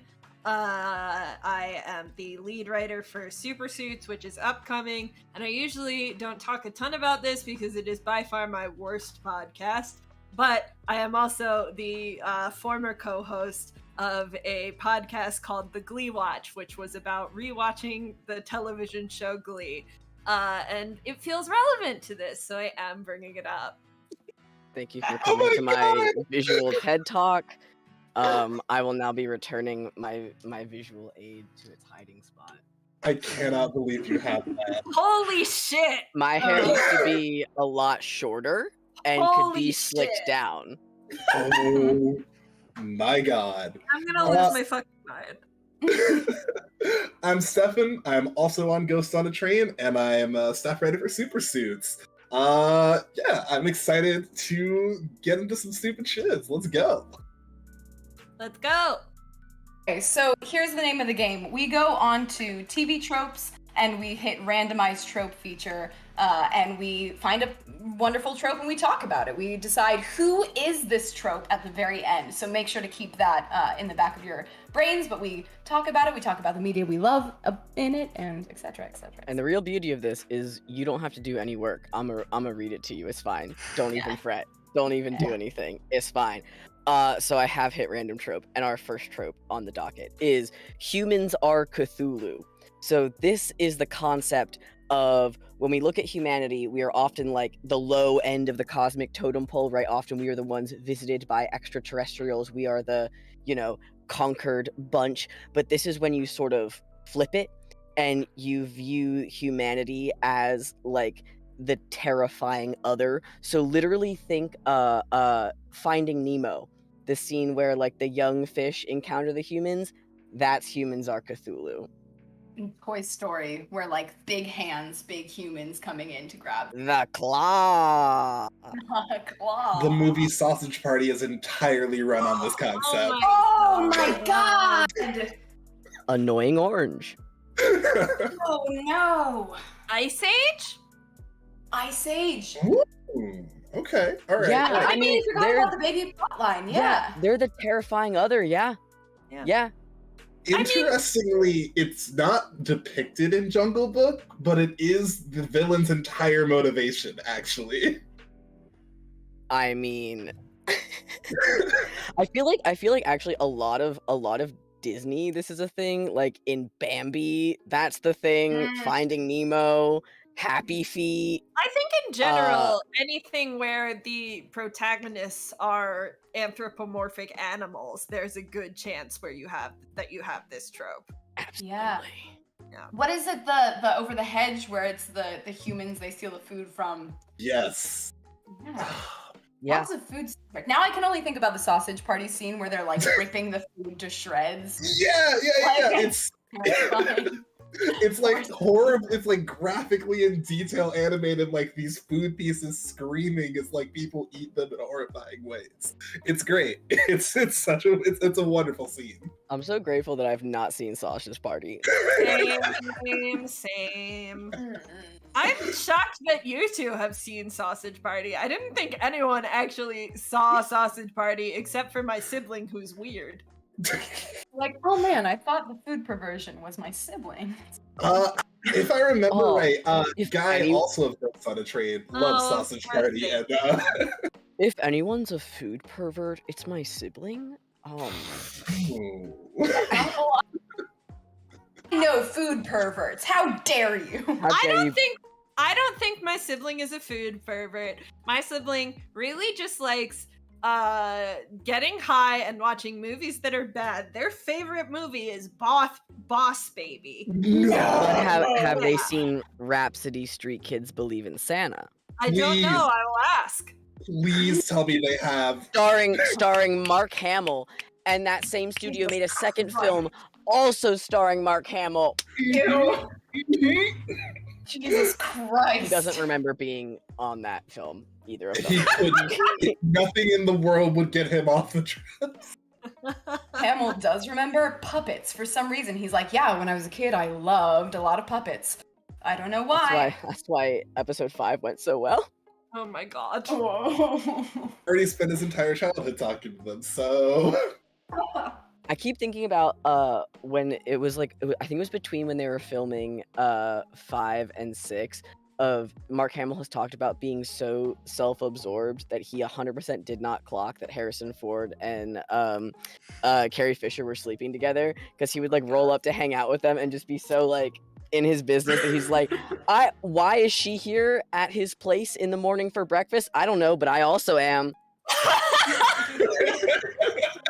She definitely didn't sleep over. She definitely showed up just like me. I'm Mark Hamill. You're read 10 minutes of each other. I've definitely done that with at least a few roommates. There was one time in college, so my roommate was this girl who I had not come out to. I'm gay. And Wait, really? Shocking. yeah, okay. Wait, is so anybody else here gay? We gotta know now before we continue. Hold on. You I gotta can't say.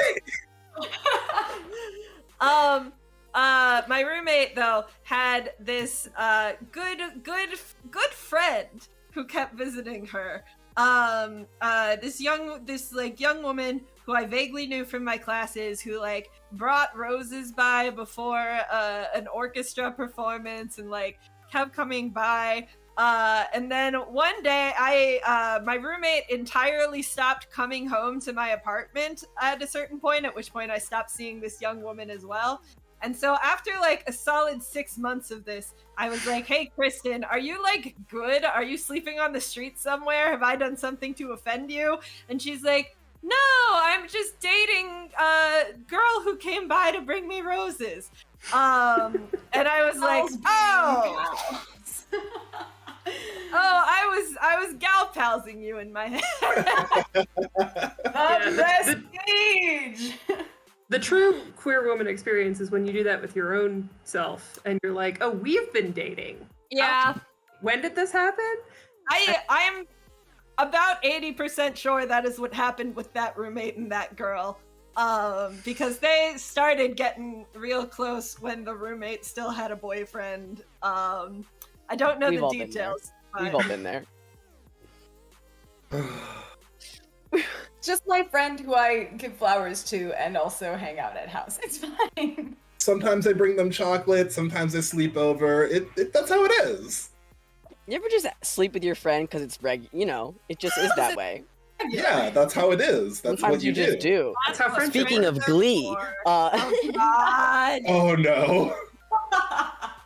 that was an extended plotline on Glee. Yeah. yeah, it was. Wait, who is it between? Which ones? Centen and Brittany. But they Oh, now don't worry, they eventually got married, so it's fine in the eyes of God. God. I'm glad God is squared up for that Yeah, one. God said it's fine if they did that just based on the Britney episodes. Not the eyes of the Supreme Court for long. Peer, peer, peer, peer. Make sure you Hey, donate, support if you reproductive health. Yeah. Speaking of Cthulhu being humans, Supreme Court. Yeah. Hey. Evil, terrifying, and I thought you were going a different direction with that. Which I thought you were Right. going. Speaking of humans being Cthulhu, which person in this group is this trope? Which But no, person in this group is this trope? Who's the most Ooh. Cthulhu? I'm gonna vote for my personal experience. It might be Jackie. I was also gonna say Jackie. I yeah. might go with that as well. I was also thinking Jackie, yeah. I You am have so been pleased. designated. I appreciate that. All right, I'm gonna hit that sweet button. Also, yes, Sellisberg, they did get married. It was a double wedding with Kurt and Blaine as well. Oh my god. Yeah. I hit random trope. Hell yeah. Wow, Greg. So this trope is called opportunistic bastard. The opportunistic bastard doesn't have a plan, not a clearly outlined one, just a vague sort of goal, personal interest.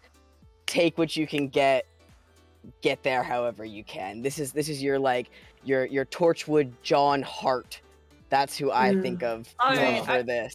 I'm putting forth Reggie from Riverdale. Ooh, Reggie from good Riverdale. one. I think he comes from a little more good, but Okay. still is this. Have you seen the more recent seasons of Riverdale? Absolutely not. I stopped the second I was Okay. no longer required to cosplay Jughead. So wow, first of all. And second of all, Again, what get out my of the- hair used to look like. get out of the frame.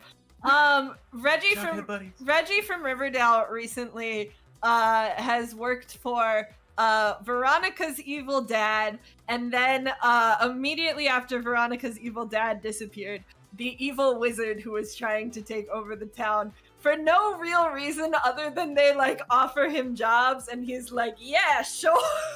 It's hard to get a job. It is. I scrolled down immediately to podcast examples on Oh TV my tropes. Oh. There's only one listed by TV tropes, which doesn't mean there's only one, right? But it means there's one listed. Could everybody give me a guess as to who is listed here? I would say they're a very well-known podcast character, and I would say, at least from my assumption, everybody here would know who they are. Okay. I'm So I'm gonna go Ned. What's his face from the Adventure Zone Amnesty? Oh, Ned Chicane. Ned Chicane. Yes. Good. Okay, That's one for Ned Chicane. my brain is. I feel like it's someone from the Magnus Archives, but That's I where my head don't- keeps going, but most I of them have a don't know plan. Who? Yeah. I'm Give me a gonna. name. I'm Peter gonna say. Lucas. Okay, one for That's Peter Lucas, good. one for Ned Chicane. I'm gonna gonna say say- Elias just because I don't know who fits better. Elias. I'm gonna say Doug Eiffel from Wolf 359. Doug Eiffel. All right. All excellent guesses, all people I thought of. You're all fucking wrong. It's Garfield, the Deals Warlock! Oh my god! Wow. Listen, not wrong. No plan, no mission, no goal, just vibes and opportunity, baby. Oh my That's God. honestly fair and valid, and he got what he wanted in the end.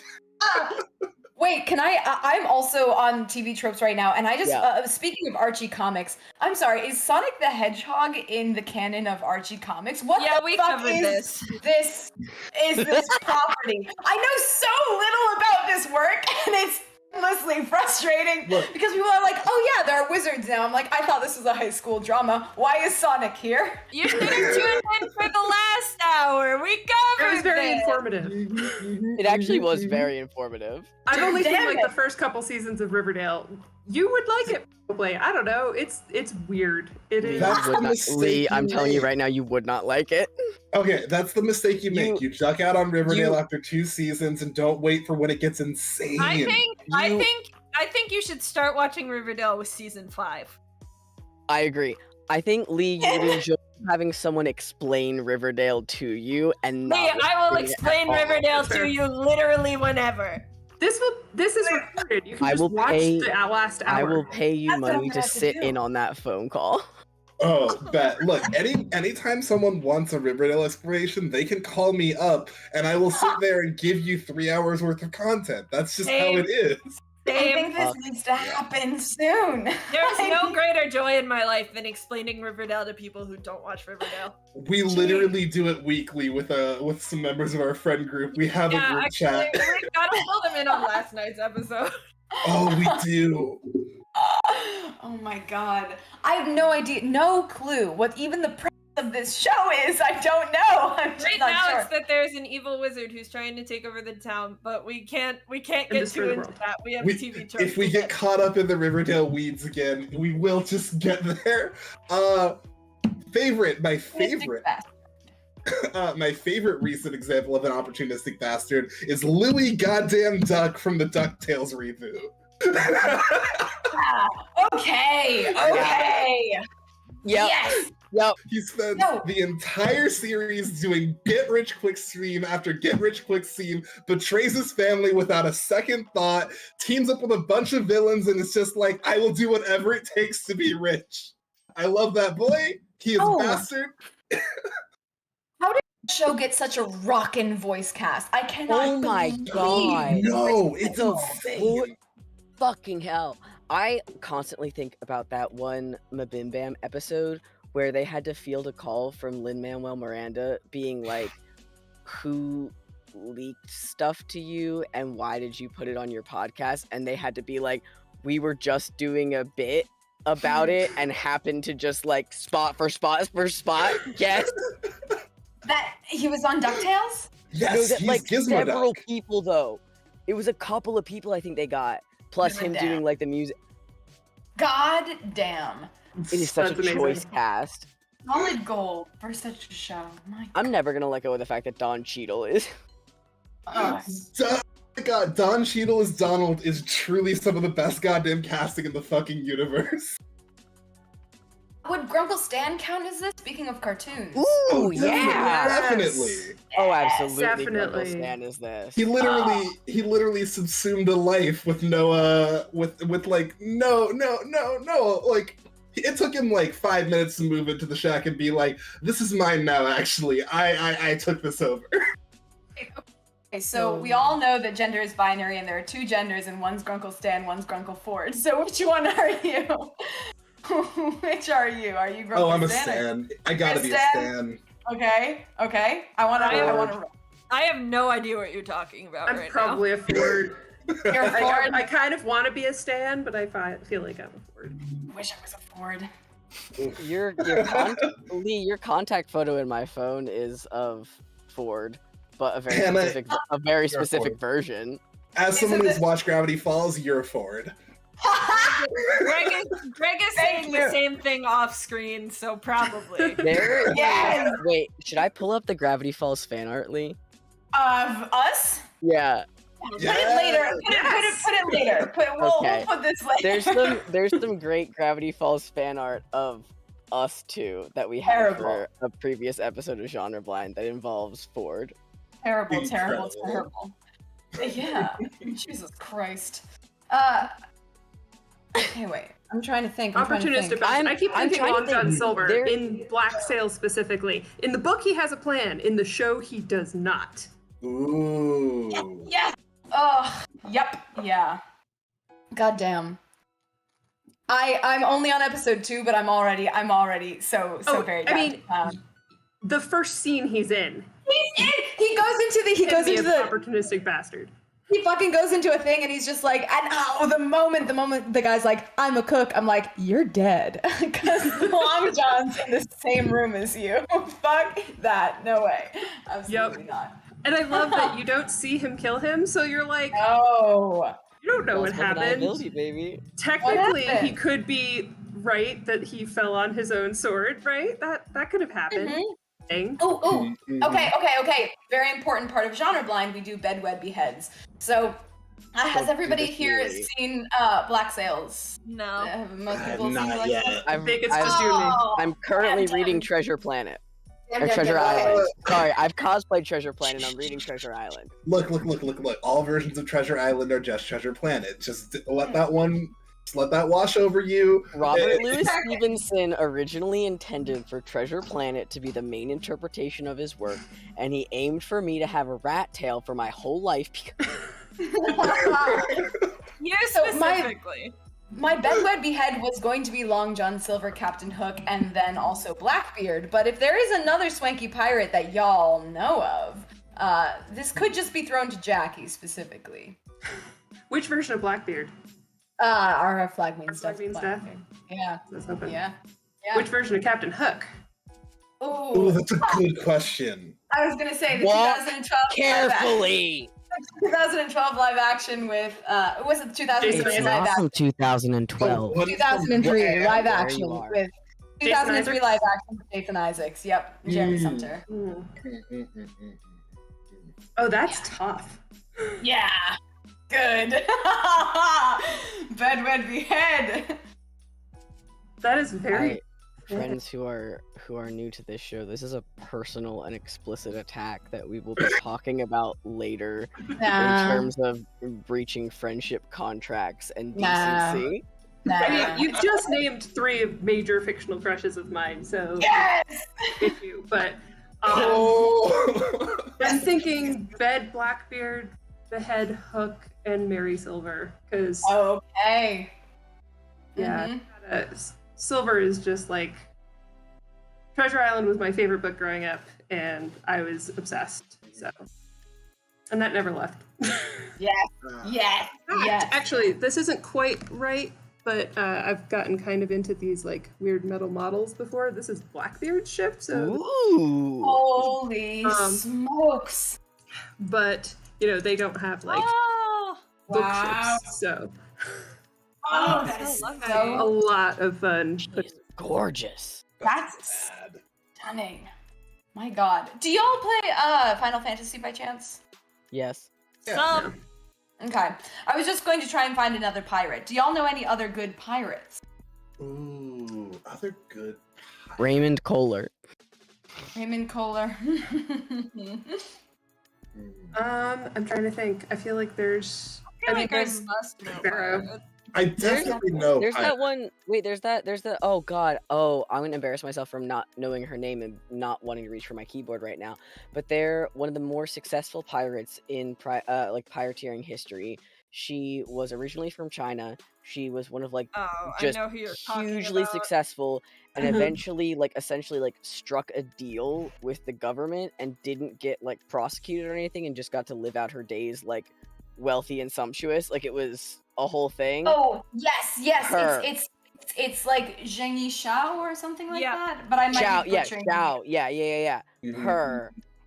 Yeah. Yep. Yes. Okay. So historical pirate queen, the one. Keira the one. Knightley. Keira Knightley. Perfect. Easy. Bada bing. Come on. There we go. Okay. So Bedwed Behead. Now we've got Hook, now we've got Long John Silver, and now we've got anybody from Pirates of the Caribbean, so Keira Knightley specifically. All right. Wait. Can we get which version of Keira Knightley? This matters. Oh, it's gotta be Pirates 3 Keira Knightley after she becomes the Pirate Lord. Okay, Pirate Lord. We're going for pirates, yeah. So we're ousting. Who are we ousting for Keira? Blackbeard from Our Flag Means Death. Interesting. Okay. All right, so I think Behead Hook, wed Keira Knightley, and Wait, what was the last one? Long John Silver. Long John Silver. Yeah. Okay. Kill Long John Silver. It's gotta be You bad. killed 2 people. You got to Said bet behead. Oh, wait. Someone after my own heart, killing every pirate you can. Behead Hook when Long John Silver bed Keira Knightley. Actually, yeah. That's the one. I'm gonna go with wed Keira Knightley, bed Long John Silver, behead Hook. Okay. You, Dante? I already went. Yeah, I don't think so. That's funny. That's a good joke, though. So I like it. I'm going to bed Long John Silver, wed Hook, and behead Keira Knightley. How Okay. dare you? Okay. Terrible. I think I'm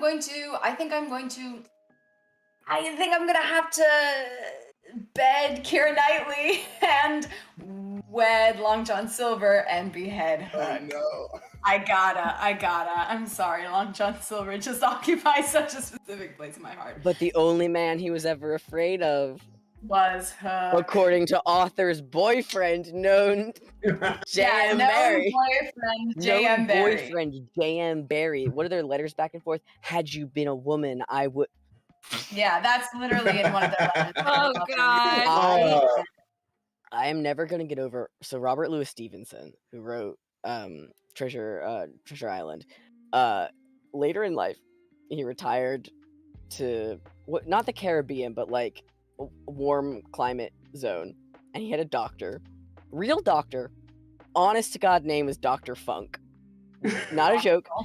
Dr. And Robert Louis Stevenson, who previously had written Jekyll and Hyde potion story, was like, hey, I have really fucking bad anxiety. What do I do? And Dr. Funk was like, I have a solution. And hands him now one of my favorite cocktails, which is just a potion mix of bourbon, absinthe, grenadine, and like a little bit of lemon juice. Oh my god. It kills you, but it does take care of your anxiety. Wow. Instantly. I just Instant think it is sauce. bold to go to the dude who wrote Jekyll and Hyde and be like, drink this, you'll feel normal. Drink this, it'll be good. It'll be very It'll good. be fine. Robert, listen to me. He drank it, didn't he? Yeah, he did. He sure fucking And did. he seems to have felt very normal. Correction. The original version Yeah, had rye. right, exactly. The original version had rye, not bourbon. The bourbon version is a Frankenstein variant. Got you. Shame, I drink a shame. specific version of it. All right, we have 15 minutes left. Should we Damn, wrap all this right. one up? Yeah, we do. and I'm do gonna one skip.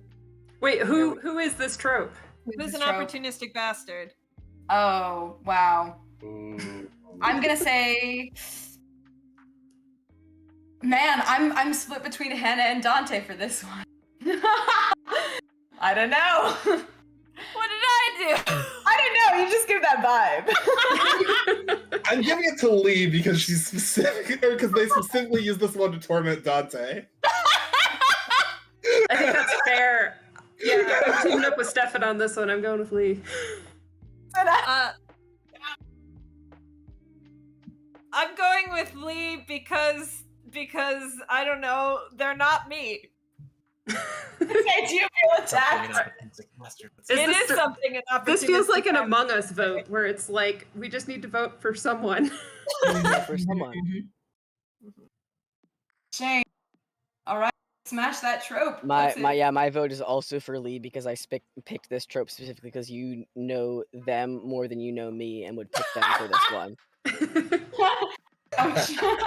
Wow. It's Amazing. very Oh. unkind. This is a convenient find. Nice. Excellent TV tropes. Thank you. So, our next trope is differently powered individual, which is the superhero variant of, oh, we don't call them zombies. Mm. So this is- Riverdale! Yeah, so this is like the in The Boys they call them soups versus superhero, right? Like, so this is the, we call our superheroes something else, we call our zombies something else, we call our vamp whatever. This is like Okay, we don't actually- say it. Actually, you know what? I'm putting forward the basketball anime. Because I don't know how many of you have watched the basketball anime. Highly recommend it. It's very stupid. But we've got kids playing fucking basketball who can, like, one kid is physically incapable of missing a 3-pointer. One kid can turn invisible, essentially, because no one ever notices him. What kind of Harlem Globetrotters bullshit? One kid can tell the future. Everybody, sometimes lightning comes out of their eyes and, like, the people in the audience comment on it, so it's, like, not a visual metaphor. And we never call them superheroes or anything. But, like, this is not normal basketball. Yeah, I might be cheating a little bit. Yo, you guys are not playing by the rules of basketball. So that is my submission. Everyone should watch Kuroko no Basket. It's so stupid. It's just called Kuroko no Basket. Yep. Wow. Kuroko's basketball. Wow. That's almost as bad as Hibike no Euphonium. What's The that? sound of the euphonium, or the euphonium sound. Jesus. God. That show was kind of cute. I tried it, but I'm in marching band, or I was in marching band while I was watching it, so I was like, I fucking can't do this. What is that That's so uniform? valid. Could you march, please? They do use their basketball powers to stop crime, Greg, actually. There's a whole extra where they only once there's a guy who's like robbing a convenience store as they happen to be passing by, and 3-pointer kid like takes some box that someone was carrying and shoots it like a basketball, and it hits the robber in the head. No way. No way. So once you've done that, though, then you lose all plausible deniability as why you're not helping people. The basketball anime doesn't care. To be fair, all the people with superpowers are kind of assholes. They're all having redemption arcs throughout the show. So, like, it fits that they are not using their basketball powers to stop crime. I have a bone to pick with TV tropes real quick. Okay. I have many, but one of their examples is Star Wars. And it says Force sensitive instead of space wizard. Which, okay, now listen. Star Wars is not science fiction. It's technically a space odyssey, space opera. It's fantasy because of the definition of sci-fi. Sure. Force sensitive is a distinct term. It's not like not saying space wizard. Like saying force sensitive or Jedi or Sith is not the same as being like, these are the runners instead of zombies. This is just being like, oh, we're identifying this special type of power. It's the same as being like, this is like a sorcerer versus a wizard versus a whatever. Like, this is just being like specific. Right. This is a necromancer. This is a Jedi. It would be like in the superhero equivalent. It would be like this person has a healing factor. Yes. Right. They are a superhero. Those are different things. Star Wars has literal witches, but it also calls them force sensitive. Is this acting like space wizard is a general term? I was gonna say, I'm sorry, sci-fi gets to make up what they... Yeah. I feel like sci-fi gets to make up what another space wizard. Unfortunately for you, I read the entirety of the short-lived run of Star Mage, a 6-issue Image comic. Solely based on me finding the name hilarious. There's the Gideon the Ninth had space wizards too, technically. Necromancers. I need to watch Gideon. I need to read Gideon the Ninth. Gideon the Ninth is so good. Gideon the Ninth is so fucking good. It's next on my series read. So good. It's not explicitly said, but you could argue that Naruto hinges on space wizards. Does Naruto go to space? Ninjas come from the moon! I'm gonna chime in, Stefan, just because I fucking hate that you just said that because it's so true, and I'm gonna leave now. Like, fuck. What? I wanted They come that. from the moon! Ninjas Sorry, come I'm from also the counting moon and they do off magic ninja shit. I'd Magic like to ninja raise a shit from question. space. I'd like to raise the question. Mhm. Tides. Okay, so I have a citation in astrophysics, the identification of pseudoscience. Tides are controlled by the moon. Waterbenders, comma, also Sasuke's girlfriend. Space wizards. Space wizards. So okay, so now the idea of space wizard has expanded ever larger. There's a few things that could now be space wizards. Sailor Moon, space wizards? Facts. Yes. Yeah? Yes, Yeah? definitely. Okay, so we're just gonna vote. We're gonna vote up or down for space wizards. Explicitly empowered by the moon, yes. Okay, does Dune count as space wizard? Yes. Space wizard? Yeah, Yes. Space criminal wizard, but yeah. Space criminal wizard. Okay. What else? Any space wizards in Terry Pratchett's Discworld? Yes. No. What is it called? Terry Discworld? Pratchett's? Discworld? No. Discworld is No. No, Terry Pratchett is No, Discworld. Terry Pratchett Discworld. is Discworld. Okay. You're Lee, this is good. just because I called Discord Discworld. It you. might be. It could be. I mistype that on a regular basis. Oh my gosh. That's how I started joking about it. Yeah, I mean, arguably anyone who studies the turtle or worships the turtle is a space wizard in this world. Space Mhm. wizard. Okay. Space wizard. Alright. Are werewolves space wizards, judging by the moon edition of their powers? Well, I don't. I mean, Here- they're not in space. here It would be depends. my thing about it would be wizard implies study, Okay. whereas like sorcerer or accoutrement implies like infected by or born with. The werewolves are space sorcerers. Yeah. Ooh. If we want to get into the like the Let me D&D tell you definitions of this. about a little ditty called The Order. Eat my ass. who wants to talk about Dungeons and Dragons 5th edition right now? Okay, what about astrologists? People who like astrology, space. No, because they don't Those are have not space magic wizards, those are powers. ex-girlfriends. I've never seen an astrologist do magic. Yeah, if an astrologist, and I will hold my tongue, if an astrologist can come forward and cast a spell right this moment. Do space magic to me right now, I dare you. Yep, set me ablaze, let's go. Wait. Oh god! Oh fuck! Oh my bones! Oh I've died. That's Oh, well. I guess now we know. yeah, that's, stream's over. Just Yeah, that's kidding. a Astrology is based on vibes and it's fun.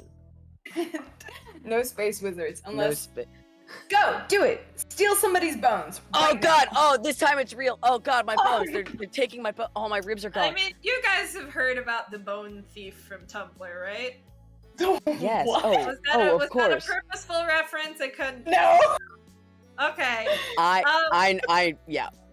There was a girl who did witchcraft, and she would go to like a poor cemetery where the people were not buried very deep in the ground, and the rain would wash away the dirt, and there would just be bones around, and she would just like take the bones to do witchcraft.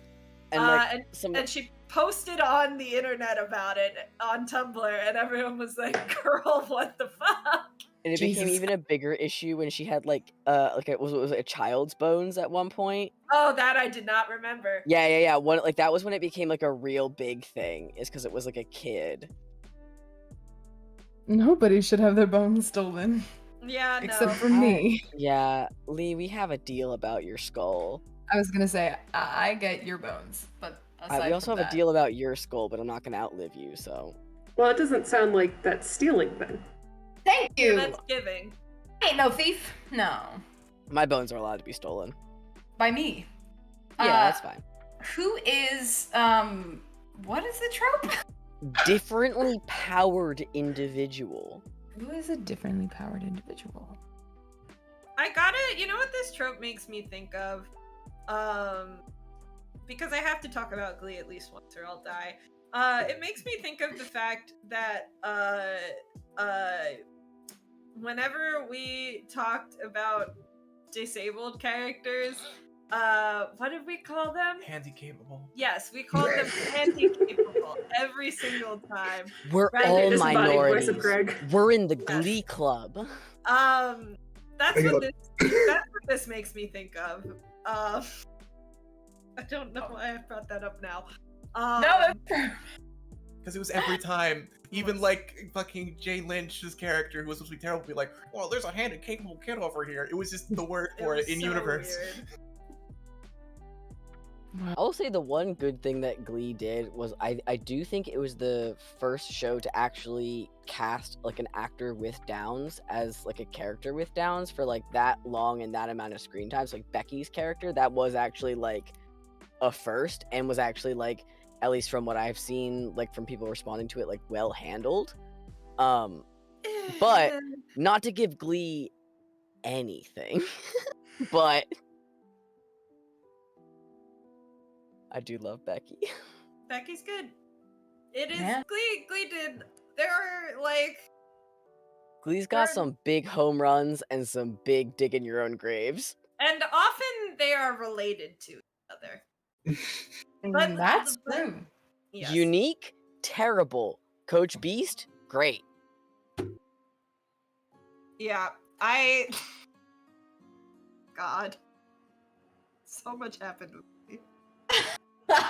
Kurt, I've only seen. Kurt, great. Santana, terrible. Like it would take the same issues and handle them. Sometimes it would be good with them, and sometimes it would not. It depended on the day. Finn dealing with Kurt, okay. Finn dealing with Santana, death. Bad. Kill him. We had through.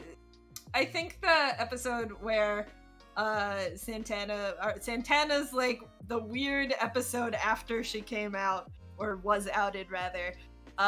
We called our Glee Watch episode the Finn Hudson Hate Hour. Get him. That Get was this so man. shitty of him. God, I've only seen 3 episodes of Glee, and I do not regret that. I've seen 0. Differently powered individual. I say this can only apply to someone from Super Suits. Ooh, okay, I'm arguing that. That's anyone who It doesn't isn't narrow you. it down much. Yeah. I'm leaving the conversation.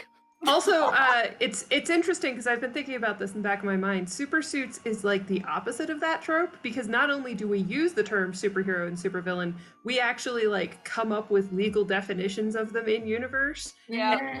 Have people who are like suing or being sued over those words. So yeah, we're like This is a good subversion of the trope, like a very direct subversion. yeah.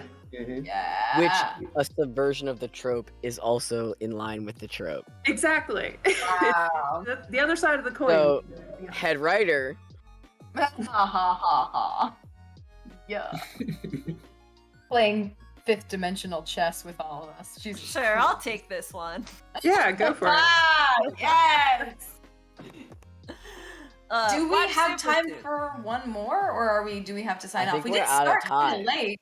I mean, we are at time for We're at time. scheduled, but like I can keep talking about tropes for eternity, so We can I'll keep have to talking. hand, Power up It's- Sherlock Holmes chapter think 1 it's- right now. I don't give a fuck.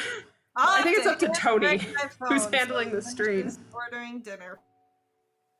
Tony, what's the vibe? Do we have time for We one can do more? whatever we want. I mean, we still have time. We haven't hit the goal yet, which means we could just do another charity Bruh. stream another time. But if y'all are good to go. Oh, because what we have, we how can many keep days do going. we have? Technically, as long as we get a donation within 60 days of the last one, the fund keeps going. So as long as in the next 2 months we can do another charity stream, we can keep this fund. This crowdfunding Stefan campaign and Greg going. and I do, I think, have more we want to say about Riverdale. Oh, we have so much more to say about Riverdale. We'll always do another genre blind. We've got hosts and all that jazz. Honestly, It was so nice to not have them interrupt us. I know, right? This is so good. Thank God the host didn't show up. Thank God the host didn't show up. Or worse. Dolphins. Anyway, but we've got 60 days, right? Yeah, I mean, so if y'all want to play Genre Blind more, no, I know Hannah has to go play D&D. I do. But so we could keep going. If whoever wants to stay. My computer's up and running, so I'm good to stay. We can also do or do it another time. Up to you all. I can stay for a little longer, but I do need to eat before. Also, Let's do one more trope. I feel like we all want to do. Yeah, I can hit you with one more. And then let us go. Bye, Hannah. We will miss you. Hold on, I don't think she hears right now. All right, I'm gonna peace out actually because I do have. I figured. No worries. But we will miss you. Yes, have fun with the last trope. Goodbye, everyone. See you, Hannah. Thank you. And I guess I'll hang out on this one then. Yeah. Pop up. Yeah. Tony, tag in Tony. We've hit the subject on the table, spot on the nose with this rando. Oh. Omnidisciplinary lawyer. So this is the concept. It's similar. This happens with science a lot in fiction as well, but of just like any lawyer can do any case. There is no types of law. Get fucked. That's this trope. Yeah. So I can say a lot about that in real life. I don't know. Do it. So for people who don't know, I went to law school and then went, oh God, no, on the actual practicing law question, and here I am. Hence something I talked about in an earlier stream, caveat emptor, is very like law themed. You'll notice a lot of law themes in our stuff. Faustian nonsense is called that for a reason. Amy also went to law school and then didn't practice. I was gonna be criminal law. That is a long story that I do not want to get into right now. The thing is that I have like a whole rant that I can pretty much give at any time about the bar system, which pretends that everyone is an omnidiscipline lawyer, and they test you on all areas of law. No lawyer on the planet practices all areas of law. There are exceptions where like someone who primarily practices something corporate or whatever does some pro bono on the side, that's another field, but like you specialize. It is highly specialized, but you can't do any of it unless you prove that you know all of it. I have more rants to do about the bar, but the fact that they think everyone is omnidisciplinary is a big part of it. It sounds like psychologist. That term is so broad in like psychology in general too. Mm-hmm. I'm trying to think of an example. I have a real life experience with the science thing. I also have a degree in forensics, which is not really that scientific. Another rant I can go on, but I taught it at a museum for a while, and I was like the resident scientist basically at this museum, and people would ask me questions about the weather because they're like, that's science. And I'm like, meteorology and forensic science have zero overlap. I don't know how to tell you this. Well, there's a little bit of overlap in the decay of a corpse, but aside from that, it's pretty separate. I mean, you just the local data. You don't need to know how it's interacting with the rest of the climate. Hey, can I say, sorry, this is a real quick sidetrack just because we're talking about shit. Every single day for the citizens of Philadelphia, I walk up to the roof of the Franklin Institute. I take a little rain stick, I measure the fucking rain, and then I go down and I log the rain, I log the high and low temperatures. You're welcome. I'm the reason why your stupid little phone apps work. You're welcome. I had to do that for my degree. So you are a meteorologist. But in Maryland. Ugh. I'm a meteorologist, a chemist, a biologist, and also a prisoner. Yeah! And also prisoner. That's the best one right there. Yeah. I mean, you know, it's all you can do in a prison. Okay, so for this specific kind of trope with the just like omnidisciplinary lawyer, are we how do we feel about when different random shows have like a court case scene or like a law scene or like a courtroom episode. You know how there's like, think like Alice in Wonderland courtroom. Yada, Oh, yada, yeah. yada. People are just like spouting. has a law degree. I would love to witness any lecture in the law school of Alice in Wonderland. Oh, me too. Wow. Oh my god, that would be insane. Of just like, you've shown up to class, so you've shown up here, there, and now it's the other thing. We're at lunch now. Thank you all for coming for the Masters Tournament of Golf. We'll be playing 9 holes this time instead of 18. It's like, that is just constant legal jargon. It's just like, yes, I was to say, defend. it's probably not going to be that different from actual law school. No way! Oh god. Law school classes are all about hypos. You sit there and you talk about, okay, but what if this happened? And I am guaranteed not the only person sitting there like, okay, but what if it was a deal with the devil? And it's really not that much of a stretch. And you go down those weird rabbit holes. I'm sorry, Damn did you wish. in law... What? Sorry, what did you say? Damn genie wishes. Right? Like, Yep. did you in law school say, excuse me, I don't think we've accounted for what if it was the devil? You've not considered the devil. Not the devil could be a possibility. I mean, I did hang out with professors and discuss how things would apply to certain episodes of like Agents of S.H.I.E.L.D. and stuff like that. Fantastic. Yeah. Hell yeah. Yeah. Alright, I have to be on brand and for both mine and Hannah's sake, bring up Riverdale. For seasons 1 through, I think 5. Sierra McCoy, the only lawyer in town, holding that whole town on her back.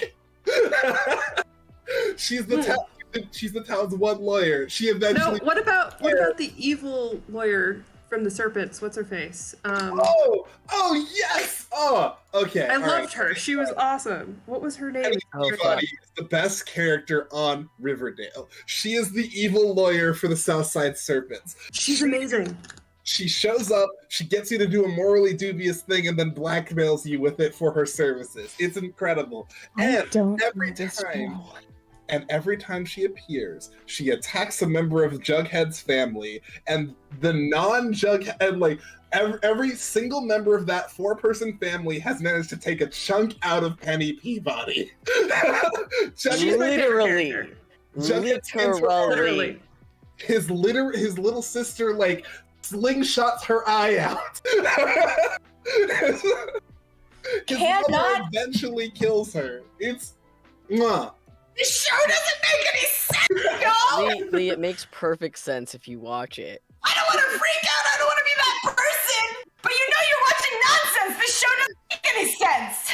I'm just numb at this point. Perfect Like, sense. I've stopped trying to comprehend Riverdale, and I've just...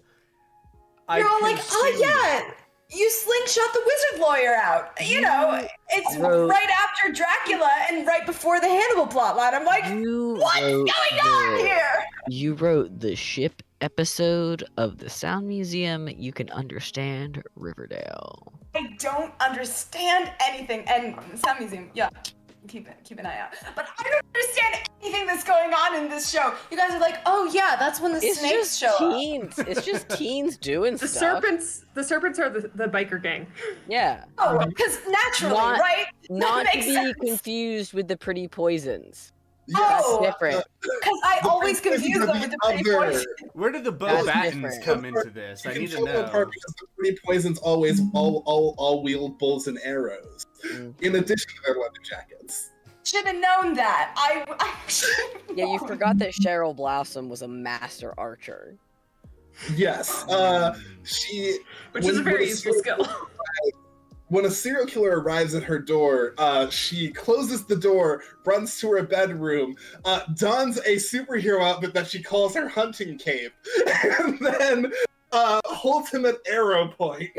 Something I think we forget to consider with Cheryl, though, is that she's incredibly wealthy, and I think there is some level of bonkers bullshit nonsense that comes with that, and so, like, Yes. having, like, a hunter outfit, I feel like is part of the core. She also exists in a slightly different genre than everyone else because she is always more gothic romance than everyone else in the show. Like, Even from the very beginning.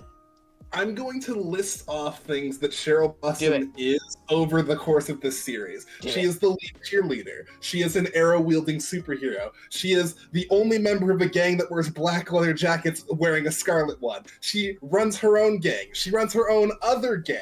She teaches a bunch of people, she's a bunch of other people to wield arrows. She is the queen of the bees. Do not question it. She is a fully sainted individual. She is a witch. Stefan, you are literally turning Lee into Super Saiyan future Trunks. Look at the hair. You are literally causing Lee to go Super Saiyan. She runs a home for wayward girls. She sacrifices Archie for the harvest. We're at 12. Keep it going, baby. Okay. Oh, she becomes the slime baker in season Magank. That's fine. Okay. Kingdom Hearts isn't adored as the darkness or the light. She's possessed by a colonial witch, or she's possessed by a colonial witch. What else? She is the lead singer in the Heathers, or in the Carrie the Musical episode. Oh yeah, and it's literally she's Carrie. Oh, she has a brief dalliance as a cat burglar who does wear physical cat ears. Wait, Riverdale. Get us back down to 0. Hit 20. Hit 20. Get us back down to 0, baby. Oh God. Okay. All right. There's more. There's got to be more. Does being a lesbian count? She's this a show. lesbian. I think. Yeah, she's a lesbian. In this show, it counts. She is an adopted parent. She has an evil, she is an art plagiarist and also a painter. And she has an evil girlfriend who convinces her to sell art to rich people. And that's 20 without touching the fact that she is part of like an evil-ish twin thing that deals with like being in love with her twin's corpse and all of that. Of course. Yep, like I said, gothic romance, classic. So just, like a regular TV show that everybody likes. Like she's very much running around her house holding a lit candelabra and wearing a long flowing dress. Like Oh yeah. That's And like, not even for like plot literally reasons. we didn't mention any of the times that she was a murderer, because she's done that a whole yeah. Yeah. Oh yeah, she's also a pyrokinetic now. I was gonna say, like when she lit her house on fire while her mom was inside. I love her. She's great. Well, her mom turns into a serial killer later, and was a serial killer in the 80s. Don't worry about it.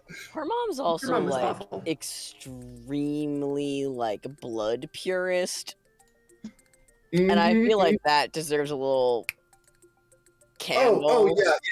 I mean, a little fair, light. We were mother rooting was for her burning down her house with her mom. for her father. I don't think Yeah, I want slipped. to be on this planet anymore. I'm just gonna Well, rewatch here's the thing: is first if you 3 go to a seasons of different planet, Community. Riverdale will make an episode about that planet and ruin your life. Arthur, That's true. what are you doing? Riverdale's just out there now. Sorry. It's in our reality. Sorry. You can't do anything about it. You just have to learn to love it. As we said, all roads lead to Riverdale. I don't think I'm gonna do that. Or did I'm we say gonna- all roads lead to Glee? I think it was Glee that we said. All right. Yeah. But in the All end, roads lead to success Glee, in Riverdale. and Glee is just the 2000s predecessor to Riverdale. That's true. Thank you all for listening to Genre Blind and watching my mental health deteriorate. One more question is How dare you? omnidisciplinary lawyer. Omnidisciplinary lawyer applies to Henry Jekyll and Henry Jekyll only. Wow. Wow. Eat sand. Jackie's name has been Jekyll. Is a Henry Jekyll Jacqueline? reference. Yeah. Yes, Jacqueline. That's my name on everything. Yeah. Yes, because I realized I always loved Dr. Jekyll and Mr. Hyde, and never put together that I could make a pun with it for my name until I was like, I don't know, middle school, playing Where in Time is Carmen Sandiego, and she had a henchwoman named Jacqueline Hyde, and I was like, so good. so Iconic. good. every handle I've come up with since then has been Jekyllin of some form. That is so good. We love to Excellent. see it. I wish I had a cool nickname. I all try to I make my have friends is- call me Nintendo because my last two initials are DS, like the handheld. Hell yeah. And it didn't. Nintendo One me. person did it when I worked at Chick-fil-A, and then no one else ever did it. Oh. I'll call you Oh. Nintendo. Yeah. Okay, that'd If be you good. want it, Would that get us Yeah. sued by Nintendo in the future? That'd No. be really cool. Nah. no. We've got a lawyer. We've got an omni. Yeah, Yeah, hey, we we have two. Jacqueline Hyde Two here. omnibus- We have two lawyers. How do you guys feel about going up against Nintendo? Pretty good. Hey, based on It my would get us free IRL, publicity. based on my IRL 9 to 5 job, not bad. Anyway, Wow. I work at a law firm right now. Yeah. Anyway, I was like, do you work for Nintendo or something? I don't no, know. I represent the mouse and also Universal. Anyway, I don't want to talk about it.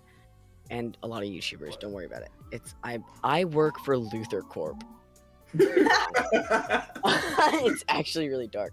Oh god, what was it? I forgot the thing I was gonna say. It was very important though. Channel that Jacqueline energy. Hyde. Think. Jacqueline Hyde. It wasn't Frankenstein, I'll tell you I that. was gonna say, think about how many No. degrees Frankenstein has. 0, Degree- because he's a no, fucking none. hack. He dropped out of fucking college. He's my best friend. And he dropped out of school. Dr. Jekyll is much better mad scientist. Thank you. You're in the right winning team. I love mad scientist tropes. Like that's actually that's a trope I really enjoy. Goes. Yeah, we'll fight about this forever. ASMRing right now? Because this mic was specifically built for ASMR, and that wasn't my choice when I bought it. I found out afterward. I don't like this. I don't like this at all. Papers. It's made very specific voice auditions a lot easier, and others much harder.